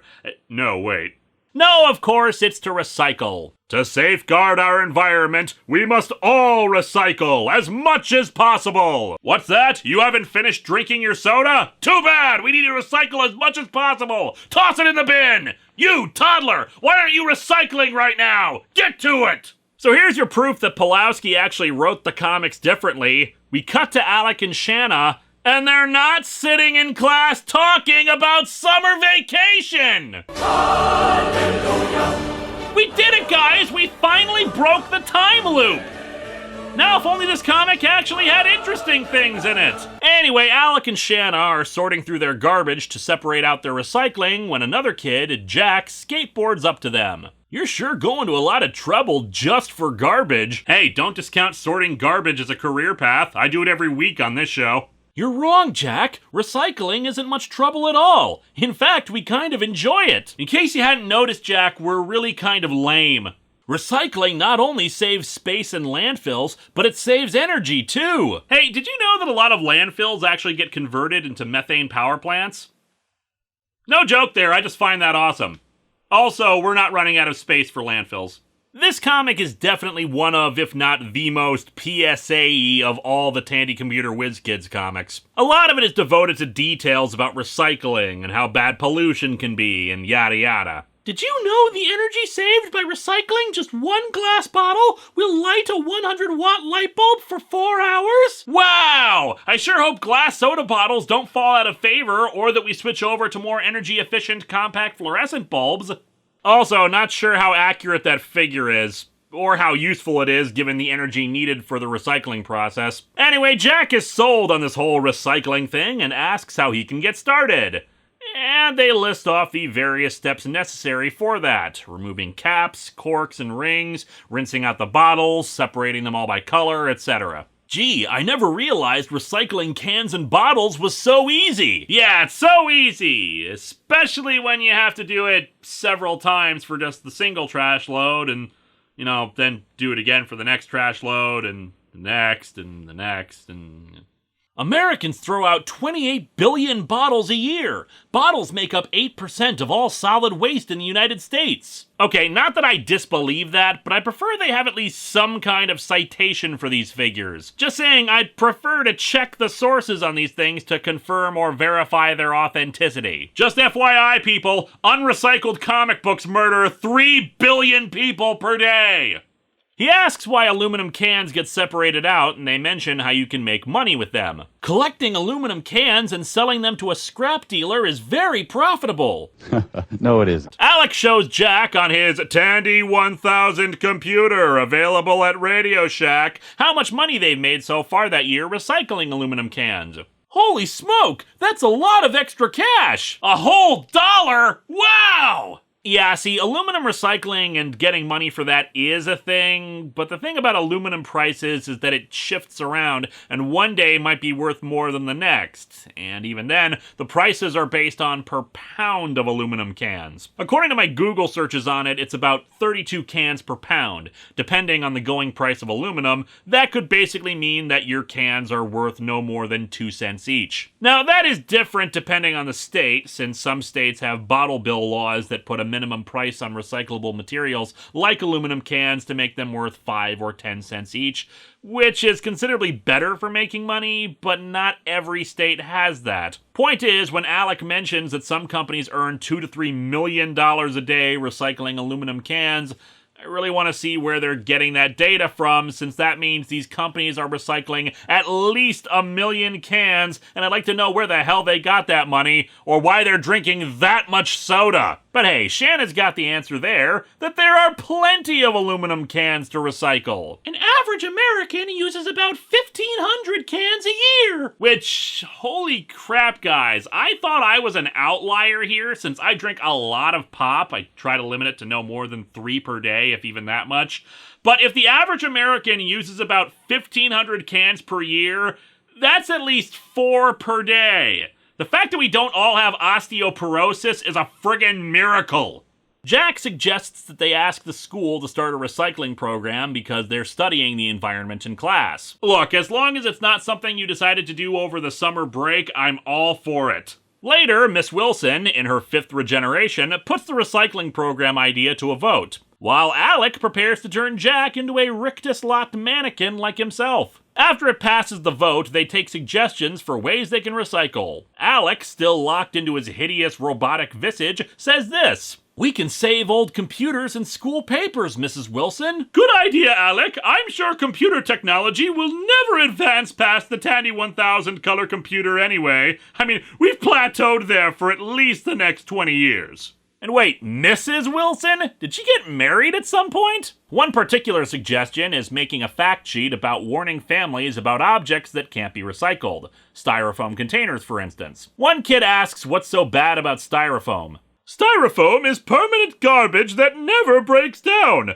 Since it's made from oil, it also uses up a precious resource. Oil is our most precious of resources, children. Hoard it like we were living in a Mad Max-style apocalypse. Yeah, her statement is not entirely accurate. Styrofoam, or what they're really referring to, expanded polystyrene, is actually recyclable sometimes.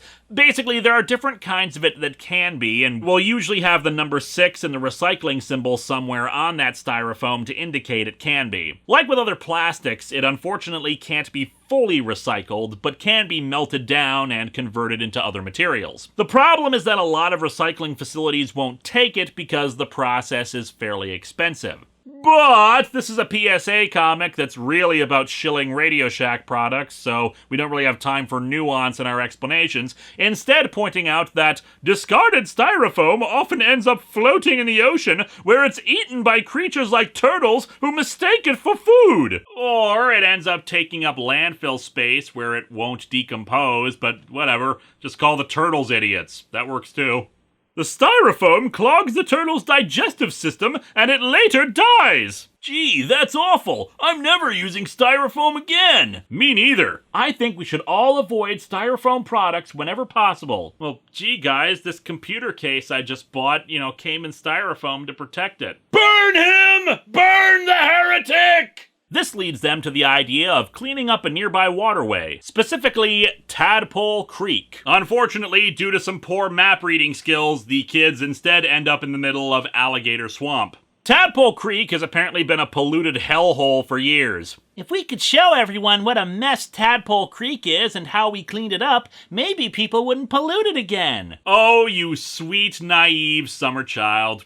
Never lose that optimism. They figure they can show off the before and after of the cleanup with the help of Alec's Tandy camcorder. Skateboarding home, Alec, Shanna, and Jack decide to get some food while they're planning. At first they want to stop at a burger joint, but noticing the place uses styrofoam packaging, they decide not to patron it. And that's fine, vote with your wallets, but I hope they go back and tell them why they won't be patrons anymore. A business can't solve a problem if you don't say why. However, that business may not be willing to change anyway, since their owner is talking to the garbage pirate about how he's had trouble with landfills because of his styrofoam packaging.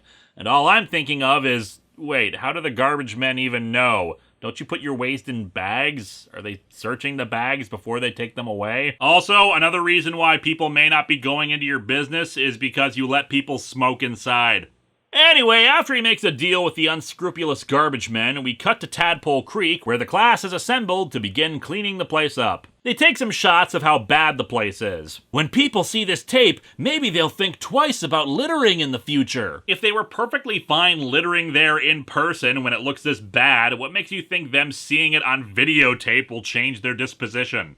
After getting the footage, they start cleaning up and share some more environmental stuff. How it's important to cut plastic rings, how half-open tin cans can cut animals trying to get into the food remains, and other minutiae along those lines. People don't realize almost all litter is dangerous. Man, why are we investing in guns for the military when really we should just be throwing trash at the enemy? They spend all day cleaning up, actually doing a pretty thorough job of it. Unfortunately, by the time they finish, the sun is setting and they can't get any good shots of it looking nice, so our heroes decide to return tomorrow for the cleanup photos. Unfortunately, it's pointed out that even overnight it could be messed up again since some people use the creek as an illegal dumping ground. What's worse, it's hard to prosecute suspected illegal dumpers unless you catch them in the act. The next morning, they get the shots, and then spot our favorite illegal dumpers pulling up in a pickup truck to toss away a bunch of tires. Because of those do-gooders, we couldn't get rid of this junk until now. I mean, it's not like you could make swings or other playground equipment out of this stuff.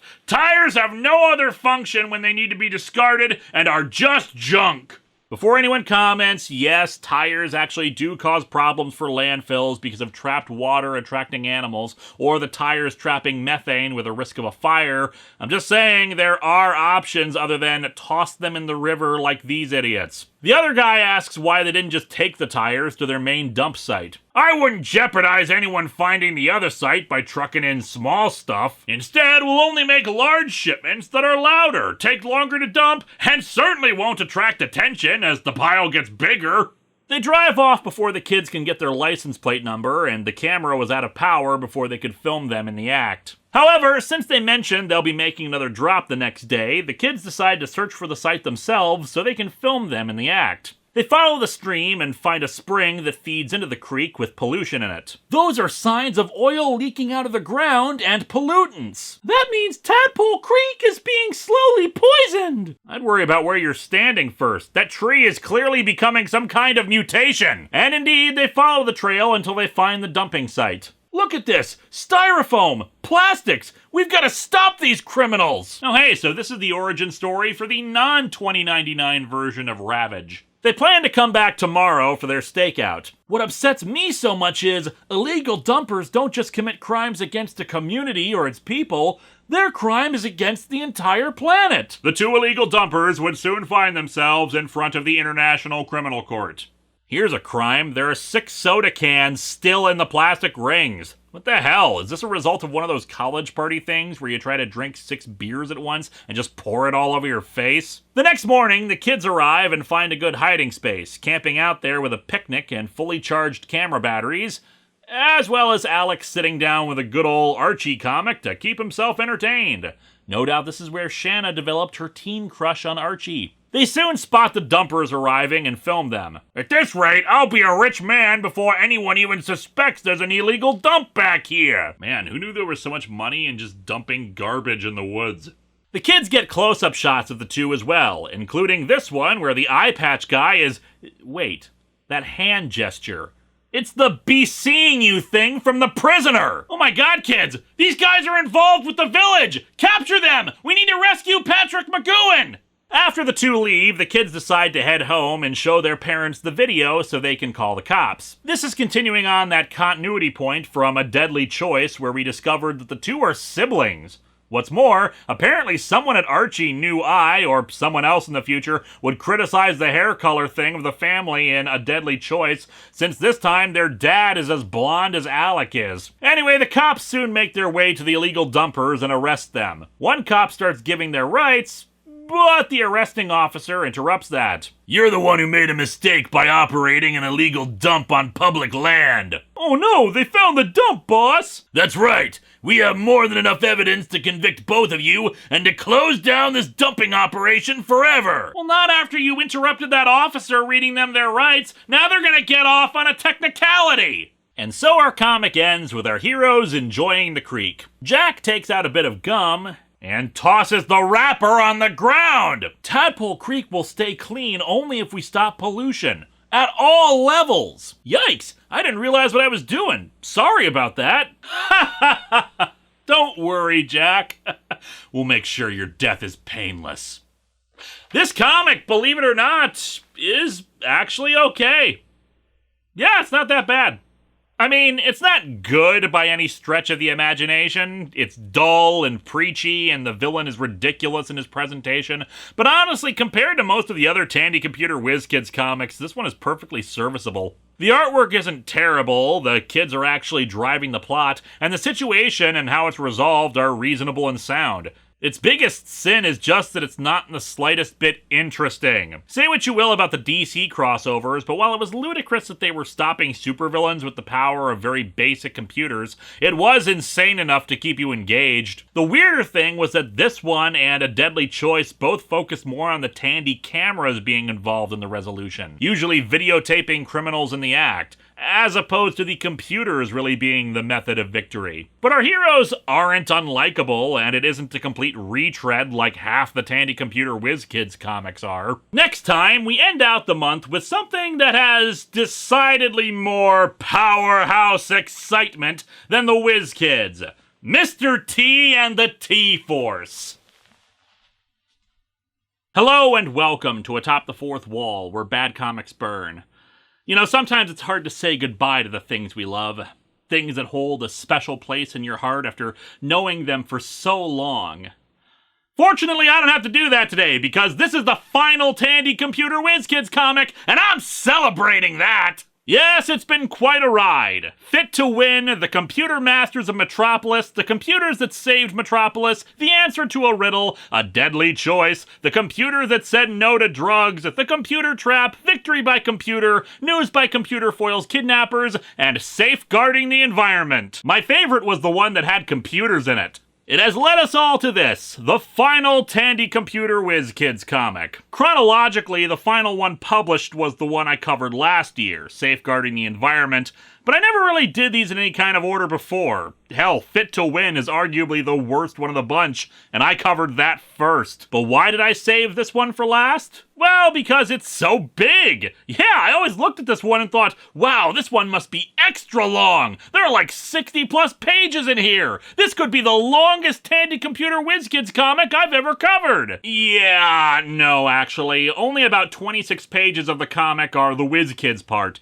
The rest is made up of games like word searches and crossword puzzles, and a reprint of Archie and the History of Electronics. And let's face it, I don't need a history of electronics or computers or anything. Every time I try to think of it, all I see is Mr. Computer slowly approaching so he can eat my soul. So yeah, gonna skip that today and focus on the characters we're here for. Those children of the damned named Alec and Shanna. Like A Deadly Choice and Safeguarding the Environment, this one's written by Mike Pawlowski, meaning that we're still free of the time loop concerning the kids and the black hole of forever that was their summer vacation. Given the staggered release of a lot of these comics, only coming every few years, that does make me wonder if the writer for those ones just plain forgot that he had them talk about their summer vacation already, or if he just liked to reuse the same script because this is a promotional PSA comic and not, you know, something worth their time to write an original story for. And on that note, let's dig into the Tandy Computer Whiz Kids, the Community Action Program,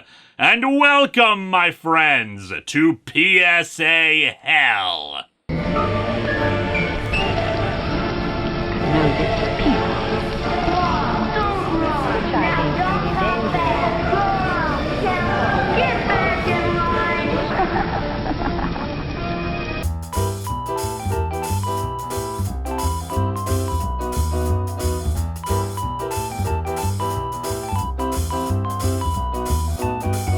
The cover is very busy, showing off a group of panels, maybe meant to be photographs, depicting kids interacting with old people. Apparently, the Community Action Program involves taking an unpaid internship with Meals on Wheels, helping the elderly with their math homework, and then forcing yourself to engage with them no matter what activity they request. Pushing them around, walking their dog, feeding birds for them, or letting them win at checkers. So the Community Action Program was started by the AARP? And I'm assuming you can all figure out what all this has to do with Archie and the History of Electronics, or the Shuttle Endeavor's rescue of a runaway satellite. It was running away because it didn't want to play checkers. We open with Alec and Shanna walking through the street. Gee, this used to be such a beautiful part of town, until graffiti started showing up on everything. Well, I guess we know now where the two kids fall in the age-old question of graffiti, fun or dumb.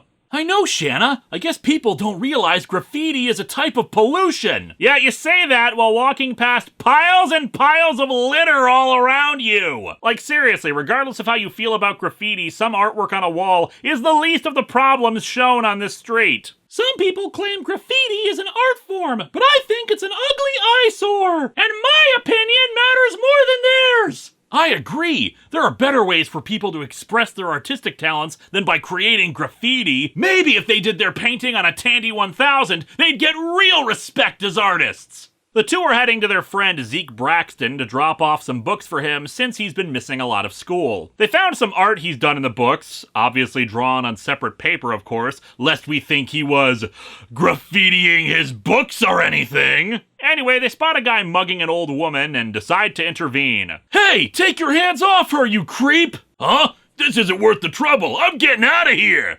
2 10-year-olds, I gotta get out of here! I joke, but considering these two do have a record of stopping crime, it's entirely possible he just recognizes the threat they pose. Also, gotta love him announcing that he's going to leave. They recognize the old lady as Mrs. Riley, a former art teacher from their school. No doubt forced into retirement during Miss Wilson's takeover of the place. They walk her home and she comments on how the neighborhood has changed so much since she first moved there. Now there are 40-year-old men loitering on stoops. She mentions how it's a bit lonely for a retired person, despite being on the executive board of the senior center, and invites the kids in for some milk and cookies. I hope you like chocolate chip cookies. It's all I have. It's not easy for me to do marketing anymore. I used to be able to get free samplers of every kind of cookie when I was promoting them, but not anymore.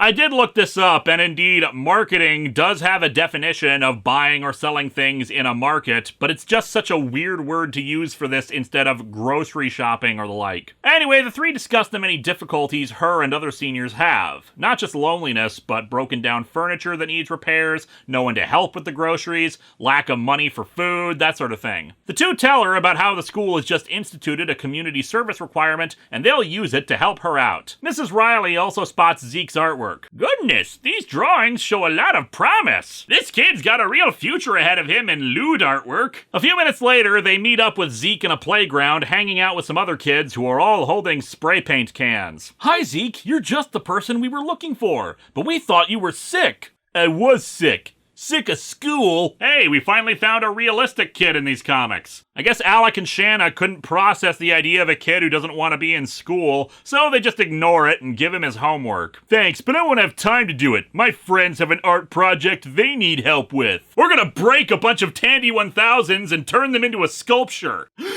You monster! He and the other kids walk off, and our two dopes just think that he was acting strange and didn't pick up on all the clearly obvious signs that he and his friends are taggers. Later, we see Alec and Shanna at home contemplating what happened with Mrs. Riley. What's more, Shanna wants to film Alec thinking about it on her Tandy camcorder. Anyway, Alec suggests they get the school involved with helping the neighborhood, cleaning up the graffiti and doing odd jobs for the seniors. The next day at school, Miss Wilson is all on board with it. I don't need convincing, Alec. I think assisting senior citizens would be an outstanding community service project. And let's face it, it's not like we do any real classwork around here, and Detective Shaw said he can't come around anymore because he's used up his department's entire drug education budget on our single class. The kids all start volunteering for specific tasks, but Miss Wilson specifically appoints Zeke, who's actually in class surprisingly enough, to help Alec and Shanna with coordinating everything. After school, they mention how Mrs. Riley liked his art, but he says he doesn't care. Apparently in the intermediate time, our heroes have put 2 and 2 together and realized he was part of the graffiti crew. Don't call graffiti art, Shanna. It's one of the worst kinds of pollution! Oh, yeah, spraying a scribbly signature on a building is just as bad as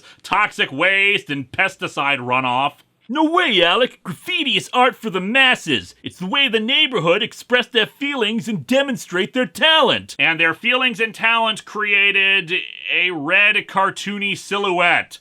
Dude, have a dragon fighting Optimus Prime or something. Come on. I'll have you know those drawings were made by a famous graffiti crew, and pretty soon their work may be signed TCBZ. Ah, yes. Total Communist belies Zoloft. It loses something in the translation from graffiti to English. No matter what you say, Zeke, the truth is, graffiti is ugly. Glad to see you're keeping an open mind, Alec. They bring Zeke to Mrs. Riley. While Alec goes to work on the chair, she shows Zeke her artwork. Wow, your work is totally radical! Yes, nothing is more radical than a Bob Ross painting of an old schoolhouse, 2 flower still lifes, and a clown. Dude, there's nothing more bodacious than flowers, man! I mean, have you ever smelled some flowers? Well, now you can look at a picture of them too! She mentions wanting to work on a huge mural someday, and Zeke expresses the same sentiment. They talk about the idea of having the kids work with the seniors, and she says she'll talk to the executive board of the senior center to try to arrange it. And we cut to the meeting of the seniors, and they're all in favor. One guy, Mr. Dobbs, has an idea for it. I suggest we seniors swap our talents, experience, and knowledge in exchange for these services. Okay, here's my knowledge and experience, kids. 1. Stairs will forever be the enemies of your hips. 2. If you can't afford college, clearly it's because you're not working hard enough and no other reasons whatsoever. 3. Low-fat imitation pudding is just as good as the real thing. Actually, they have more practical things they can do, like how he's a retired accountant who can teach math. Actually, I really need to learn how to do my taxes in the future. Schools don't really prepare you for— You shut up and learn the quadratic equation, dagnabbit! And so it's agreed, and there's cheering all around. Mrs. Riley wonders who'll keep track of everything. Don't worry, Mrs. Riley. Thanks to my Tandy home computer, that'll be a cinch. Spreadsheets, the best reason to spend hundreds of dollars on a computer. And indeed, it's all done, and soon the kids are aiding the elderly and vice versa. I stopped at the art store and got the supplies you needed, Mrs. Riley. Thank you, Zeke. I have a new painting technique to show you today. Buckle your seatbelt, Zeke. We're gonna make us some happy little clouds. Very quickly, the program is a huge success, and Miss Wilson asks what the next step is. Though I wonder why it requires a next step. This seems to be working just fine as is. This weekend, we're having a meeting at the senior center to discuss ways to beautify the neighborhood. I can't wait to suggest gentrification. On the way to the senior center for the meeting, Zeke's old graffiti pals wonder where he's been lately. Alex suggests they come along to help out, but they think it's stupid and want Zeke to come do more tagging with them. Zeke, however, has rejected the allure of painting on walls to painting on canvas. The three are not happy about this. Zeke, you'll be sorry you snubbed us. Just wait and see. Spoilers, he will not be. The beautifying campaign begins with the park and playground next door to the senior center, and yeah, they just paint everything white. Like, I'm not kidding. The playground equipment, the gazebo, the walls, just everything is pure white. Mind you, this could just be the result of lazy artwork, since it looks like the friggin' ground is painted white as well. But the impression it really does give, especially with colorful buildings in the background, is that they literally think everything being white looks better. But yeesh, it's actually kind of creepy seeing everything looking like a friggin' iPod. Or the bridge of the Kelvin Timeline Enterprise. Anyway, our graffiti gang shows up to laugh at their efforts, especially with their graffiti on a tall wall. I bet you'd like to destroy that too, huh? Well, it's too bad that wall is too big to scrub clean. Damn, he's right! It's a shame ladders haven't been invented yet! Mrs. Riley says that she actually thinks that while they can't scrub it off, they could paint over it and put a mural on it. Okay. 1, if it's too tall to wash, it's too tall to paint over. 2, if you're gonna get rid of the graffiti, why are you gonna put in more graffiti? Yeah, graffiti is just putting writing or drawing on a surface in public view without permission. Sure, you could argue that the mural is different because they do have the permission of the building owner. Presumably the person who owns the senior center would approve, although if it's the state, maybe not. But they keep saying that graffiti is ugly and have yet to clarify what that means beyond words and pictures on walls and stuff. What this implies is that their problem is purely based on content, that they think it's ugly because it doesn't fit their standards of beauty. And let's be real here, if this was a slur or a swastika or something, hell yeah, it's ugly and terrible and should be removed. But this is what they call so hideous that they can't stand it? A cartoony silhouette with some lightning bolts and TCB under it? Regardless of how you feel about graffiti as an art form, the comic is just declaring, I don't like this form of art, but this other form is better because I think it looks nicer. And you're allowed to not like it, but the comic is just declaring one form of art is inferior to pretty much the same kind, just because of personal preference. A few days later, they indeed acquire the permission to paint the mural, but need to raise money to buy the art supplies necessary to do so. Mr. Dobbs suggests they put on a talent show at the senior center and charge for admission. What a wonderful suggestion! We have lots of talented youngsters and seniors who would be happy to perform. I can't wait to dust off the old burlesque act. And I'll use my Tandy camcorder to record the entire performance. We can make copies of the tape available to shut-ins. Just what every introvert wants. A video of old people and children putting on a talent show. The money just prints itself.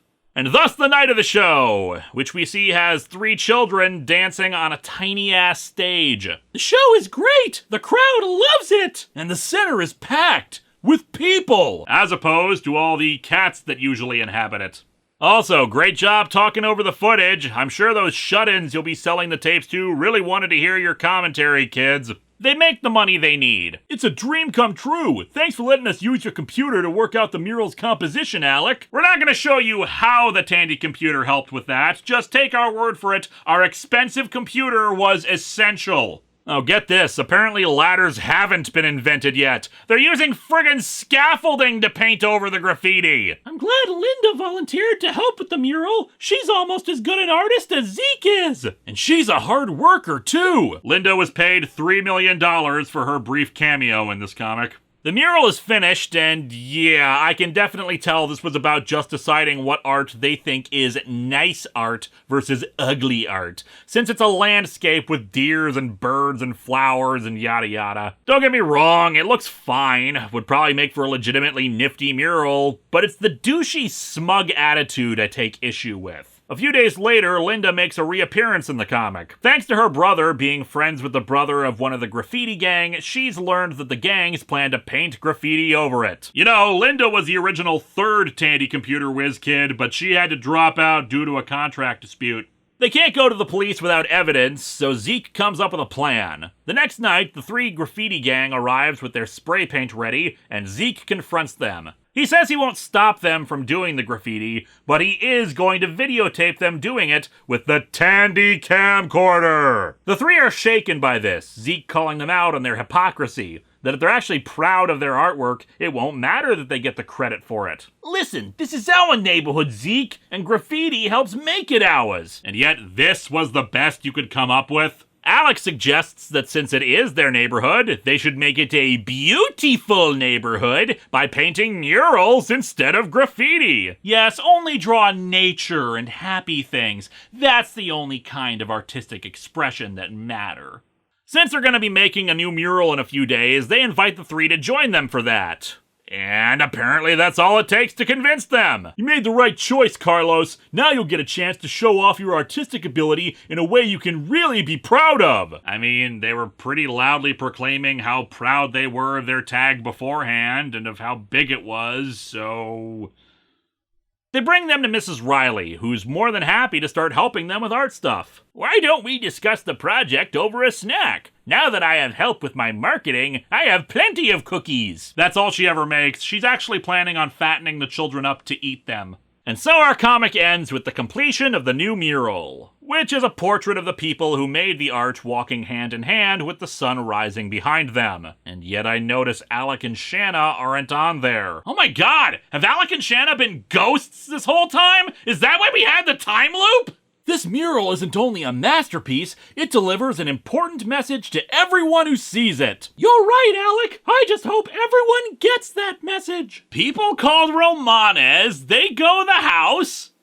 This comic sucks, but it's still one of the better Tandy Computer Whiz Kids comics. I genuinely have no strong feelings about graffiti one way or another, but the comic's attitude towards it is up its own ass. Once again, I have to give it credit for not following the formula of so many of the other Tandy Computer Whiz Kids comics. Hell, there's no mention of drugs or anything else like that. It pretty much stays on message about community service, helping one another, especially for those less fortunate, and just in general a sense of togetherness. That part is good and it works. It's just the moralizing about one form of graffiti versus another is annoying as all hell. What's amusing to me, though, is that for the last time I talk about the Tandy Computer Whiz Kids, they're actually barely a part of the plot. The story really becomes Zeke's later on. Sure, they're around and get the ball rolling, but it's Zeke who came up with the plan to get his friends to change their ways. Alec and Shanna are just there to provide the camcorder. Friggin' Linda did more to drive the plot forward. While I have heard that Alec and Shanna do actually make some sporadic appearances in a few old Superman issues,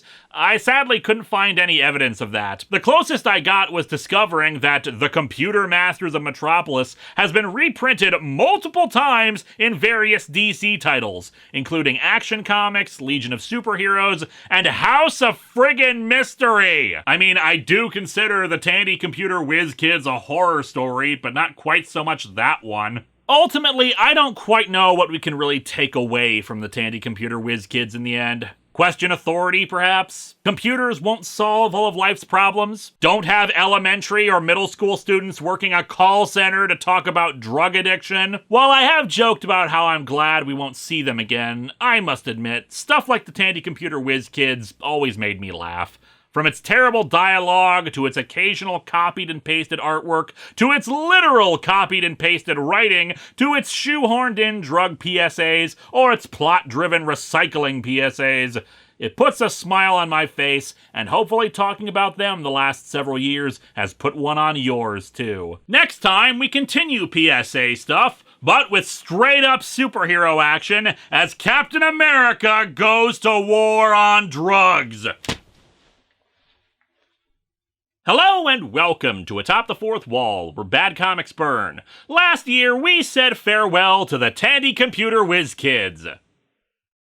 That may have been a bit premature. Honestly, I probably should have saved this for, like, the 20th anniversary year of Atop the Fourth Wall. But no, let's clear the palate of the children of the damned here. For reasons known only to Superman writer Cary Bates, a decision was made to include Alec and Shanna, the TRS-80 Computer Whiz Kids, in a legit, actual, not a one-shot PSA that's actually promoting Tandy products issue of Superman. I cannot fathom why they decided to do this. Hell, it's not even like it was paying homage to them after 10 years of their existence or anything. They had only appeared in 2 issues by this point. Hell, maybe even only 1, because Victory by Computer came out in 1981, same year as this issue, but doesn't have a month on it to identify whether it came out before or after it. This could be at a point where the 2 still had their souls. You know, before those got harvested by Radio Shack and left them mindless automatons to spread the gospel of Tandy. I wonder if it's even possible for this comic to be reprinted without heavily altering the 2 in the artwork. Or if anyone would even care about suing over this kind of thing. I did check ahead to see if there was any legal disclaimer that the characters were owned by Tandy and Radio Shack, and nope! Kinda makes me wonder if they bought the characters from DC outright. Which would be really weird, if only because there's no need. It's not like they'd be buying Jimmy Olsen or something. It's 2 disposable kid characters you could replace with different haircuts and names. Then again, given the lack of creativity for most of the Tandy Computer Whiz Kids comics, maybe they needed to buy them outright. Let's dig into Superman number 358 and see just how the Whiz Kids are incorporated into a proper superhero comic.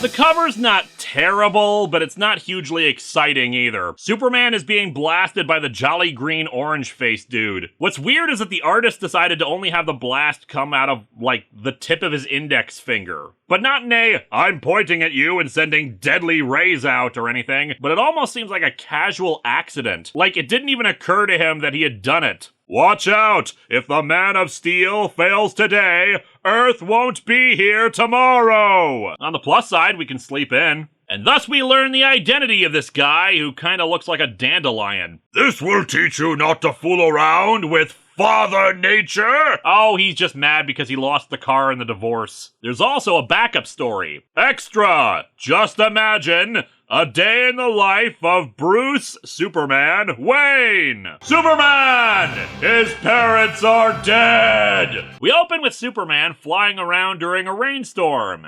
And a lightning bolt zapping right through him. Oh my god, Superman's a ghost!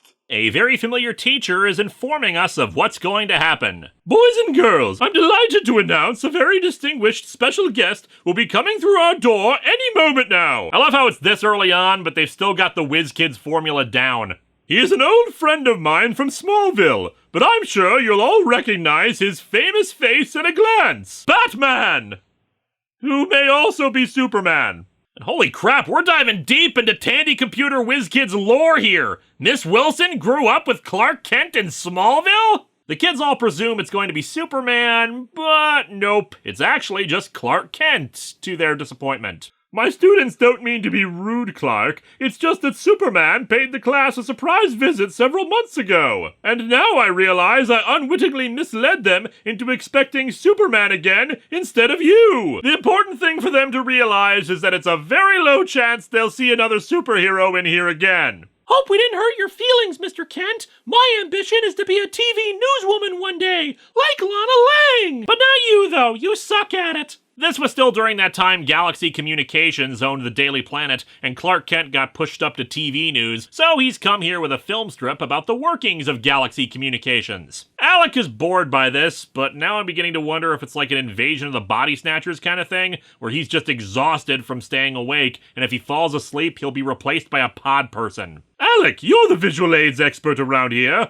Would you be kind enough to thread the film into the projector for us? Okay, Miss Wilson. I just hope I can keep my hands steady in all this pulse-pounding excitement. Now, if Mr. Kent had come here to tell us about drugs, that'd be different. Clark is going to provide commentary over the film strip. His version of Mystery Science Theater was not a hit. But then the storm causes the power in the school to go out. Stepping away from her students for a moment, Margaret Wilson consults with her old friend and fellow Smallville High graduate. Oh my god, we got her first name!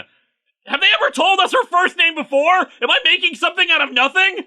After Miss Wilson wonders if the power's out for more than just the school, Clark uses his X-ray and telescopic vision to check on it, seeing that indeed it's the whole area, but that the workers at the power plant are trying to fix it. Power ought to be restored within a half hour, which means this is not a job for Superman! Superman! It's not a job for him!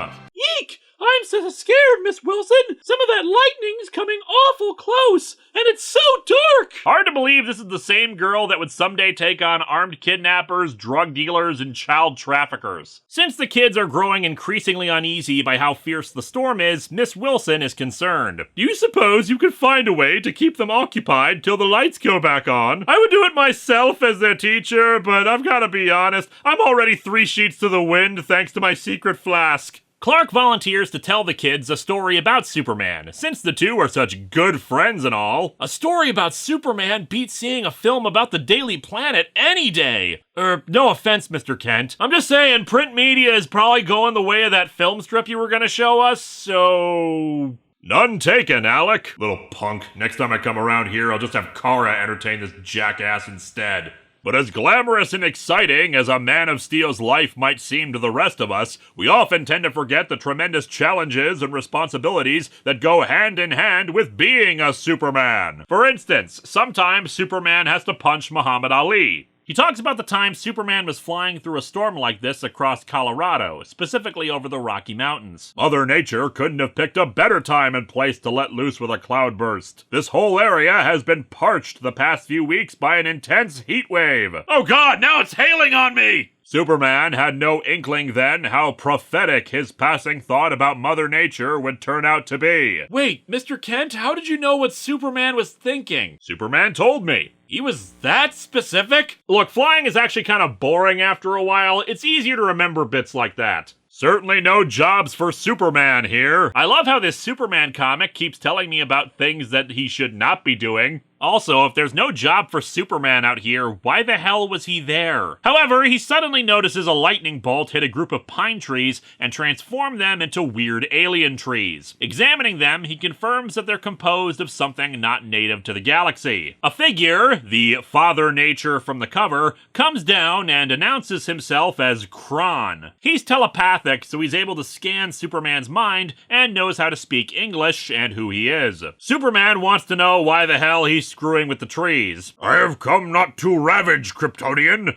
but to rectify the mistakes of the past, and reshape this planet so that it will have a far more bountiful future in eons to come. For instance, oak trees. First draft material at best, we can do better. Kron altered the chemical composition of the air around Superman to be made of argon and methane, forcing him to push the poisonous cloud into space, lest it affect anyone on Earth. When he returned to Earth, there was no sign of Kron. After an unsuccessful search of the area, Superman returned to Metropolis and the duties of the job he holds when he assumes his secret identity. Someone who is no doubt very rugged and handsome, like a sexy farmer or something. Alec thinks this part has to be completely made up. Because even though you're supposed to be one of Superman's best friends, nobody knows who he is when he isn't wearing his cape. Well, mostly when he's not wearing the cape, he veges out on the couch and watches old reruns of Dark Shadows. Instead, Clark just says that he has to be vague with some of his details from there, although it still seems a bit specific, namely that he returned to his civilian job and kept thinking about some strange object that he couldn't get out of his subconscious. It was distracting him so much that his imagination played tricks on him, making him think a potted plant was the same strange tower. He flew to the Fortress of Solitude to investigate. I'm programming the computer with every minute detail of my first and only encounter with Kron. No doubt a Tandy computer, right, Mr. Kent? Actually, it was something IBM-based. Heretic! The device he used, the encephaloterminals, allowed the computer to read his mind and try to identify the object. It seems weird that it would somehow know that unless it was something that was already in its databanks, but whatever. The computer thinks it might be an energy source for Kron. In turn, Superman speculates that the telepathy that Kron was using worked both ways, that he was subconsciously reading Kron's mind as Kron read his mind. Now knowing what he should be looking for, he started zipping around the planet in search of it. And based on this panel, making me wonder if he repeatedly reset time in the process, and eventually located it, noting that part of his subconscious image was also spotting an energy field around it. But what I neglected to mention about the mental image Superman received was the unique radiation aura surrounding Kron's power prong. Now his power prong's radioactive! That can't be good! Power prong. Eventually, he found it in South America with a tree disguising it. He tries to destroy it, but it has a force field protecting it. However, his attempted attack triggers some kind of automated telepathic beam that sends a message into his brain. Attention, life form. Cease your hostile action. The purpose of this Trosum ray is not to inflict harm, but to dispense information. However, you will have to sit through an ad first. The message doesn't seem to be from Crom either. What I am about to reveal may shock your senses, but the facts are unequivocally true. And if you can't trust a telepathic message from a power prong disguised as a tree, what can you trust? The message says that they first arrived on the planet when it was still in its infancy and saw the potential for future life forms. As such, it directed the natural forces to best get to, well, us, all life on the planet. Great Krypton! Even though the narrator never specified, I picked up an overwhelming sensation I was receiving the legacy of a female entity. Her concern for Earth motivated by a maternal instinct. And yet not once did she try to breastfeed us. And indeed, as Kron confirms as he comes down, this is basically, quite literally, Mother Nature. He also reveals that he tricked Superman to find the power prong for him since he couldn't locate it, though he has his own that he concealed in orbit. The collective subconscious of earthly humans has elected to dub her Mother Nature. Yeah, from the brief research I did, while there are similar concepts across various cultures and mythologies, it's not exactly a stretch to personify the Earth or the natural world in a maternal context, well, with the Earth acting as a provider for the things we need to survive. We didn't really need a collective subconscious explanation. Also, bear in mind that this is a story Clark Kent is recounting to these kids. And so, kids, the truth is that God is an alien who shaped our world to create life upon it. All other religions are a lie. Kron says that her real identity was Neutra. She also invented a substitute for sugar. And that she was his mate, but he has plans for the Earth counter to hers and needs to destroy her power prong. He reveals his true form as some kind of living cloud. Neutra and I never fail to violently disagree on the proper course for life on young, promising planets. And in turn, this is why we go to couples counseling. Superman realizes that Kron's vision for life will kill all the current life on Earth. He still can't do anything to stop him because of the force field, but decides on a different strategy as he flies off. It occurred to me Kron and Neutra were fighting over the Earth the way two parents might squabble over the best method of raising a child. Yeah, but most parental squabbles don't really end with committing genocide. Next instant, Superman bolted away from the scene in a burst of speed, giving the impression of defeat. It's a good thing Kron couldn't read his mind or anything. Supes retrieves something from the Fortress of Solitude, then returns and warns Kron to stop what he's doing. The thing he grabbed was a Rigelian plasmo bomb, which is powerful enough to disintegrate the planet. He threatens Kron to stop his efforts, or he'll push the button and end the world, a merciful death rather than what Kron's terraforming would do. Kron read his mind and agreed to leave, realizing he was telling the truth. As such, he leaves, deciding that an Earth that Neutra made is better than no Earth at all. Kron's parental instincts toward Earth were just as strong as Neutra's maternal feelings. Even though he didn't approve of the way Earth turned out, Father Nature couldn't bear the prospect of his planetary offspring being destroyed. Admittedly, it still made for awkward family gatherings at holidays, but still. Alec points out that Superman's code would never allow him to kill, even as a mercy, but Shanna figures out that all he said was that he intended to push the button, not that the bomb would have actually detonated, a fact that Clark confirms. Superman had already removed the filament that would have caused it to blow, which just makes Kron look like an idiot who couldn't detect that part of the deception. Well, I knew that all along! I was just testing Shanna to see if she had figured out the answer too! Not bad thinking!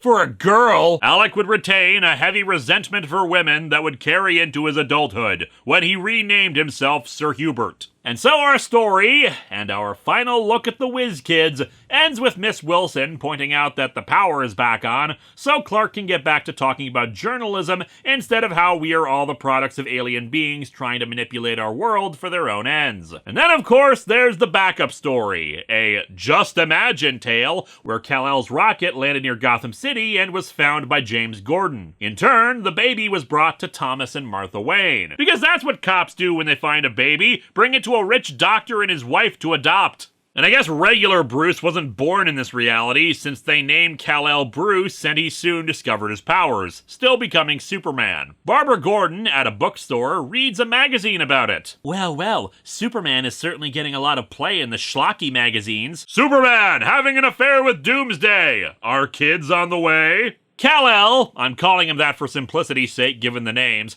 also works there and soon gets a secret phone call from Commissioner Gordon, hidden as a book request from an old lady that he needs to step out for. We've got trouble, Bruce. A terrorist group has planted a bomb aboard the charter flight carrying the Nobel Prize winners home from Europe. Unless we free 2 of their compatriots from prison within the hour, they'll blow up the planet over the mid-Atlantic. Need I say, this is a job for Superman? And what I mean to say is, did that birdwatching encyclopedia I ordered come in? Yeah, I guess in this reality, he must know that he's Superman. Anyway, he changes into his costume and flies to the plane. His parents are also aboard and know about him as Superman, though they don't let on. The plane captain shows Supes where the bomb is, which he quickly disarms. After making it look like the terrorists succeeded, he follows the transmitter signal for the bomb's detonation back to their base. These are those kinds of terrorists where everyone has matching uniforms, in this case bright green with a big green fist on it. Man, these guys need Cobra's marketing division. They just look like a bunch of guys upset they didn't get chosen as Green Lanterns. Supes makes short work of them and then returns to Barbara, who got a real call from the old lady who was used as the cover,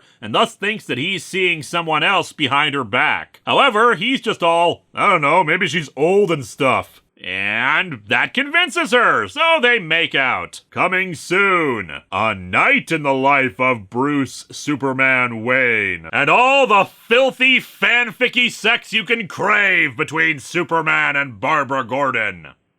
This comic kinda sucks. It's okay for the most part. I just feel like a major revelation, like the origin of life on Earth, should not just be some throwaway story Clark Kent tells to the Tandy computer Whiz kids. The artwork is fine, but the story itself feels a little contrived at points, like the telepathy and the machine that can analyze his thoughts and figure out what something he's thinking about is. However, it's not like offensively bad or anything. It is fun that our final look at the Tandy computer Whiz kids has them as basically the most human we've ever seen them. Sure, it's their early appearance and not one after they became servants to the Lords of Radio Shack, but it's nice that our final look at them has them with more freedom and personality than we've ever seen before. You know, if the Tandy computer Whiz kids really are canon to the DC universe, maybe that explains the constant returns from summer vacations. Each time that happens, we're actually seeing different reboots of them. Post-Crisis, post-New 52, post-Zero Hour, which we'll be talking about next week.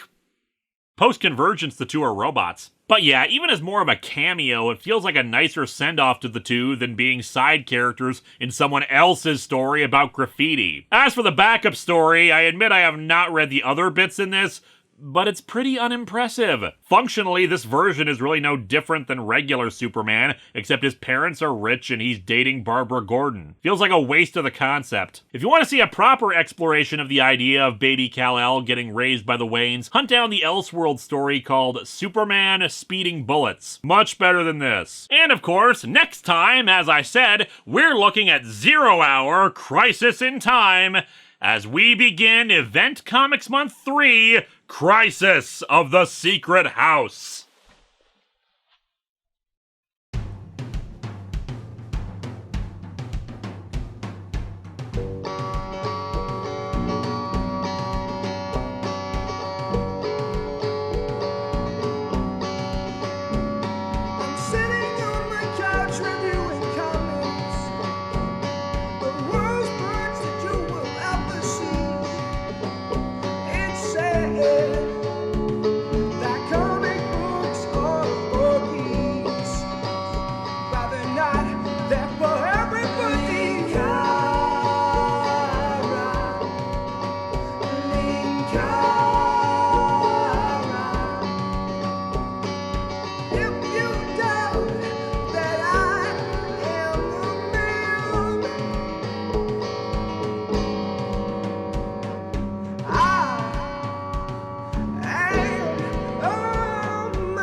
Did you stop thinking about them? Did you? Oh, you sons of bitches! Get 'em, Duke Nukem! I ought to break a broom handle off in your ass. That's the problem with this gag. I have to, if I want to do another take, I have to really refill the bag. There's like 250 of the things.